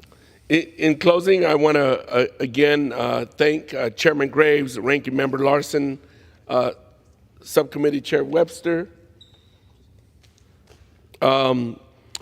including our bipartisan staff on the Republican side, John Rayfield, Reed Linsk, Cameron Humphrey, Nicole Bredrorio, Ian Orr. On the Democrat side, Matt Dwyer, Cheryl Dixon, and Joanna Montiel on my staff. With that, I reserve. The gentleman reserves. The gentleman from Missouri is recognized. Thank you, Mr. Speaker. This time I yield 2 minutes to the gentleman from Texas, Mr. Hunt. The gentleman from Texas is recognized for 2 minutes. Thank you, Mr. Speaker. I rise today in opposition not to H.R. 7659 or the United States Coast Guard, but to a provision inside this bill that will decimate offshore oil and gas production in the United States as we know it. Section 346 of this bill will impose such burdensome regulations on crews and foreign-flagged vessels that they will cease drilling in the Gulf of Mexico. Within 90 days of enactment, offshore oil and gas production will come to an abrupt halt. Let me repeat that. Within 90 days of this provision's enactment, American oil and gas production will cease in the Gulf of Mexico. The vessels and crews used in this industry are highly specialized and complex and require foreign workers. As it stands, there are not enough American mariners sufficiently trained to conduct such complex offshore work. The systems used on these vessels take years of training and experience to operate and maintain. Anything short of precision could result in catastrophic outcomes. Many of you know that I am America First through and through. I'm a veteran through and through, but I'm also realistic. Foreign-flagged vessels and crews are used because the United States simply lacks the U.S. flagged vessels or trained crews to work in the specialized area. This manning and crewing provision will put an end to the United States as a competitive disadvantage and will drive up prices for American families. I said it before, and I'll say it again. American offshore oil and gas operators produce the world's cleanest barrels of oil and gas. We should be producing more oil and gas in the Gulf of Mexico, not less. This provision will cause the U.S. to produce less energy, allowing other countries to step into that void. Let's not cede the advantages that America possesses in other nations that will produce dirtier barrels of oil and natural gas, increase the financial burden on Americans, and use the proceeds to undermine our national security and our way of life. Thank you, Speaker, and I yield back. The gentleman yields back. The gentleman from Missouri reserves. Reserve. The gentleman from Washington from California is recognized. Mr. Speaker, I'd like to yield 2 minutes to Mr. Menendez. The gentleman is recognized for 2 minutes. Thank you, Mr. Speaker. I rise in support of the Coast Guard Authorization Act of 2024, which includes my bill, H.R. 7702, to prevent tragedies like the Port Newark fire. The bill is personal to me and to our district. In July of last year, fire broke out aboard a vessel docked at Port Newark. 2 firefighters paid the ultimate sacrifice while responding, Augusto Augie Acabao and Wayne Bear Brooks, Jr. Newark and the entire state of New Jersey will always remember these heroes for their bravery on that day. They were beloved by their families, communities, and the Newark Fire Department. And while we can't bring them back, we can work to prevent tragic accidents like this one from happening again. Responding to vessel fires is incredibly difficult. Each vessel is unique, and the presence of smoke in extremely tight, unfamiliar spaces makes them even more difficult to navigate and that much more dangerous for our firefighters. Our bill tasks the GAO to study vessel fires, examine non-federal collaboration to address vessel fire risk, and make recommendations on preparedness, responses, and training for fires of this nature.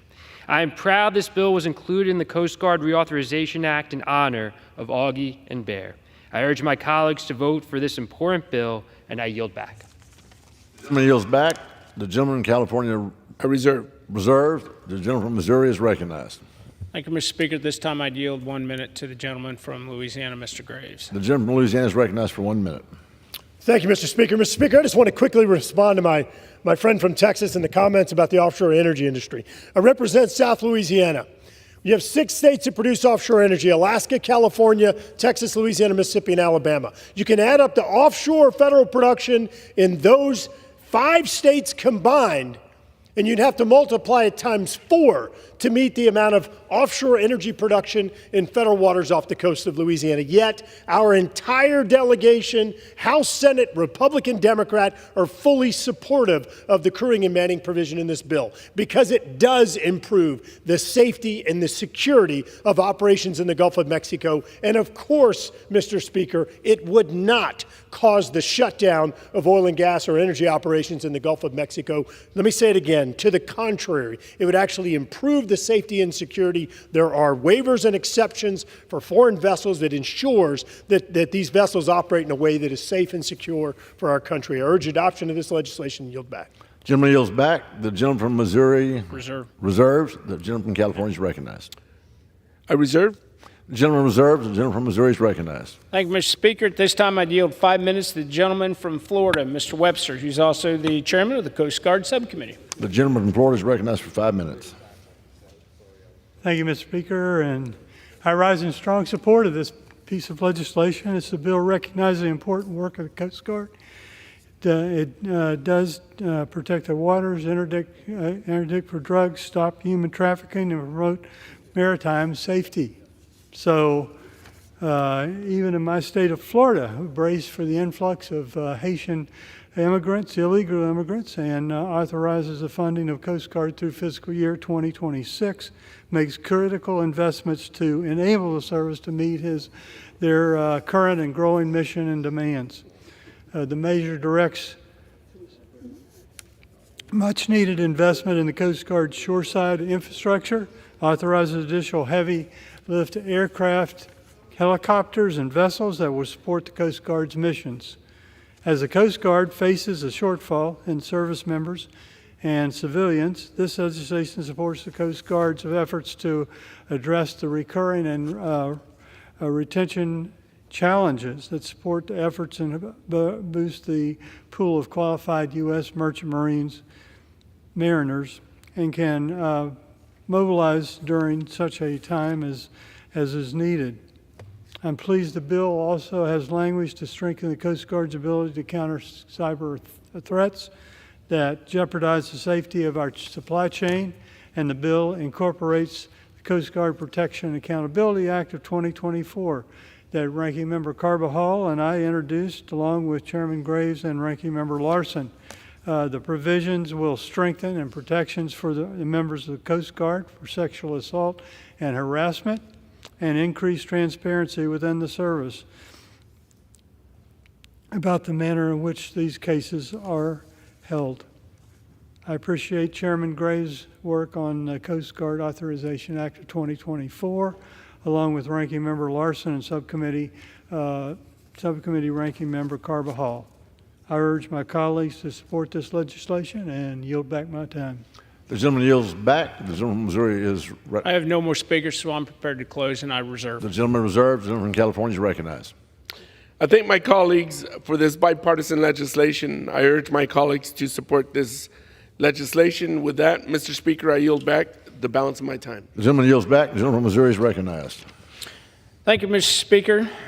As Ranking Member Larson knows well, this important piece of legislation, bipartisan legislation, would not be possible without the hard work of our staff. And I want to thank the Coast Guard Subcommittee team, led by Subcommittee Staff Director John Rayfield.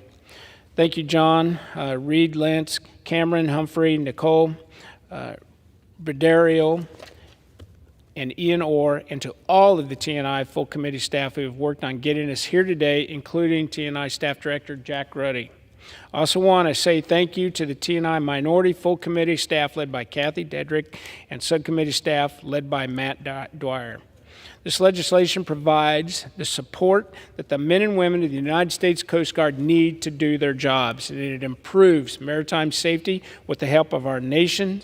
It confronts drug and human traffickers off our coast and counters undue Chinese influence in the Pacific. With that, Mr. Speaker, I would urge support of this bill and yield back the balance of my time. The gentleman from Missouri yields back. The question is, will the House suspend the rules and pass the bill H.R. 7659? And those in favor say aye. Those opposed, no. In the opinion of the chair, 2/3. I'd ask for the yeas and nays. For yeas and nays. The yeas and nays are requested, and those in favor of taking this vote by the yeas and nays will rise and remain standing until counted. A sufficient number having risen, the yeas and nays are ordered. Pursuant to Clause 8 of Rule 20, further proceedings on this question will be postponed.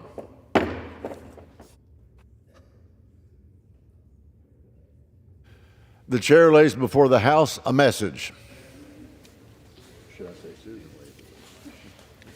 To the Congress of the United States, Section 202D of the National Emergency Act, 50 U.S.C. 1622D, provides for the automatic termination of a national emergency unless, within 90 days prior to the anniversary date of its declaration, the President publishes in the Federal Register and transmits to the Congress a notice stating that the emergency is to continue in effect beyond the anniversary date.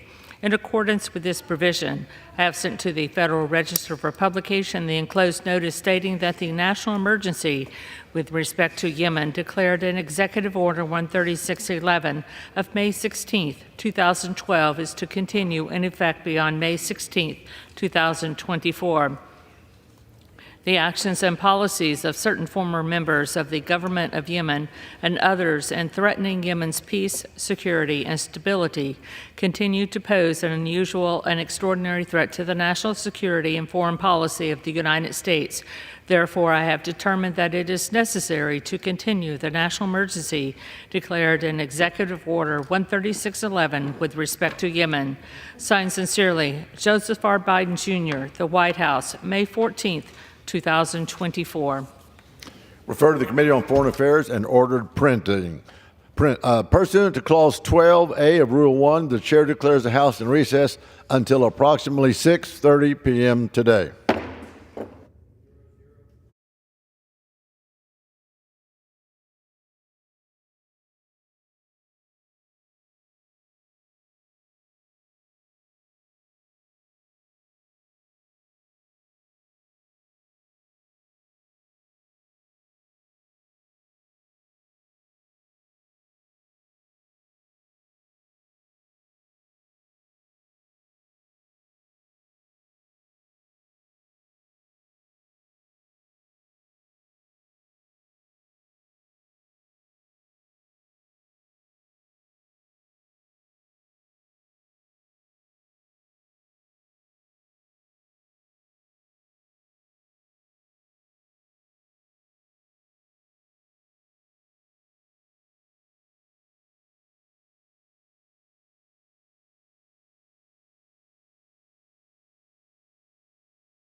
The House will be in order.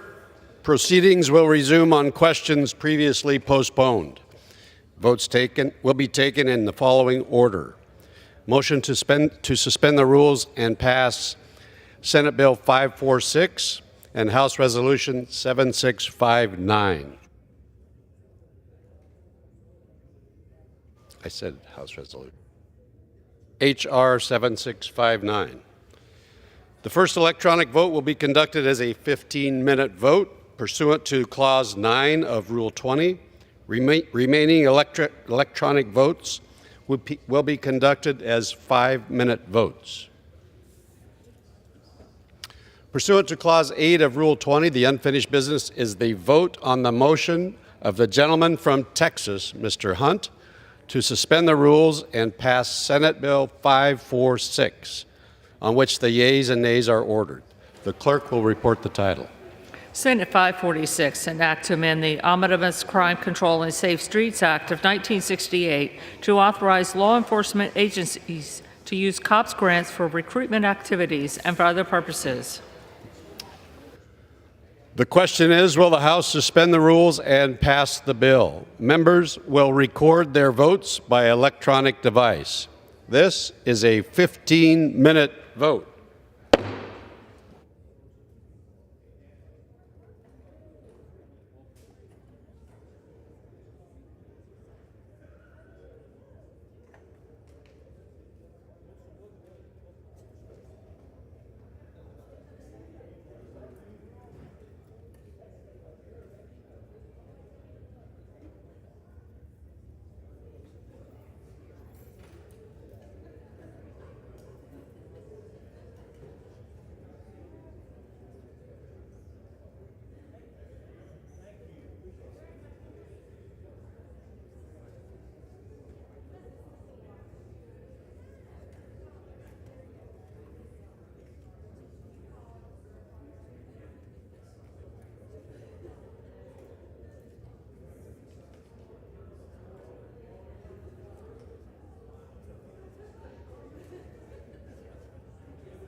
On this vote,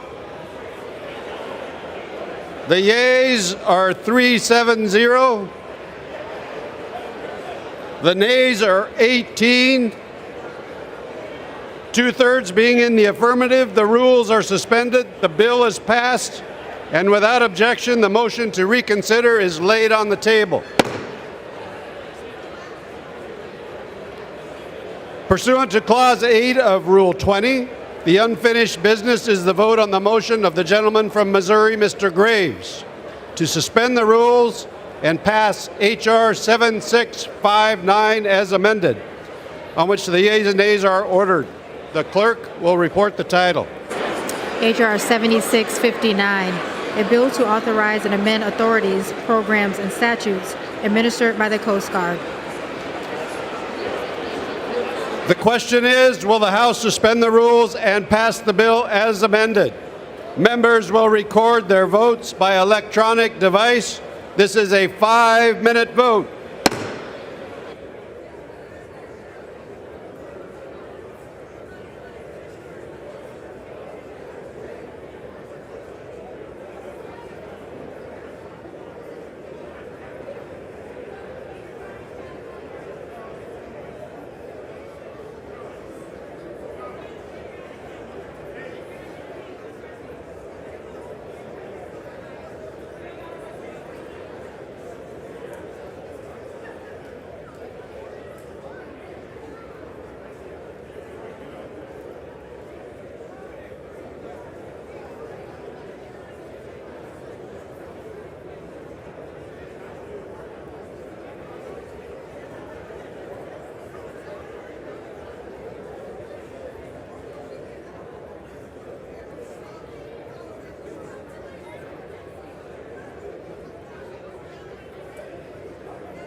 Have all members voted? Does any member wish to change their vote?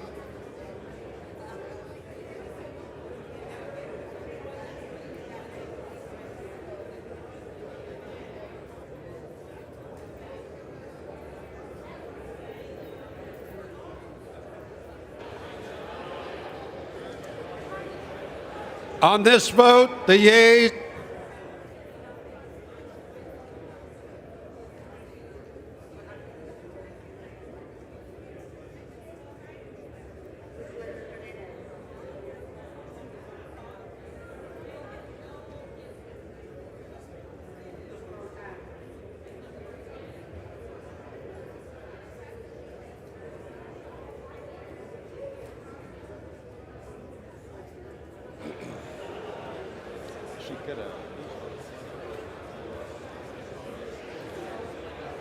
On this vote, the yeas are 376, the nays are 16, 2/3 being in the affirmative. The rules are suspended. The bill is passed, and without objection, the motion to reconsider is laid on the table.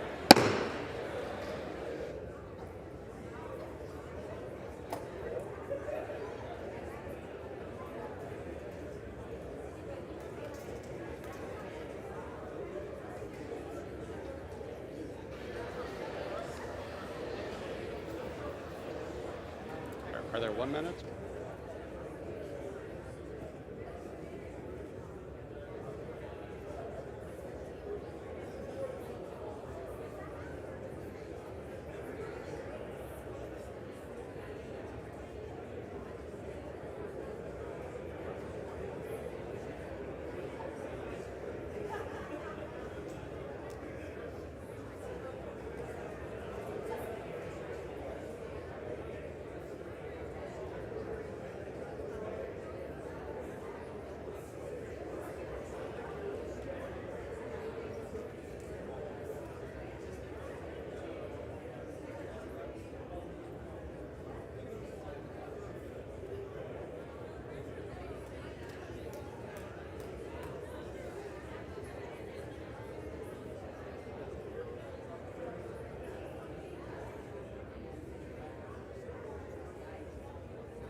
Order.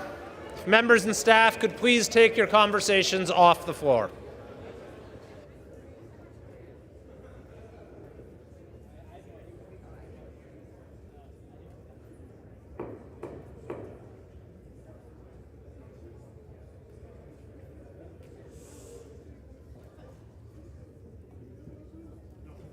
The chair will now entertain requests for 1-minute speeches. For what purpose does the gentleman from Tennessee seek recognition? Mr. Speaker, to address the House for 1 minute and to revise and extend my remarks. The gentleman is recognized for 1 minute. Mr. Speaker, the House is not in order. The gentleman is correct. The House is not in order. Please take your conversations off the floor. Thank you, Mr. Speaker. I rise to honor my dear friend, Colonel Richard Julian, who passed away on May 1st. He served this country in the Tennessee Air National Guard, 134th Aerial Refueling Wing, and served for... Can y'all hold it down? The House will be in order. Thank you. Can I start over? The gentleman is recognized for 1 minute. Thank you, Mr. Chairman. Mr. Speaker. I rise to honor Colonel Richard Julian, Mr. Speaker, who passed away on May the 1st. He served his country in the Tennessee Air National Guard, 134th Aerial Refueling Wing, and served for over 38 years before he retired in 2004. He then worked with me when I was Knox County Mayor and was a dear friend to me. We met at Powell Auction, and dadgummit, it was a mistake because he was talking to Jack Huddleston, and Jack invited me over. We were having a campaign baloney cutting of all things, and we became dear friends shortly after that. He had a big heart. When my daughter Isabel was singing down at the Veterans Home, she had her biological father's Navy insignia on her lapel, and Colonel Julian saw that, and he got choked up. The last conversation I had with him, he told me he was going to be waiting for me in heaven and be there waiting for me with my mama and daddy when I got there. And I want to offer my deepest condolences to his wife, Linda, and his family, his daughter, Bronwyn, and her husband, Denny, Ashley, Valissa and Warren, Charlie and Tina, his little grandson, Brady, Logan and Griffin. He and many other friends and family loved him dearly, and I know he was right with the Lord because we prayed shortly before his death, and he will be missed, but Mr. Speaker, he will not be forgotten. Thank you, Colonel Julian, for giving me a very good life, and I thank you, Mr. Speaker, and I yield the remainder of my time. For what purpose does the gentlewoman from Delaware seek recognition? To address the House for 1 minute. Without objection, the gentlewoman is recognized for 1 minute.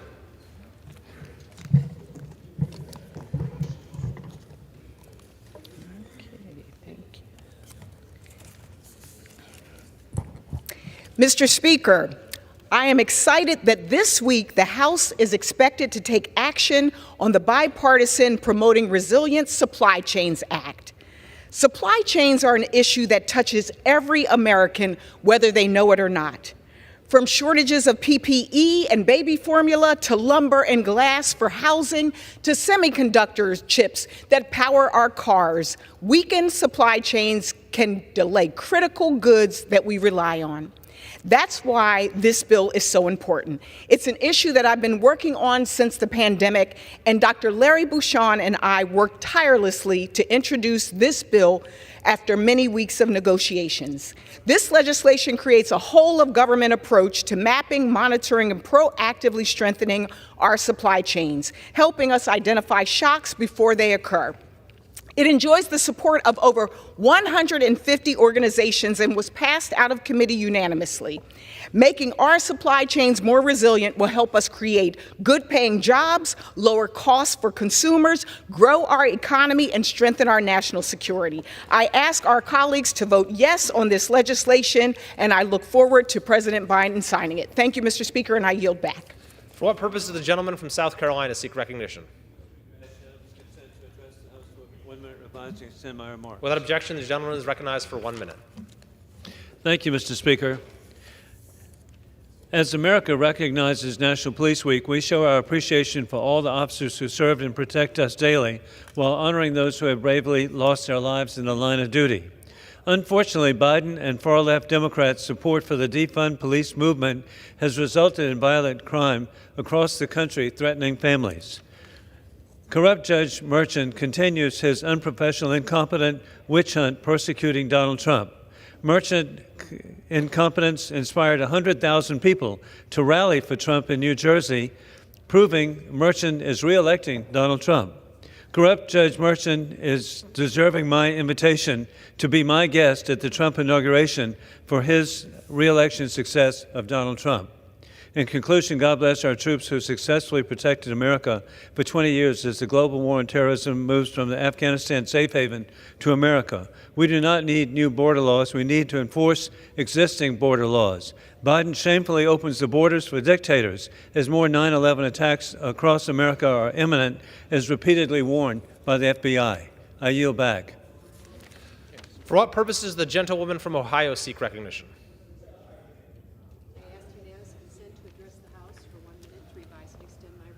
The gentlewoman is recognized for 1 minute.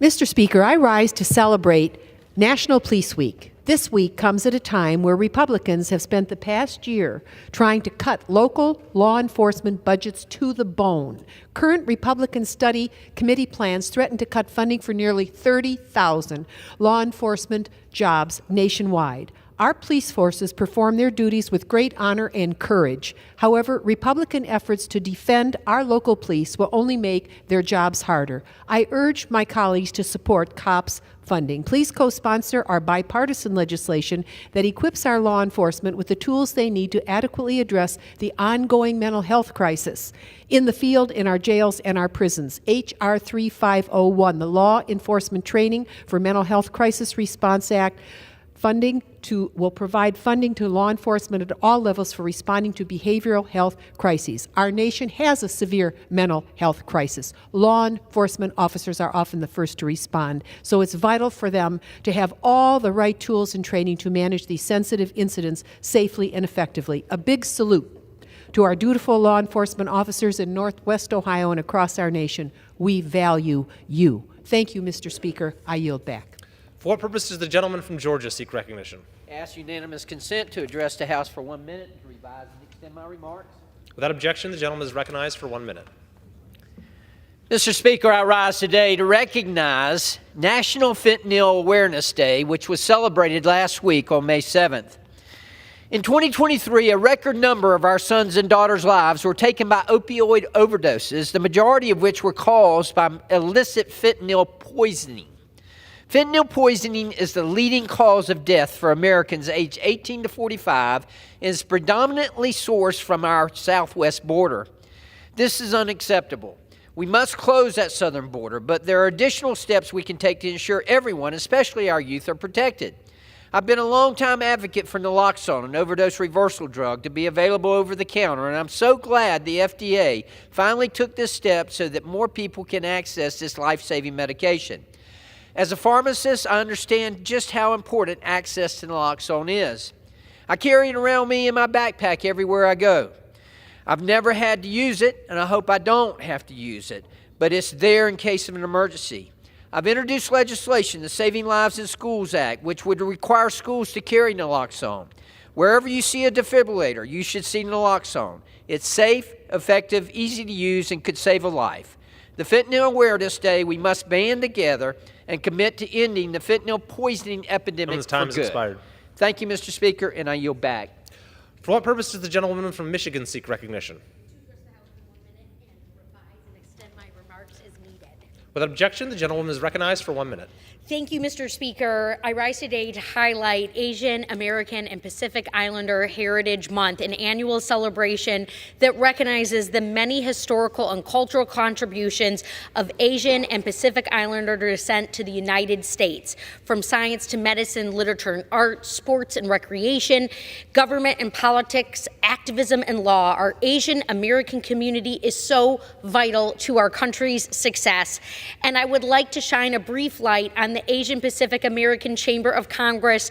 Back in my home state of Michigan, I had the honor of celebrating their 23rd annual anniversary and gala that included so many constituents, leaders from throughout Michigan, and yet again, Michigan continues to lead the way alongside our AAPI community. Thank you, Mr. Speaker, and I yield back. For what purpose does the gentleman from Pennsylvania seek recognition?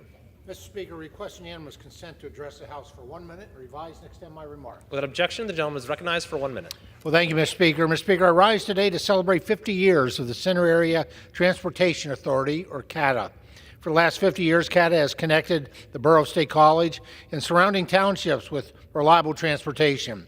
Whether you're a college student looking to run errands or a full-time resident relying on CATA to help you get to your job, you can count on the bus to get you where you need to go. Mr. Speaker, as State College continues to grow, so did CATA's services. Originally starting out as the Nittany Transit Company and growing to CATA in 1974. Today, CATA continues to develop and provide for residents. CATA remains a premier small transit system and is continually recognized for their growth, service, and ingenuity. I congratulate CATA on 50 years of dedicated service to the community. Thank you, Mr. Speaker, and I yield back the balance of my time.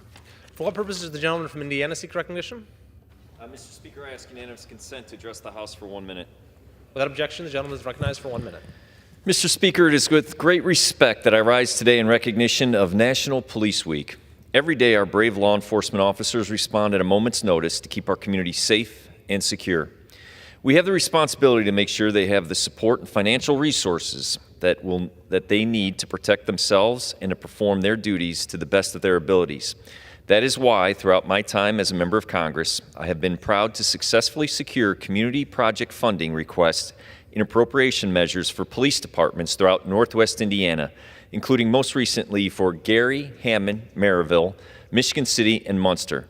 Let us continue to build this success and support our law enforcement officers and their families, not just during Police Week, but every day throughout the year. Mr. Speaker, I yield back. For what purpose does the gentleman from Ohio seek recognition? Mr. Speaker, I ask unanimous consent to address the House for 1 minute and to revise and extend my remarks. Without objection, the gentleman is recognized for 1 minute. Thank you. Thank you, Mr. Speaker. I rise with a heavy heart to recognize the service of Officer Jacob Durbin and to celebrate his life while responding to a disturbance. Officer Durbin gave the ultimate sacrifice when he was ambushed and killed in the line of duty last Sunday. Mr. Speaker, from Brooklyn Heights, Jacob had joined the Euclid Police Department less than a year ago after serving in the Army National Guard. He protected his family, his country, his community. Officer Durbin's fellow officers will remember him as an incredible person with a great heart and an incredible smile. I echo Ohio Attorney General Yost in saying, it is a cruel irony that a mother lost her son on Mother's Day and that this murder happened just as we begin to solemnize our fallen during Police Week. I am grateful for the service of our law enforcement officers who have put their lives on the line every single day to protect us. My deepest condolences go to the family, friends, and fiancé of Officer Durbin and to the Euclid Police Department. God bless you, Euclid. God bless you, Ohio, and thank you, Mr. Speaker. For what purpose does the gentleman from New York seek recognition? Consent to address the House for 1 minute. Without objection, the gentleman is recognized for 1 minute. Thank you, Mr. Speaker. Mr. Speaker, 2 years ago, a gunman drove to a black neighborhood with an assault rifle in his hand and hate in his heart, opening fire and killing 10 people in Buffalo, New York. He was radicalized by the Great Replacement theory, a white supremacist, racist, anti-Semitic conspiracy. We are still mourning the 10 souls lost to this senseless violence. The only way to move forward is to acknowledge that what is killing us in droves is hatred and continued white supremacy. Congress cannot continue to ignore these hateful and discriminatory ideologies that are being promoted by far-right MAGA extremists. I introduced a resolution to condemn the Great Replacement theory, racism, anti-Semitism, hatred, and bigotry in all its forms. We must stand up together and say clearly that white supremacy is an existential threat. We also need reparations for the black community in Buffalo and around the country, like food justice for community members and free mental health to support and address community trauma. I urge my colleagues to join me in condemning the Great Replacement theory, repairing the harms of white supremacy, and fighting to root out hatred once and for all. Thank you, Mr. Speaker. I yield back. For what purpose does the gentleman from North Carolina seek recognition?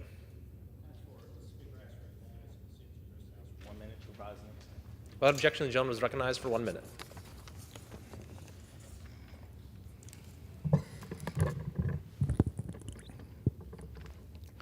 Mr. Speaker, after putting on a bulletproof vest, I hopped in a police cruiser to help patrol the town. Joining Snow Hill Police Chief Josh Smith for a ride-along was enlightening. During our patrol, Chief Smith and I spoke about equipment needs, funding challenges, and staffing issues police officers face. We also took a moment to connect with our community, waving at kids skateboarding and passing by Mima's house to make sure she was okay. Dedicated officers work hard daily. Indeed, they are the backbone of our communities. As we observe National Police Week, let us recognize the bravery and sacrifice of our law enforcement personnel. Thank you, Chief, and to all the men and women who faithfully protect and serve communities across Eastern North Carolina and the nation. Mr. Speaker, I yield back. Under the Speaker's announced policy of January 9th, 2023, the gentleman from New York, Mr. D'Esposito, is recognized for 60 minutes as the designee of the Majority Leader. Well, thank you, Mr. Speaker. I ask unanimous consent that all members may have 5 legislative days in which to revise and extend their remarks and include extraneous material on the topic of this special order. Without objection. Thank you, Mr. Speaker. Beginning on Sunday evening, the United States of America welcomed thousands upon thousands of men and women who wear the uniform, who protect and serve their communities throughout this country. Mr. Speaker, Police Week 2024 welcomes law enforcement professionals from every corner of this great nation. And some are here to share important information. Some are here for training. Some are here for camaraderie. We have members of the Nassau County Emerald Society here celebrating their 50th anniversary. But the main reason we are here, Mr. Speaker, the key to why thousands upon thousands traveled to Capitol Hill for Police Week is to recognize, to remember, and to honor the men and women of law enforcement who have laid down their life for the sake of others. Just last week, we gathered here on the House floor, paying honor to Syracuse police officer Michael Jensen and Onondaga County Sheriff's Lieutenant Michael Husak. We also paid tribute to law enforcement officers in North Carolina who on Monday, April 29th, 2024, experienced the deadliest attack on law enforcement since 2016, when Joshua Iyer, Thomas Weeks Jr., Alden Elliott, and Sam Palouche died and were killed in the line of duty. And Mr. Speaker, just minutes ago, the FBI released their 2023 law enforcement officers killed or assaulted report, and there were 60 who were killed or assaulted in the line of duty across this country. You see, Mr. Speaker, we are here on Capitol Hill for Police Week to honor the more than 26,000 law enforcement officers that have died or been killed in the line of duty since 1786. Mr. Speaker, 136 law enforcement officers died in the line of duty in 2023, and their names forever etched on the wall at the Law Enforcement Officers Memorial just blocks from here. Mr. Speaker, I was proud before coming to Congress to serve in what some would argue the greatest police department in the world, the New York City Police Department. And I had the honor to serve with some of the best, the greatest detectives as an NYPD detective. But Mr. Speaker, last year, 5,363 of my brothers and sisters from the NYPD were injured on the job. The NYPD PBA president, Patrick Hendry, has been quoted as calling assaults on the NYPD a, quote, full-blown epidemic. The 5,363 of my brothers and sisters that were assaulted or attacked in 23 was 13% higher than the previous year. Mr. Speaker, there are many reasons as to why we could argue that that number continues to rise. But I think all one would have to do is turn on the news or scroll through social media or perhaps listen to news radio. You see, radical protests, an influx of criminal migrants at the hands of the Biden border crisis, cashless bail and criminal justice reform, which has been a complete failed policy of Democrats in the New York State legislature, starting with our governor and working its way down through the Senate and the Assembly. It has failed New Yorkers. And it failed in places just like here in Washington, D.C. And what do these places have in common where we see criminals having more rights than law-abiding citizens? What is the common denominator in communities and cities and counties throughout this country that have emboldened criminals, that have legitimately taken the handcuffs that are on the gun belt of law enforcement officers, and those handcuffs are now being utilized against police, not allowing them to do their job, not allowing them to go out there and live out the oath to protect and serve. And Mr. Speaker, what do those places have in common? They are governed by Democrats, radical Democrats who continue each and every day to put criminals ahead of law-abiding citizens. You see, we've seen the increase in police assaults. We've seen the increase in police officers being killed.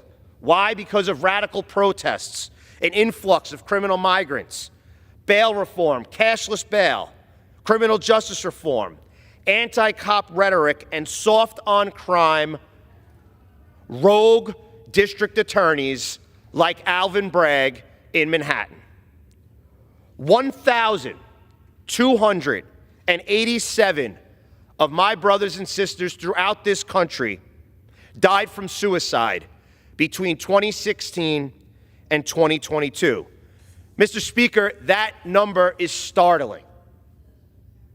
And there are many reasons as to why we see law enforcement officers struggle. And it's one of the reasons as to why I'm working with my colleagues to erase that stigma and to make law enforcement officers realize that there is help available and that their mental health is so critically important. But we cannot put our head in the sand. We cannot ignore the fact that law enforcement officers are seeing even more stress because of the failed policies of so many so-called leaders throughout this country. Law enforcement work is challenging and dangerous. And very often we hear a police officer responded to a routine 911 call. Mr. Speaker, and to those listening at home, no 911 call is routine. No car stop is routine. Mr. Speaker, just months ago, police officer Jonathan Diller of the NYPD was out doing what he does best, taking illegal firearms off the street. And him and his team stopped a car, which for most would probably seem like a routine car stop. Someone sitting in a bus stop. Police officer Diller exited, approached the car, and was met with bullets from an illegal firearm carried by an individual who was arrested 21 times prior. Mr. Speaker, the individual who murdered police officer Jonathan Diller was arrested over 20 times and let back out on the street to commit more crimes. That individual should have rotted in a cell. And I pray that prosecutors give him that destiny. Because Jonathan Diller went to work that morning, put on his bulletproof vest, and went out to the streets of the city of New York to reduce crime, to make life safer for everyday New Yorkers. And he was murdered by a career criminal who should have been behind bars. And in a split second, a family was destroyed. And Jonathan Diller's son will wake up every single day for the rest of his life without his father. Jonathan's widow, Stephanie, will wake up every single day without her husband. And Mr. Speaker, we are gathered here in Washington, D.C. for Police Week to remember people, heroes, just like Jonathan Diller. And at Jonathan's funeral, when he was posthumously promoted to detective first grade, his wife spoke from the altar and said that 2 years earlier she listened in on the funeral of 2 other NYPD officers who were murdered and thought to herself, something needs to change. The laws in New York need to change. And she stood on that altar eulogizing her hero husband,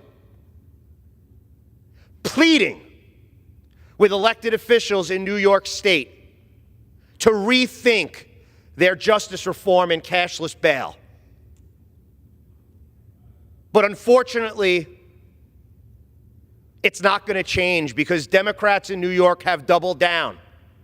You see, I made a promise when I was sworn into the New York City Police Department. I put my hand up and took an oath. I took an oath to protect and serve the Constitution. I took an oath to protect and serve the city of New York, but I also made a promise. I made a promise in my heart to never, ever forget the men and women who I had the honor to serve with, who made the ultimate sacrifice. And that day at that funeral, I made that same promise to Detective First Grade Jonathan Diller that I would make sure we never forget him, and we won't. And I am thankful that I have colleagues on both sides of the aisle here tonight to pay tribute to law enforcement officers throughout this country. And I urge all of you to visit the memorial just blocks away and read a quote below the statue of the lion when you enter that memorial. It says, "It is not how they died that made them heroes, it's how they lived." Mr. Speaker, it is not how Jonathan Diller died that made him a hero. It's how he lived. It is not how Officers Ramos and Liu, it's not how they died that made them heroes. It's how they lived. Over 30 years ago, police officer Stephen McDonald from my congressional district was shot at point-blank range in Central Park by a group of teenage thugs.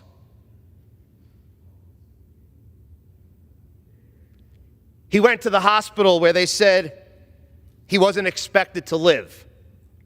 But Stephen McDonald fought back every single day. His wife Patty Ann prayed by his bedside.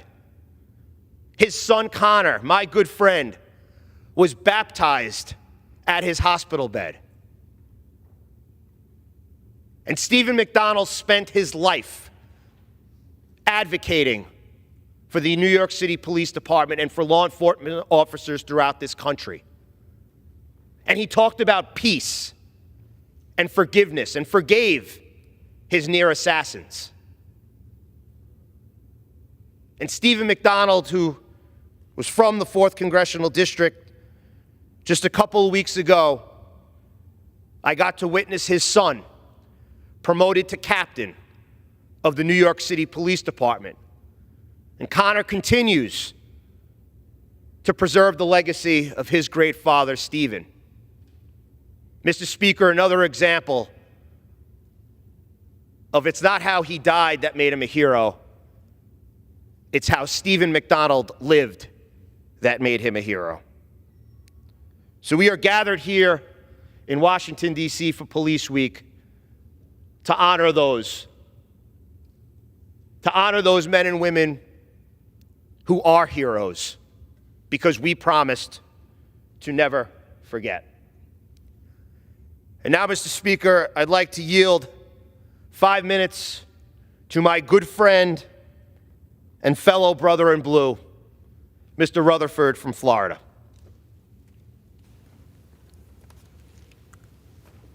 Thank the gentleman for yielding.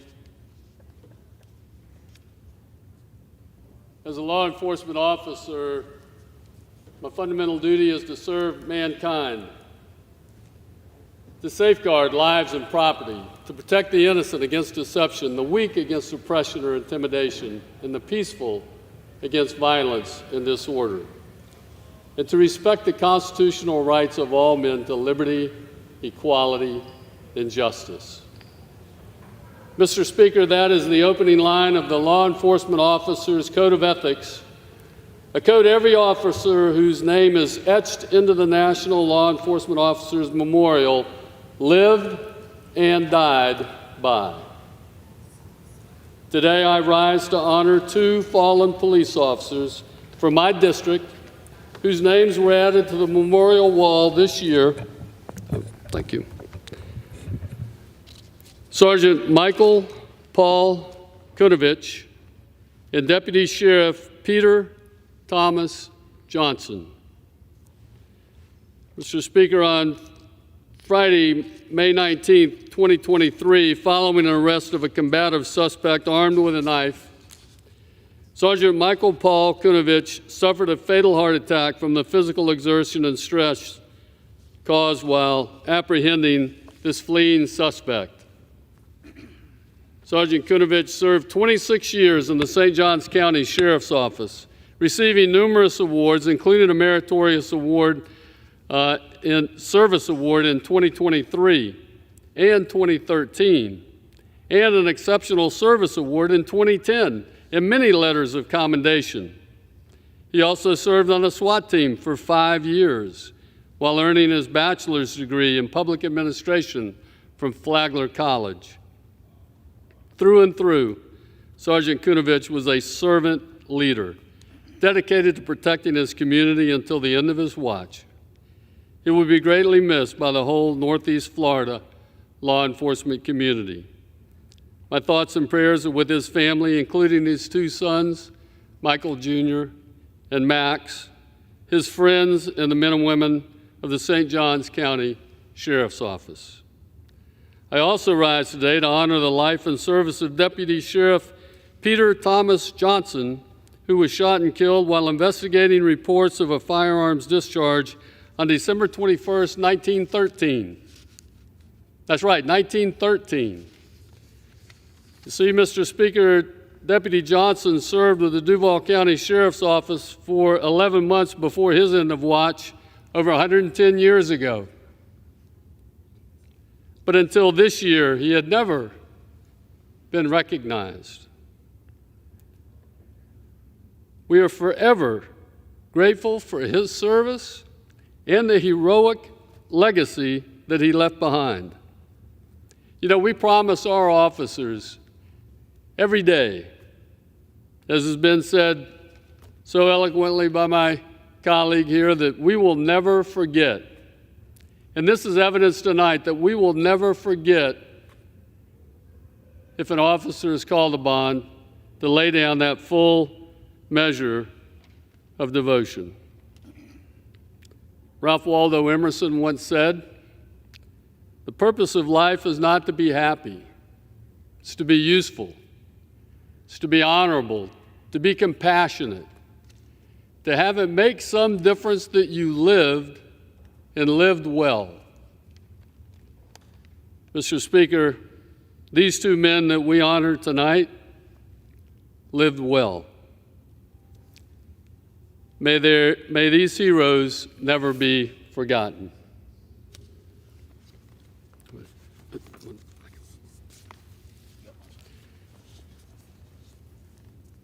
Mr. Speaker, as a law enforcement officer for over 40 years, including 12 years as Sheriff of Jacksonville, I've dedicated my life to protecting and serving my Northeast Florida community alongside some of the finest men and women.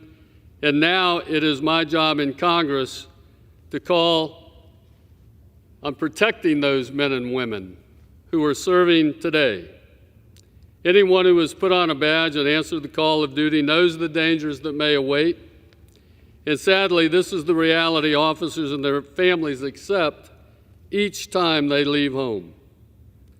In 2023, with a 30% increase in ambushing of law enforcement officers, 378 law enforcement officers were shot in the line of duty compared to 331 in 2022.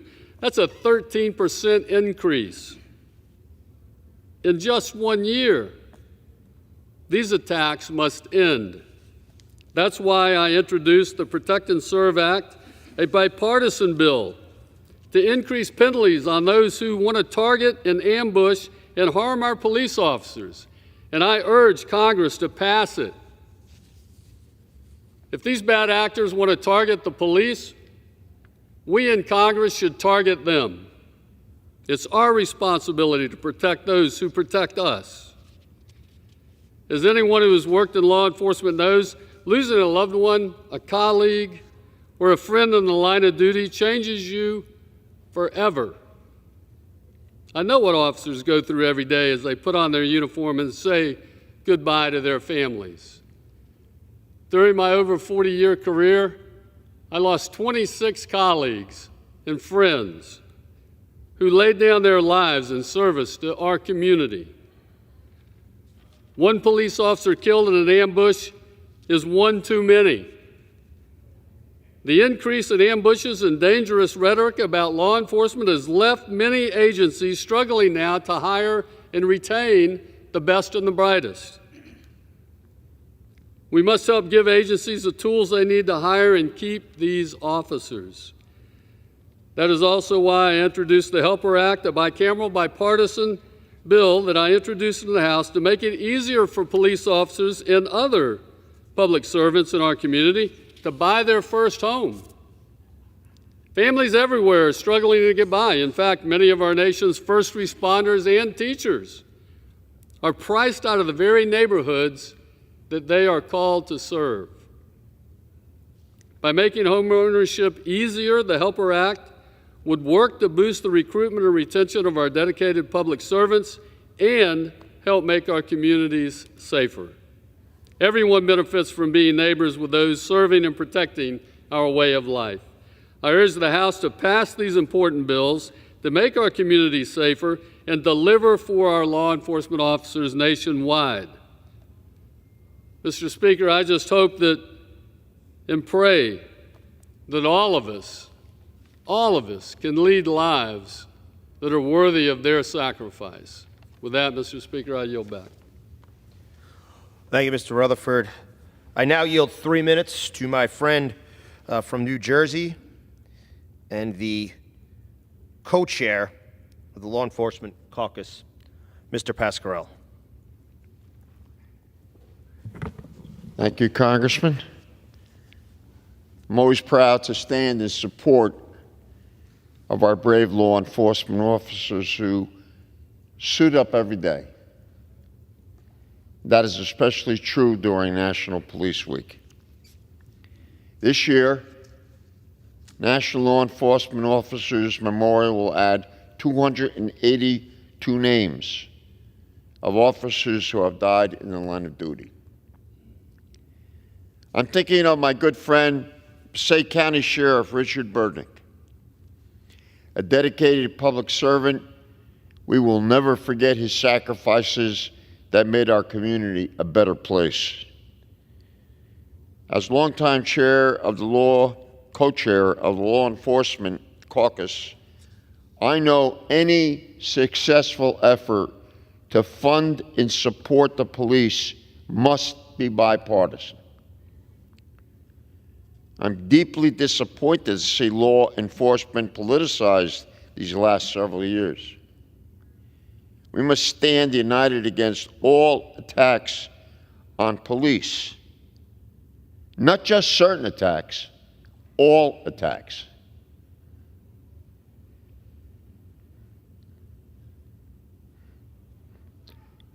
That includes our brothers and sisters working for federal agencies, too. Many times are forgotten. When I say all attacks, I mean, even the attacks on January 6, 2021. You don't need a cannon on the front lawn of the capital of the greatest country in the world to say there is actions against our police and law enforcement. Of course, there was no cannon on the front lawn that day. So this is Police Week. This is Police Week that can be any week in our society. It should be every week. The respect that we show for those people who protect our lives day in and day out.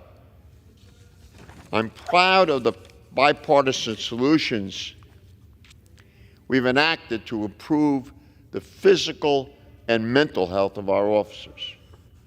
Same thing with our firefighters. In 2015, we enacted the Bipartisan National Blue Alert Act to protect law enforcement officers who become targets of violent criminal attacks. This law has resulted in 37 states developing blue alert plans to help catch those who seek to hurt our police.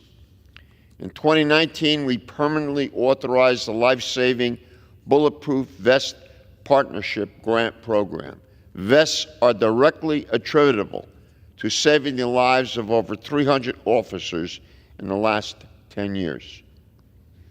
And last Congress, I introduced the Law Enforcement Training Act, which authorized $270 million to support officer counseling and training for addressing mental health. It cannot be a stigma, and we need to address it.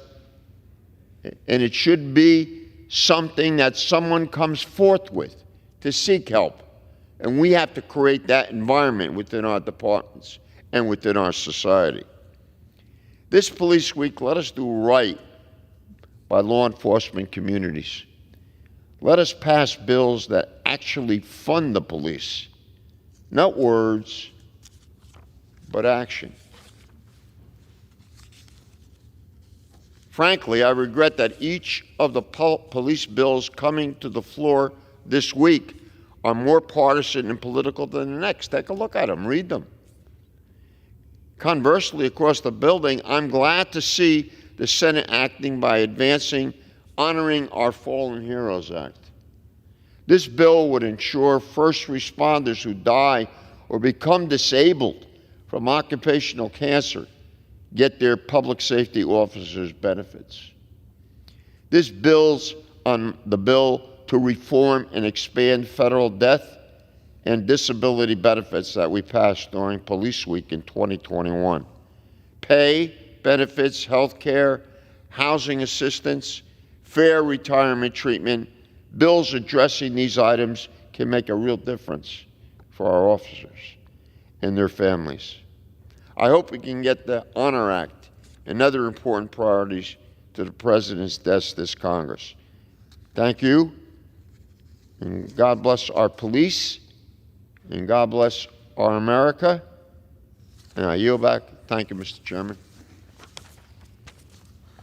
Well, thank you. And I was hoping that tonight was about honoring, but if we want to, I guess, talk about the bills that are on the floor this week, we could do that prior to debating. But to say that the bills this week are partisan, that they're supporting law enforcement, I would have to disagree. I mean, one of them I actually wrote myself, and it is about providing law enforcement, the law enforcement officers who are actually being attacked in city streets like New York by illegal migrants.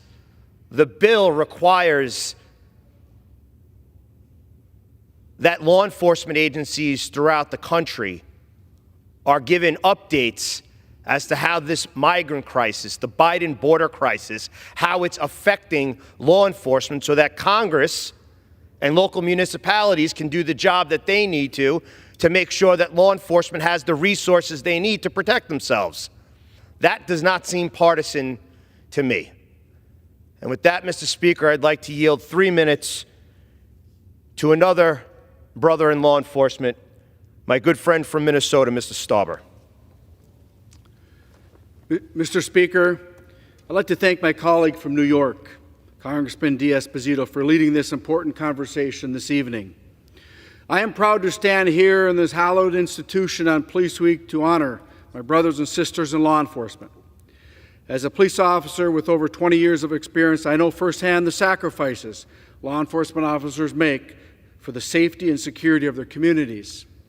Policing is a noble and honorable profession, and it can be a dangerous one. However, in the years since I have left the profession, there has been a dramatic increase in violent attacks on law enforcement. In 2023 alone, as previously stated, 378 police officers were shot in the line of duty, the highest number ever recorded. This increase in violence against law enforcement is the direct result of the extreme Democrats' disastrous defund the police movement, soft on crime policies, and activist prosecutors that have emboldened violent criminals and allowed them to remain free. In my colleague's state of New York, we recently lost Officer Jonathan Diller, who was killed by a career criminal who had been released from jail 21 times. 21 times. Let that sink in for a moment. I watched the eulogy given by Officer Diller's widow, Stephanie, in which she asked a heartbreaking and a very powerful question. She asked, how many more officers have to make the ultimate sacrifice before we start protecting them? Similar questions have been echoed by the law enforcement officers in my home state of Minnesota, where Burnsville police officers Paul Elmstrand, Matthew Ruge, and firefighter paramedic Adam Finseth were recently gunned down responding to a domestic crisis. Much like New York, Minnesota is filled with officials who have a soft on crime, anti-law enforcement agenda. And there is no better example of this dysfunction than the Hennepin County Attorney Mary Moriarty, who is consistently handing out lenient sentences to violent criminals. In one particular egregious case, she attempted to give someone who had committed murder a sentence of 2 years in a rehabilitation program. Meanwhile, Ms. Moriarty is leading a political prosecution against a Minnesota state trooper who acted heroically and lawfully to save the life of his partner. Mr. Speaker, I am sick and tired of seeing people in power attacking our law enforcement heroes while going easy on criminals who wreak havoc in our communities. Because of these continued attacks on law enforcement by criminals and elected officials, we are unable to attract young people to the policing profession. Meanwhile, more and more officers are retiring early from the force. This has, of course, allowed crime to skyrocket, leaving remaining officers and the communities they swore to protect less safe. On National Police Week, I demand that all of our nation's leaders do a better job standing up against the ugly attacks on law enforcement. There are too many politicians who are all too eager to show up to the funerals of our fallen heroes while doing absolutely nothing to protect the brave men and women who remain in this noble profession. We have a responsibility to defend those who defend us. So with that said, I ask all of my colleagues in this chamber to consider Stephanie Diller's questions once more. How many more officers have to make the ultimate sacrifice before we start protecting them? Mr. Speaker, I yield back. Mr. Speaker, I yield 1 minute to Mr. Baird from Indiana.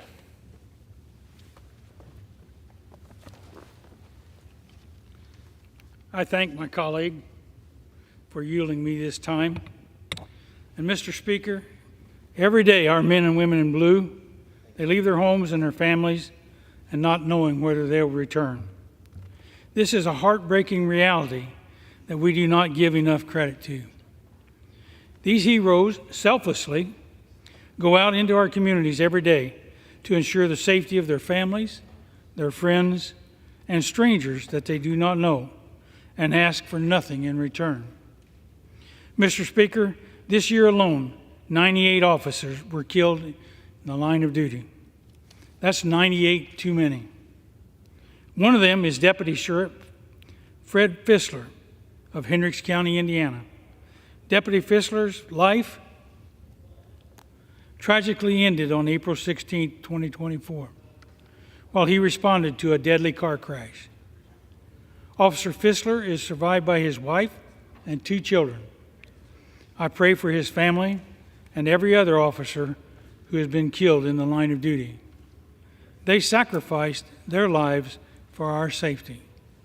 As we honor their lives during National Police Week, let us not forget how we are all impacted by these unsung heroes. Whether we see it or not, we must always back the blue. With that, I yield back. Mr. Speaker, I yield 2 minutes to my friend and fellow New Yorker, Mr. Williams. Mr. Speaker, thank you, Mr. D'Esposito. I know that you speak with experience and from the heart, and I speak on behalf of this body is that I thank you for your leadership in this important area. Thank you. You know, we remember Lieutenant Michael Husak and Officer Michael Jensen tonight. God bless their families as they mourn. You know, thinking about what is it we're doing here during Police Week, my mind goes to how we can best support law enforcement through our work here in Congress. That support can take many forms, but it certainly must be more than just rhetoric. What resources do they need to carry out their work safely and successfully? The madness and stupidity of defund the police is over. In my district in Central New York, we worked through the appropriations process, keeping the needs of our district's police in top of mind. Some of the most fulfilling work I've had the honor of doing since coming to Congress has involved sitting down with local law enforcement, hearing about their needs directly from them, and advocating for them here in Washington. When you speak with these folks, you get a real sense of the gravity of their work. They know all too well that they place their lives at risk every time they clock in, and they do so for our sake. And every opportunity I get, I tell them to make sure that they go home to their family at the end of their shift. They kiss their wife and kids and be able to suit up the next day. How can we expect law enforcement to have the backs of Americans when so often politicians with a duty to represent them turn their backs on the police? When our police are facing the most difficult challenges, it's up to those with the ability to support them to do so in any capacity that they can. And I was proud to join many of my colleagues on both sides of the aisle last year to pass the Police Act of 2023, which would make assaulting a law officer a deportable offense. It's a shame that the Senate has not voted on this bill for a year.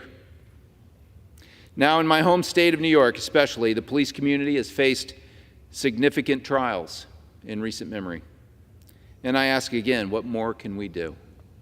What more must we do? I call on my colleagues to offer support to those who do so much to support us. I'm honored to be here to speak on behalf of the law enforcement community today. I yield back.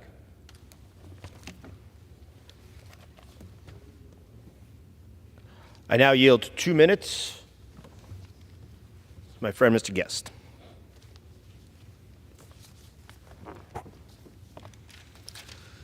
Blessed are the peacemakers, for they shall be called children of God.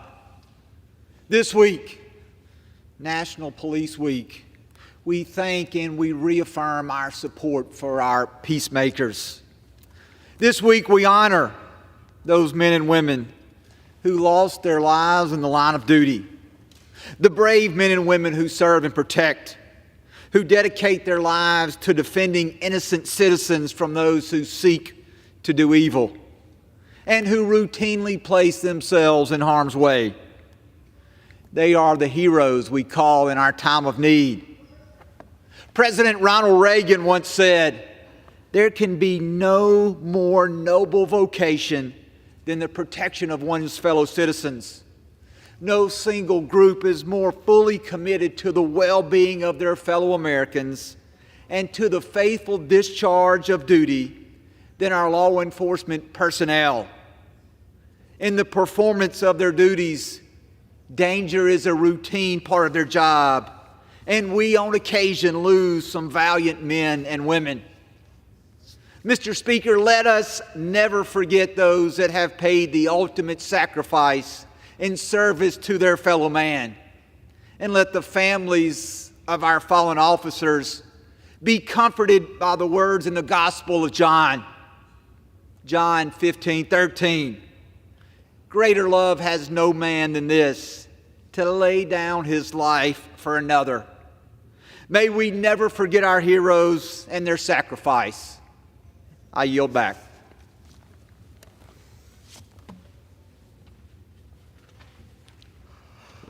Well, Mr. Speaker, as was said, we gathered over the last few days and will continue to gather this week for Police Week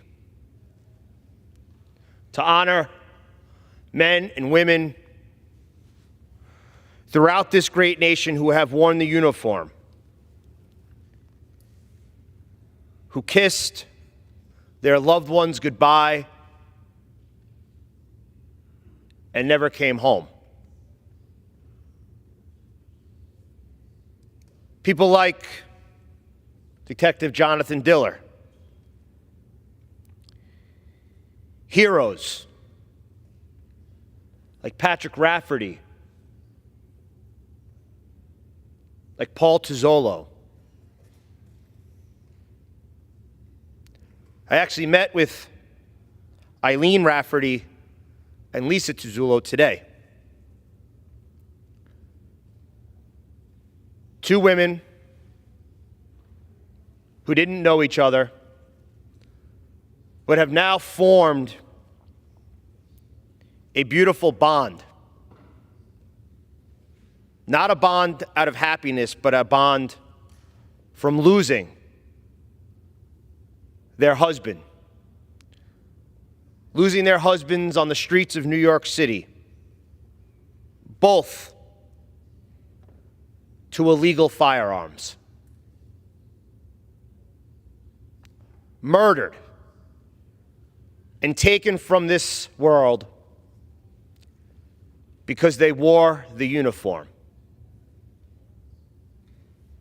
Lisa and Eileen made their trip to Washington, D.C. this week from New York, not by train, not by bus, not by air, but by bike. They pedaled from Ground Zero in Lower Manhattan. They pedaled their way here to Washington, D.C. and arrived at the Law Enforcement Officers Memorial. And they did it to continue to honor their husbands. They did it with other line-of-duty families who were honoring their loved ones. So that's what this week is about. It's about raising awareness to the dangers that members of law enforcement face each and every day. It's about raising awareness to the fact that in places like New York, Democrats have made the jobs and the lives of law enforcement less safe. We heard it from the widow of Jonathan Diller, who was pleading during her eulogy for elected officials to do something. Mr. Speaker, I am thankful, truly thankful, to my colleagues who came this evening to not just pay tribute to individuals from their district, but to pay tribute to law enforcement throughout this country. And I have to disagree with my friend on the other side of the aisle who talked about the bills this week being partisan, because I look at them as a way to keep this community safe, this country safe. Mr. Van Drew's Detain and Deport Illegal Aliens Who Assault Cops Act. Well, we've seen it on the streets of New York City, cops being assaulted in broad daylight by illegal migrants from the Biden border crisis. Or how about the Police Our Border Act, my piece of legislation that will authorize the Justice Department to provide information to law enforcement agencies throughout this country about the migrant crisis so that law enforcement has the resources they need to be safe. Or legislation from Don Bacon that broadens the ability of qualified, trained, active and retired law enforcement officers to carry firearms. That is not partisan. That is giving trained law enforcement professionals the right to carry and broaden their right to carry firearms. The D.C. Crimes Act of 2024, from my good friend Byron Donalds, allows Congress to exert their oversight power over the D.C. Council and promote safety in Washington, D.C. The common denominator again in D.C. is it's led by radical Democrats who have made this nation's capital less safe. That's not partisan. It's actually common sense. Or Mr. Bishop's Improving Law Enforcement Officer Safety and Wellness Through Data Act, which requires the Attorney General to assemble reports on violence against law enforcement officers. Requires the Attorney General to assemble reports on violence against law enforcement officers. Mr. Speaker, I don't see how that's partisan. It's about keeping law enforcement safe. That's not a Republican issue. It's not a Democrat issue. It's a United States of America issue. Or my brother in blue, Clay Higgins, which condemns President Biden's border crisis and the burdens it has created for America's law enforcement officers. That's not partisan. The facts and the data tell the story. Joe Biden and Secretary Mayorkas have allowed millions of illegal migrants into this country.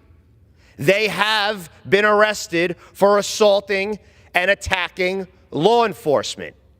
Again, not partisan. Attacking law enforcement is not a Republican concern or a Democrat concern. It's an American people concern. Or the resolution by Mr. Stauber regarding violence against law enforcement officers. 374 officers killed since 2021. Record-breaking 378 officers shot in the line of duty in 2023, a 60% increase since 2018. The NYPD estimates record number of assaults on officers for 2023. So that doesn't seem partisan either. So, Mr. Speaker, we gather here this week to recognize and remember men and women who have made the ultimate sacrifice. We also gather to raise awareness that law enforcement in this country is under attack. And they are under attack because there are reckless policies and laws being put in place promoting a far-left agenda that emboldens criminals and restricts law enforcement from doing the job they took the oath to do. That's what Police Week is about.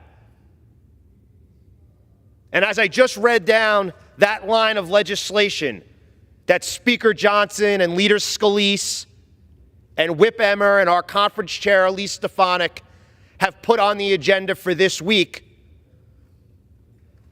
I find my colleagues' comment that they are partisan even more ridiculous. Because as I read through each piece of that legislation right now, it's a common sense approach. It's about standing with law enforcement. It's about giving them the tools and the resources that they need to give their job. And Mr. Speaker, that is not a partisan issue. Every piece of legislation on the floor this week should have every vote of every member of this chamber.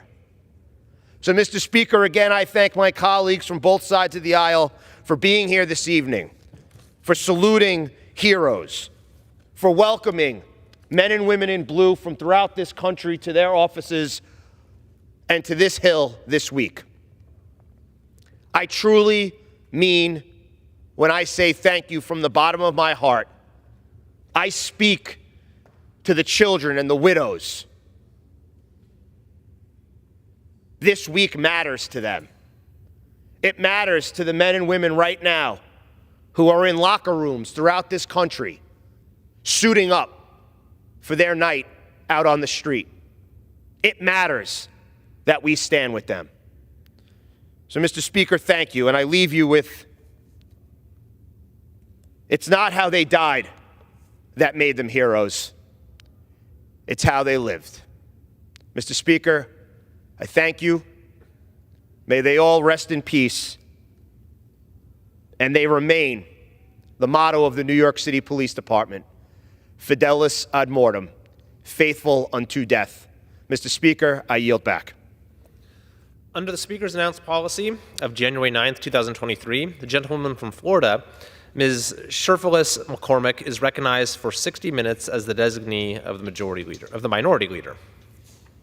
Mr. Speaker, I ask unanimous consent that all members have 5 legislative days to revise and extend their remarks and include any extraneous material on the subject of this special order hour. Without objection. It is with great honor that I rise today as co-anchor of this CBC Special Order Hour along with my distinguished colleague, Representative Jonathan Jackson. For the next 60 minutes, members of the CBC have an opportunity to discuss the importance of the 70th anniversary of Brown versus the Board of Education, an issue of great importance to the Congressional Black Caucus, Congress, the constituents we represent, and all Americans. Today I rise to reflect upon the 70th anniversary of one of the most pivotal moments in our nation's history, the landmark Supreme Court case, Brown versus Board of Education. This ruling forever altered the course of our nation, shattering the chains of segregation and paving the way for more just and equitable society. Our educational institutions were mirrored by racial segregation, denying countless Black children the opportunity to receive a quality education simply because of the color of their skin. The Brown versus Board of Education decision struck down the doctrine of separate but equal, declaring that segregated education facilities were inherently unequal, thus unconstitutional. This ruling not only dismantled the legal framework of segregation in schools, but sent a powerful message that discrimination and inequality have no place in our society. But the significance of Brown versus Board of Education extends far beyond the realm of education. It laid the groundwork for a more inclusive and equitable society, one in which every individual is afforded the same right and opportunities regardless of race, creed, or background. It ignited a spark of change that reverberated throughout the nation, catalyzing the civil rights movements and inspiring generations of activists to fight for equality and justice. It emboldened individuals to challenge institutionalized racism and discrimination in all of its forms, paving the way for monumental legislative victories, such as the Civil Rights Act of 1964 and the Voting Rights Act of 1965. Today, we can see the impact of Brown versus Board of Education in every corner of our nation. It has transformed our economy, unleashing the untapped potential of millions of African Americans who now have the opportunity to pursue their dreams and contribute to the prosperity of our country. It has strengthened our social fabric, fostering greater understanding and empathy among people of different races and backgrounds. It has reaffirmed our commitment to the principles of justice and equality that lie at the heart of our democracy. But our work is far from over. Despite the progress we have made, we still face inequalities that divide our society. The legacy of Brown versus the Board of Education reminds us that the fight for civil rights is ongoing and that we must remain vigilant in our pursuit of a more perfect union. So let us honor this legacy by redirecting ourselves to the cause of justice and equality. Let us continue to strive for a future where every child, regardless of their race or background, has the opportunity to succeed and thrive. And let us never forget the power of our collective voices to bring about meaningful change in our communities and in our nation. I'd like to now yield to my co-anchor, Representative Jonathan Jackson from Illinois. I would like to thank the Honorable Congresswoman Sheila Shurtfulis McCormick from Florida and the co-anchor of this special order hour. Thank you, Congresswoman McCormick. Tonight, just a few of my colleagues and I gather in this place and at this time to remind the members of this body and the American people of the cost of progress in this country. I submit to you that there are too many people who have come to believe that progress is inevitable, that history is slanted upward, and that if left to its own devices, this country will magically always do the right things. And it is not ironic that those are usually also the same people who believe that marches and demonstrations are untimely and excessive. In a very real sense, these are the people who said that Reverend Martin Luther King was a rabble-rouser, that Thurgood Marshall was delusional, that college protests are inconveniences and not to be taken seriously, that the preservation of the status quo is of more social value than is the expansion of opportunity and liberty, and that they do further believe that public demonstrations of discontent are more about law and order than about the irrepressible yearning in every human being to unapologetically be free. What they miss is that all of us want and deserve is to be treated with respect and have our dignity intact. What they fail to realize is that all of us want to see our children live in communities where they are safe and valued and have opportunity. But regrettably, not all of us have access to the things that make for peace. In the words of Reverend Martin Luther King, peace is not the absence of noise, but it's the presence of justice. Not all of us are judged by the content of our character, nor simply the color of our skin. And not as long as every child in Brooklyn cannot read, and every child in Atlanta and the Appalachians may not have a desire to learn, we cannot be complacent in a nation of great wealth. What the purveyors of inevitability fail to understand is that freedom and justice have never come to those who waited for someone else to decide it was time for them to be free. Even in this body, there are far too many individuals under the impression that this nation will become a more perfect union if we just leave things alone. But nothing could be further from the truth. Today and this week, we commemorate the 70th anniversary of Brown versus the Board of Education. And what made this a landmark decision was not just that it undermined the fallacious reasoning that made segregation possible in this country, but also the fact that the decision itself was the result of generations of American citizens working diligently in the shadows of American history to push this nation forward. Brown versus the Board of Education didn't just happen 70 years ago. An entire movement made it possible for the Supreme Court not to ignore the arrival of an idea whose time had come. We are only able to have this commemoration because Black people and honorable white people in this country refused to wait another generation before we could enjoy some of the promises of America. And what happened in that courtroom in 1954 in Arkansas cannot be understood apart from what is happening in the streets of America today. Progress in America is a fact that cannot be denied, but it did not happen because America wanted to change. This nation is not a better place to live in because Southern segregationists changed their minds. Change happened in America because though the wheels of God grind slow, they grind exceedingly small but forward.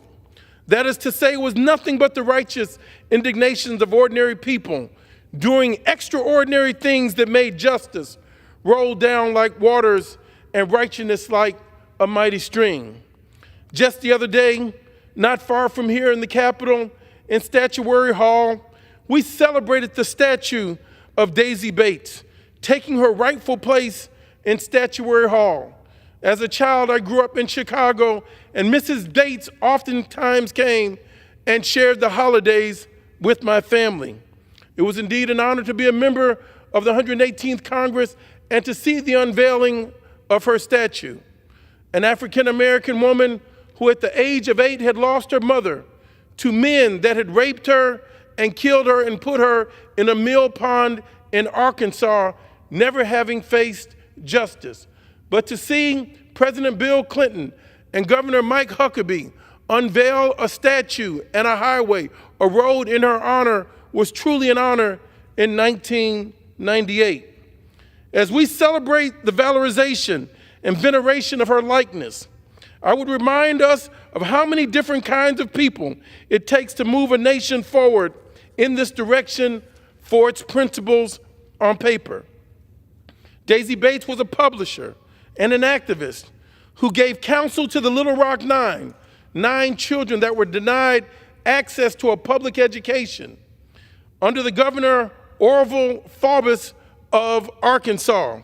The Little Rock name she was someone instrumental in the effort to undermine the nation's separate but legal law, a Jim Crow era law that still remained. She didn't come out of her mother's womb wanting to be an activist, but she lived in a country where activism was as much as a necessity as breathing. When our young children are gathering up on the campuses today, they yearn for freedom. So she did what she had to do for herself and her progeny.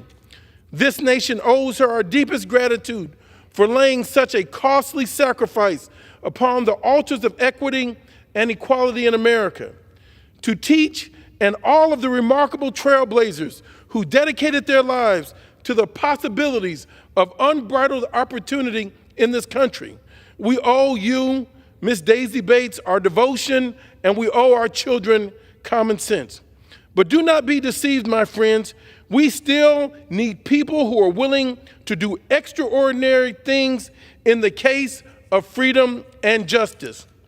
Because when a Black United States airman can be murdered in his house for expressing his Second Amendment right to bear arms, while Kyle Rittenhouse can shoot 3 people and walk down the streets with an AR-15 in his hands, and nobody even asks him a question, clearly there is work that still needs to be done in our country.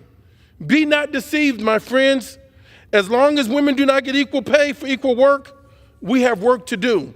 As long as anti-Semitism is taking on a life of its own, while anti-Blackness has never truly subsided, there is still work that must be done. And we are the ones to do it. So let us continue the work.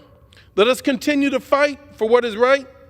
Let us challenge our friends to do more, our enemies to do better, and ourselves to never give up.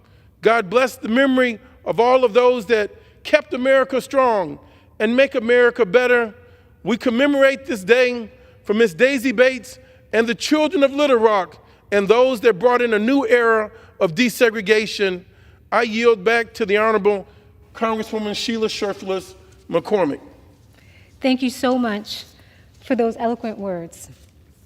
The landmark ruling in Brown versus Board of Education not only shattered the doctrine of separate but equal, but firmly established that racial segregation is abhorrent to the principles enshrined in our Constitution. It affirmed unequivocally that every child in America, regardless of race, deserves equal protections and opportunity under law. Today, as we reflect on the pivotal moment, we are reminded of its profound impact on our journey towards civil rights and educational equality. Yet, despite the progress we have made, we must confront the realities that still persist. Inequalities that continue to hold back our youth from reaching their full potential, especially in marginalized communities. Innovation in education has been monumental, but not uniformly felt. As we grapple with the challenges of economic disparities and systemic barriers, we are called upon to what Dr. Martin Luther King Jr. described as the fierce urgency of now. The fight for education opportunity and the quest for civil rights are inextricably intertwined. Focusing on education as a civil rights issue changes the cadence of our conversation. We must ensure that the promise of Brown versus Board of Education extends beyond our history and into our lives, our lived experiences of every student. Let us champion policies that foster innovation and collaboration across all sectors to create holistic solutions that uplift every child. We must secure the necessary investments to revitalize our educational system and affirm our unwavering commitment to the next generation. This is not just an educational mandate, it is a moral imperative. In addition, the economic significance of Brown versus Board of Education cannot be overstated. By dismantling the legal framework of segregation in education, it opened up doors that had long been closed to Black Americans. Education is not just a means of imparting knowledge. It is the key to economic opportunity, the gateway to prosperity.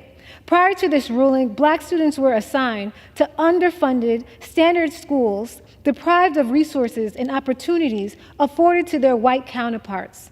This perpetuated a cycle of poverty and limited upward mobility for generations of Black Americans.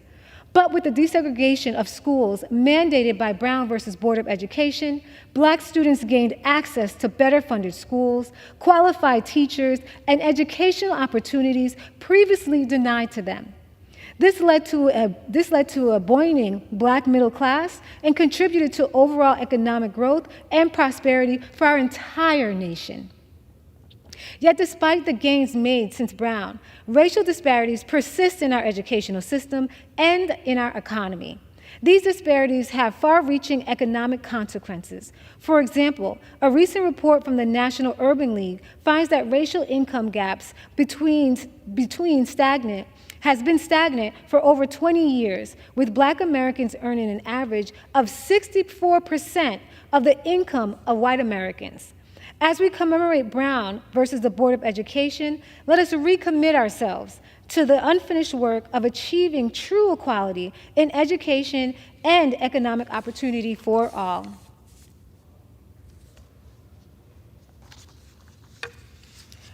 Mr. Speaker, you've heard from my distinguished colleagues about the 70th anniversary of Brown versus Board of Education, all issues of great importance to the Congressional Black Caucus, our constituents, Congress, and all Americans tonight. With that, Mr. Speaker, I yield back.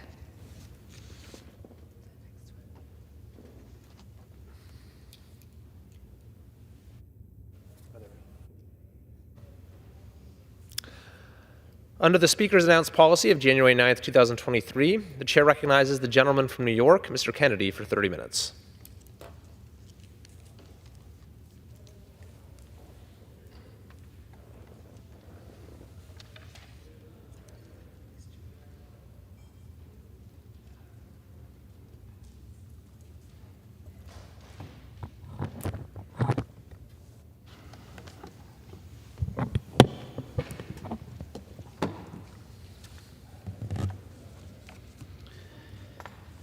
Mr. Speaker, I ask for unanimous consent that all members may have 5 legislative days in which to revise and extend their remarks and to submit extraneous material into the record.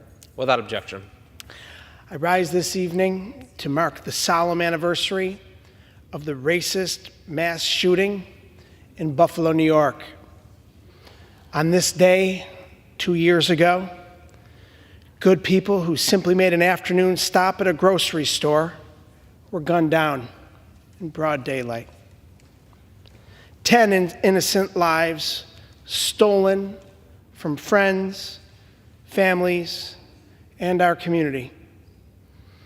It's important that their names continue to live on in our hearts and in the record. Celestine Cheney, Roberta A. Drury, Andre McNeil, Catherine Massey, Margus D. Morrison, Hayward Patterson, Aaron Salter Jr., Geraldine Talley, Ruth Whitfield, and Pearl Young. The perpetrator was not from the city of good neighbors. This racist, white supremacist intentionally came to our community and targeted the only grocery store in a predominantly black neighborhood. Every Western New Yorker remembers the first phone call we received, the horror as we realized the full extent of what had happened, and then the heartbreak of burying people whose lives were taken simply for the color of their skin. It has changed Buffalo forever. But rather than divide us, the people of Buffalo came together, as we often do during the toughest of times, embracing one another and championing for change. We prayed together. We fed our Cold Springs neighbors who were forced into a food desert with the closing of their only grocery store, and we rallied for change. My dear friend, now Buffalo Common Councilwoman Zanetta Everhart nearly lost her son, Zaire Goodman, that day. Zaire worked at Tops. He was just doing his job, helping a customer, when a bullet entered his neck. He fell to the ground, and when the shooter moved on, he was able to escape and place the most terrifying phone call of his mother's life. Miraculously, by the grace of God, Zaire is alive and thriving today. I had the privilege of joining Zanetta as she traveled right here to Washington and testified before Congress, refusing to hold back details as she explained the horror of what had happened to Zaire and the other victims. Zanetta gave powerful testimony, along with former Fire Commissioner Garnell Whitfield, whose 86-year-old mother was murdered right in front of Zaire when he was carrying her groceries to her car for her. Zanetta and Garnell were supported in their testimony by the families of the other Buffalo victims. And for the first time in 30 years, Congress acted, passing the Safer Communities Act.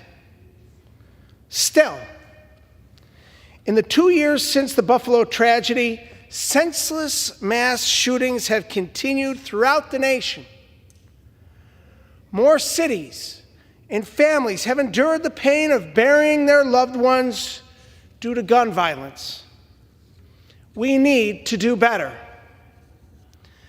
That means passing Representative Macbeth's assault weapons ban of 2023, Representative Clyburn's Enhanced Background Checks Act of 2023, Representative Fitzpatrick's Bipartisan Background Checks Act of 2023, Representative Mang's Aaron Salter Jr.'s Responsible Body Armor Possession Act, Representative Krishnamurthy's Hate Crimes Commissions Act, Representative Bowman's resolution condemning the Great Replacement Theory, and Representative Schiff's Equal Access to Justice for Victims of Gun Violence Act of 2023, just to name a few. But this package represents common sense legislation that rejects hate and will help keep weapons of war out of the hands of dangerous individuals. Public safety is not a partisan issue. Mass murders like the one that happened in Buffalo happens in red states and blue states, cities and suburbs, farming communities, schools, churches, synagogues, mosques, grocery stores, all across this nation.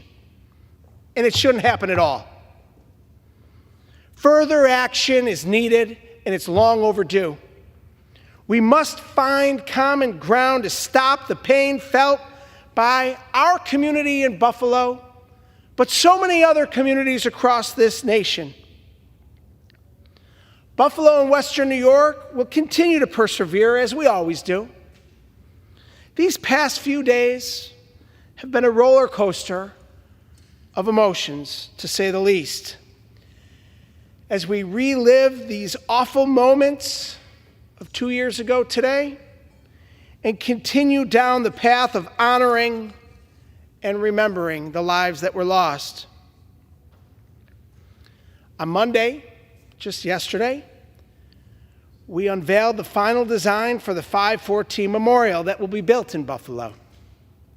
It's an amazing concept, and it will serve as a permanent testament to the character of our city and the beautiful commemoration of the victims of this hate crime. It features 10 interconnected pillars, each inscribed with the names of the victims and survivors. Each one unique in its arc and height, reflective of the uniqueness and irreplaceability of each of the victims. And it will feature a new building to serve as a gathering place to bring the community together, to unite us. When it's completed, I hope my colleagues will join me to visit this moving space, this memorial, to gain a greater understanding for the loss that we've experienced and perhaps a greater commitment to preventing future tragedies. Following the shooting, an impromptu memorial sprung up at the corner of Jefferson and Landon Streets. The corner was filled with flowers, toys, photos, candles, cards, and much more. Much of that was archived at the Buffalo History Museum to make way for a permanent honor space. Today, that space at the Tops on Jefferson was dedicated, permanently commemorating the lives that were lost at that location, ensuring that the supermarket, already a neighborhood landmark, becomes a living memorial. And as we honor these beautiful souls, it's important that we take a moment to thank the brave first responders who got there almost immediately that day to secure the scene, tend to the wounded, and prevent more bloodshed. The Buffalo Police Department had the suspect in custody within 6 minutes of the first 911 call. But because of the weapons of war that this terrorist had, he was able to inflict horrible damage in a very short amount of time. These 10 people taken from us 2 years ago today aren't just statistics. They were mothers, fathers, brothers, sisters, friends, leaders in our community. I'd like to take a moment to talk about each of them. Pearl Young, Pearl Young was 77 years old. Pearl was a native of Fayette, Alabama, coming to Buffalo following her marriage to Oliver Young Jr. in 1967. She was a substitute teacher, a Sunday school teacher, and an active member of the Church of God in Christ, where she helped to run the food pantry for a quarter of a century. She was the loving mother of James, Pamela, and Damon, sister of Annie Ruth Winston and Jean Craig, grandmother to 10, great-grandmother to 7, and beloved by countless nieces and nephews. Ruth Whitfield. Ruth Whitfield was 86 years old. She was a longtime parishioner at Durham Memorial AME Zion Church, where she sang in the choir. She was a devoted wife, caring for her husband and soulmate, Garnell Whitfield, of 68 years, nearly every day, for 8 years in a nursing home. Everything from clipping his nails to doing his laundry, and of course, visiting him on a daily basis. She left behind her husband, Garnell Whitfield Sr., her children, Robin Harris, former Buffalo Fire Commissioner Garnell Whitfield Jr., Angela Crawley, and Raymond Whitfield. 9 grandchildren, 8 great-grandchildren, 5 great-great-grandchildren, and numerous extended family. Margus D. Morrison. Margus Morrison was 52 years old, one of 3 brothers, and graduated from Bennett High School in 1990. Margus was a bus aide for the Buffalo Public Schools Stanley Makowski Early Childhood Center. His colleagues remembered him as a punctual, reliable, and filled with a wonderful sense of humor. When he was killed, he was out buying Saturday evening dinner for his family. Margus Morrison left behind his 6 beloved children and his adored companion of the last 25 years, Regina Patterson. Andre McNeil. Andre McNeil was 53 years old and a brother to 7 siblings. He was a Buffalo native, attending South Park High School. He loved basketball, playing guitar, writing poetry, listening to music, and of course, spending time with his family, including his fiancée, Tracy Masurlovich. He was the adoring father to his 5 children, Chandra Rogers, Andrea Beckman, Leandra Elliott, Deja Brown, and Andre McNeil Jr., known affectionately as AJ. When Andre was murdered, he was out buying a birthday cake for AJ's 3rd birthday. He also left behind 8 siblings, brothers, Yvonne James Elliott, Marcus Elliott, Malik Elliott, and Jimmy Elliott, and sisters, Andrea Anna Unique Porter, Rose White, Darlissa Elliott, and Marchette Elliott, as well as 3 grandchildren, numerous aunts, uncles, nieces, nephews, cousins, and friends. Aaron Salter Jr., Lieutenant Aaron Salter Jr.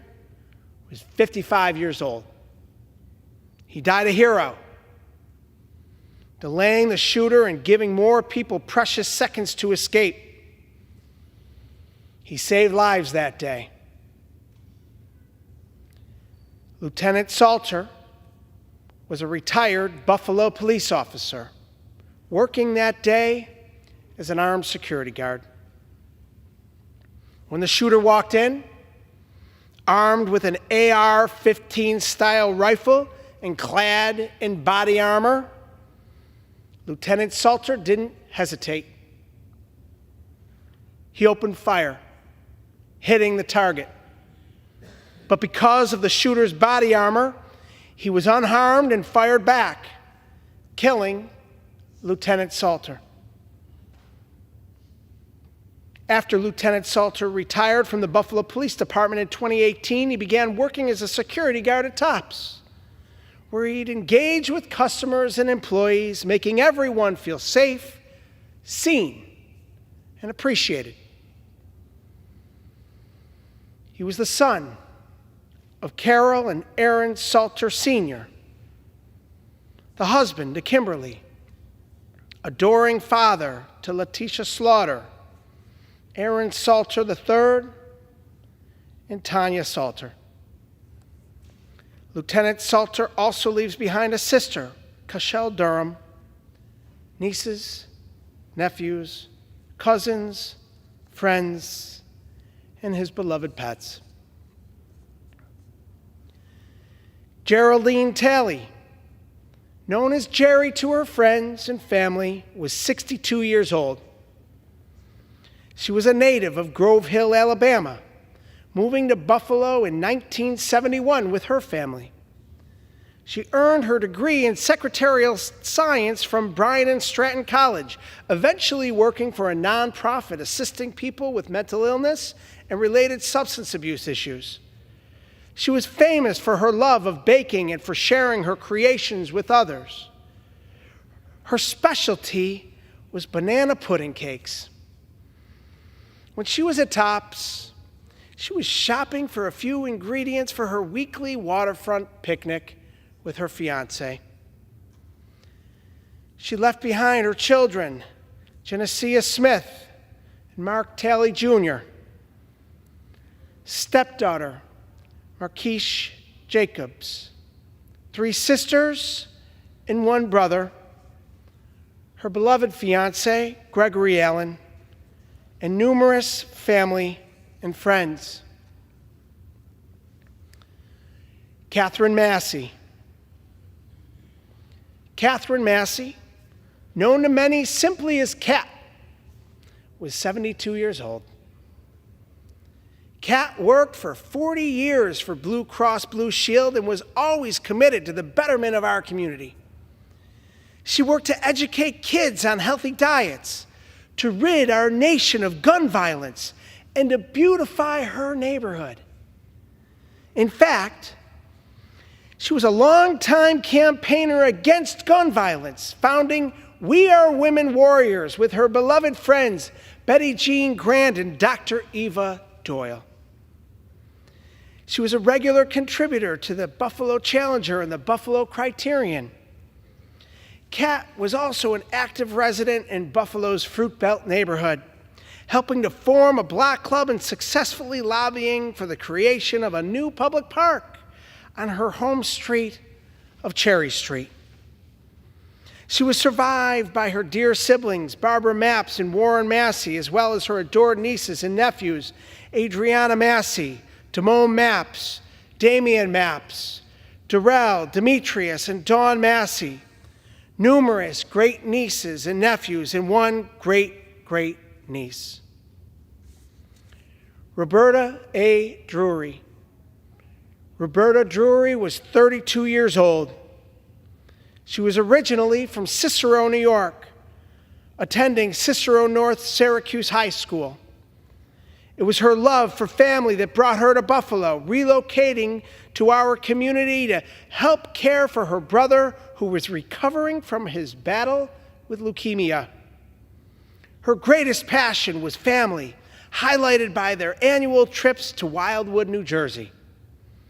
She was survived by her dear mother, Leslie, Van Giesen, father Philip Drury, grandfather John Traeger, her beloved siblings, Christopher Moyer, Daniel Moyer, Amanda Drury, Nicole Van Giesen, and Brett Van Giesen, as well as numerous aunts, uncles, nephews, cousins, and friends. Hayward Patterson. Hayward Patterson was 67 years old. He was in his truck, waiting for a friend he drove to Tops to pick up groceries, something he did often. He was a deacon at the State Tabernacle Church of God in Christ in Buffalo, located on Glenwood Avenue, reflecting his devotion and faith in God. According to his fellow churchgoers, Deacon Patterson was often the first one to arrive and the last to leave. He helped open and close the church, clean, shovel. He volunteered in every capacity, including in the church's soup kitchen, Plate of Love ministry. He is survived by his 3 children, Deanna, Sharita, and Jake, his beloved wife, Terza, as well as his parents, siblings, grandchildren, and great-grandchildren, and many more. Celestine Cheney.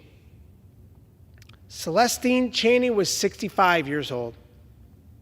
When she was killed, she was out purchasing ingredients for strawberry shortcake for her family. And she was a fighter, surviving 3 aneurysms and breast cancer.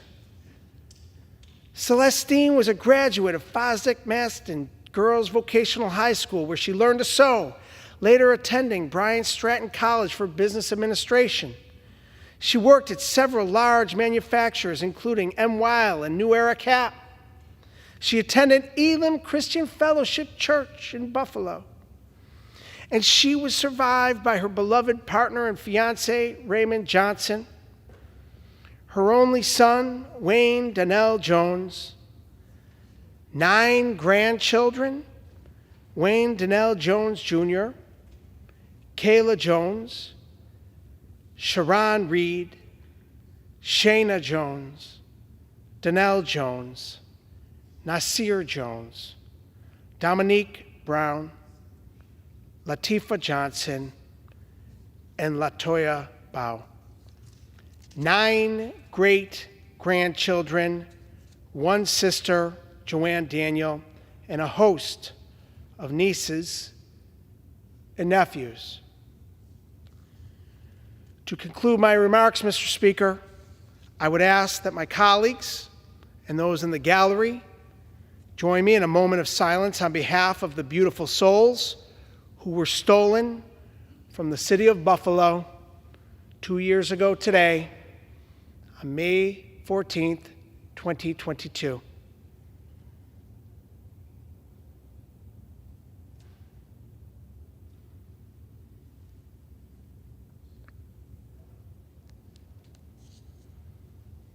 Thank you.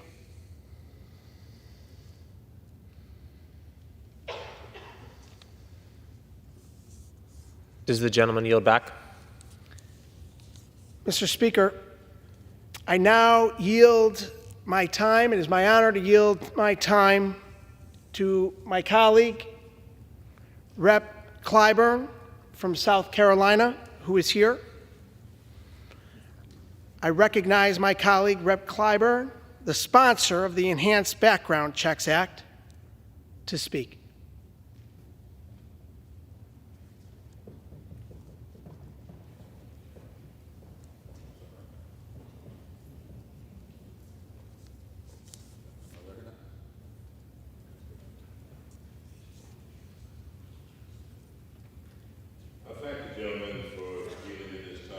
Speaker, as we mark the 2nd anniversary of the tragic events that unfolded on May 14th, 2022 at the Tops supermarket in Buffalo, New York, is a solemn reminder of the devastating impact of hate-fueled violence. This was not just an attack on innocent individuals, but an assault on the very fabric of the Buffalo community. A self-professed white supremacist targeted the Tops supermarket and drove more than 200 miles to get there. Because of its location in a predominantly black community, his actions took 10 precious lives. There were sons, daughters, parents, and friends whose absences continued to be felt deeply. The pain New Yorkers feel is known all too well by us down in South Carolina. In 2015, a white supremacist walked into the Mother Emanuel, the oldest African-American Methodist church in the South. Dylan Roof targeted that church because of its historical significance. He worshiped with them, he prayed with them. He was welcome into their Bible study with open arms. And he repaid that kindness by opening fire on the innocent group of worshipers, killing 9. These horrific acts must serve as a stark reminder of the dangerous consequences of online radicalization, racism, and the all too easy access to weapons of war. The Buffalo shooter's online writings praised Roof's actions. And although he obtained his weapon legally, the shooter made illegal modifications to make them much more deadly. In the case of Mother Emanuel AME Church, a simple background check could have helped to prevent the tragedy. Roof never should have been allowed to buy a gun, but a deadly loophole in our federal laws allowed him to do just that. If the required background checks process takes more than 3 business days, the Charleston loophole allows firearms to be transferred to buyers before the process is complete. That's how Roof was able to get a gun. I've introduced legislation to close the Charleston loophole, which the gentleman from New York has joined as a co-sponsor, and I thank him for that. That only solves one piece of the puzzle. Our communities have emerged from these tragedies stronger than ever. But white supremacy is a scourge on our society that we must confront head on. We must join together to push back against the harmful ideologies that tear us apart. Representative Kennedy, thank you for your leadership, and I'll yield back the balance of my time.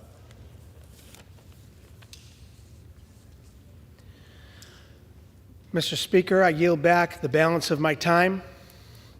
I move now that the House do now adjourn. The question is on the motion to adjourn. Those in favor say aye. Those opposed, no.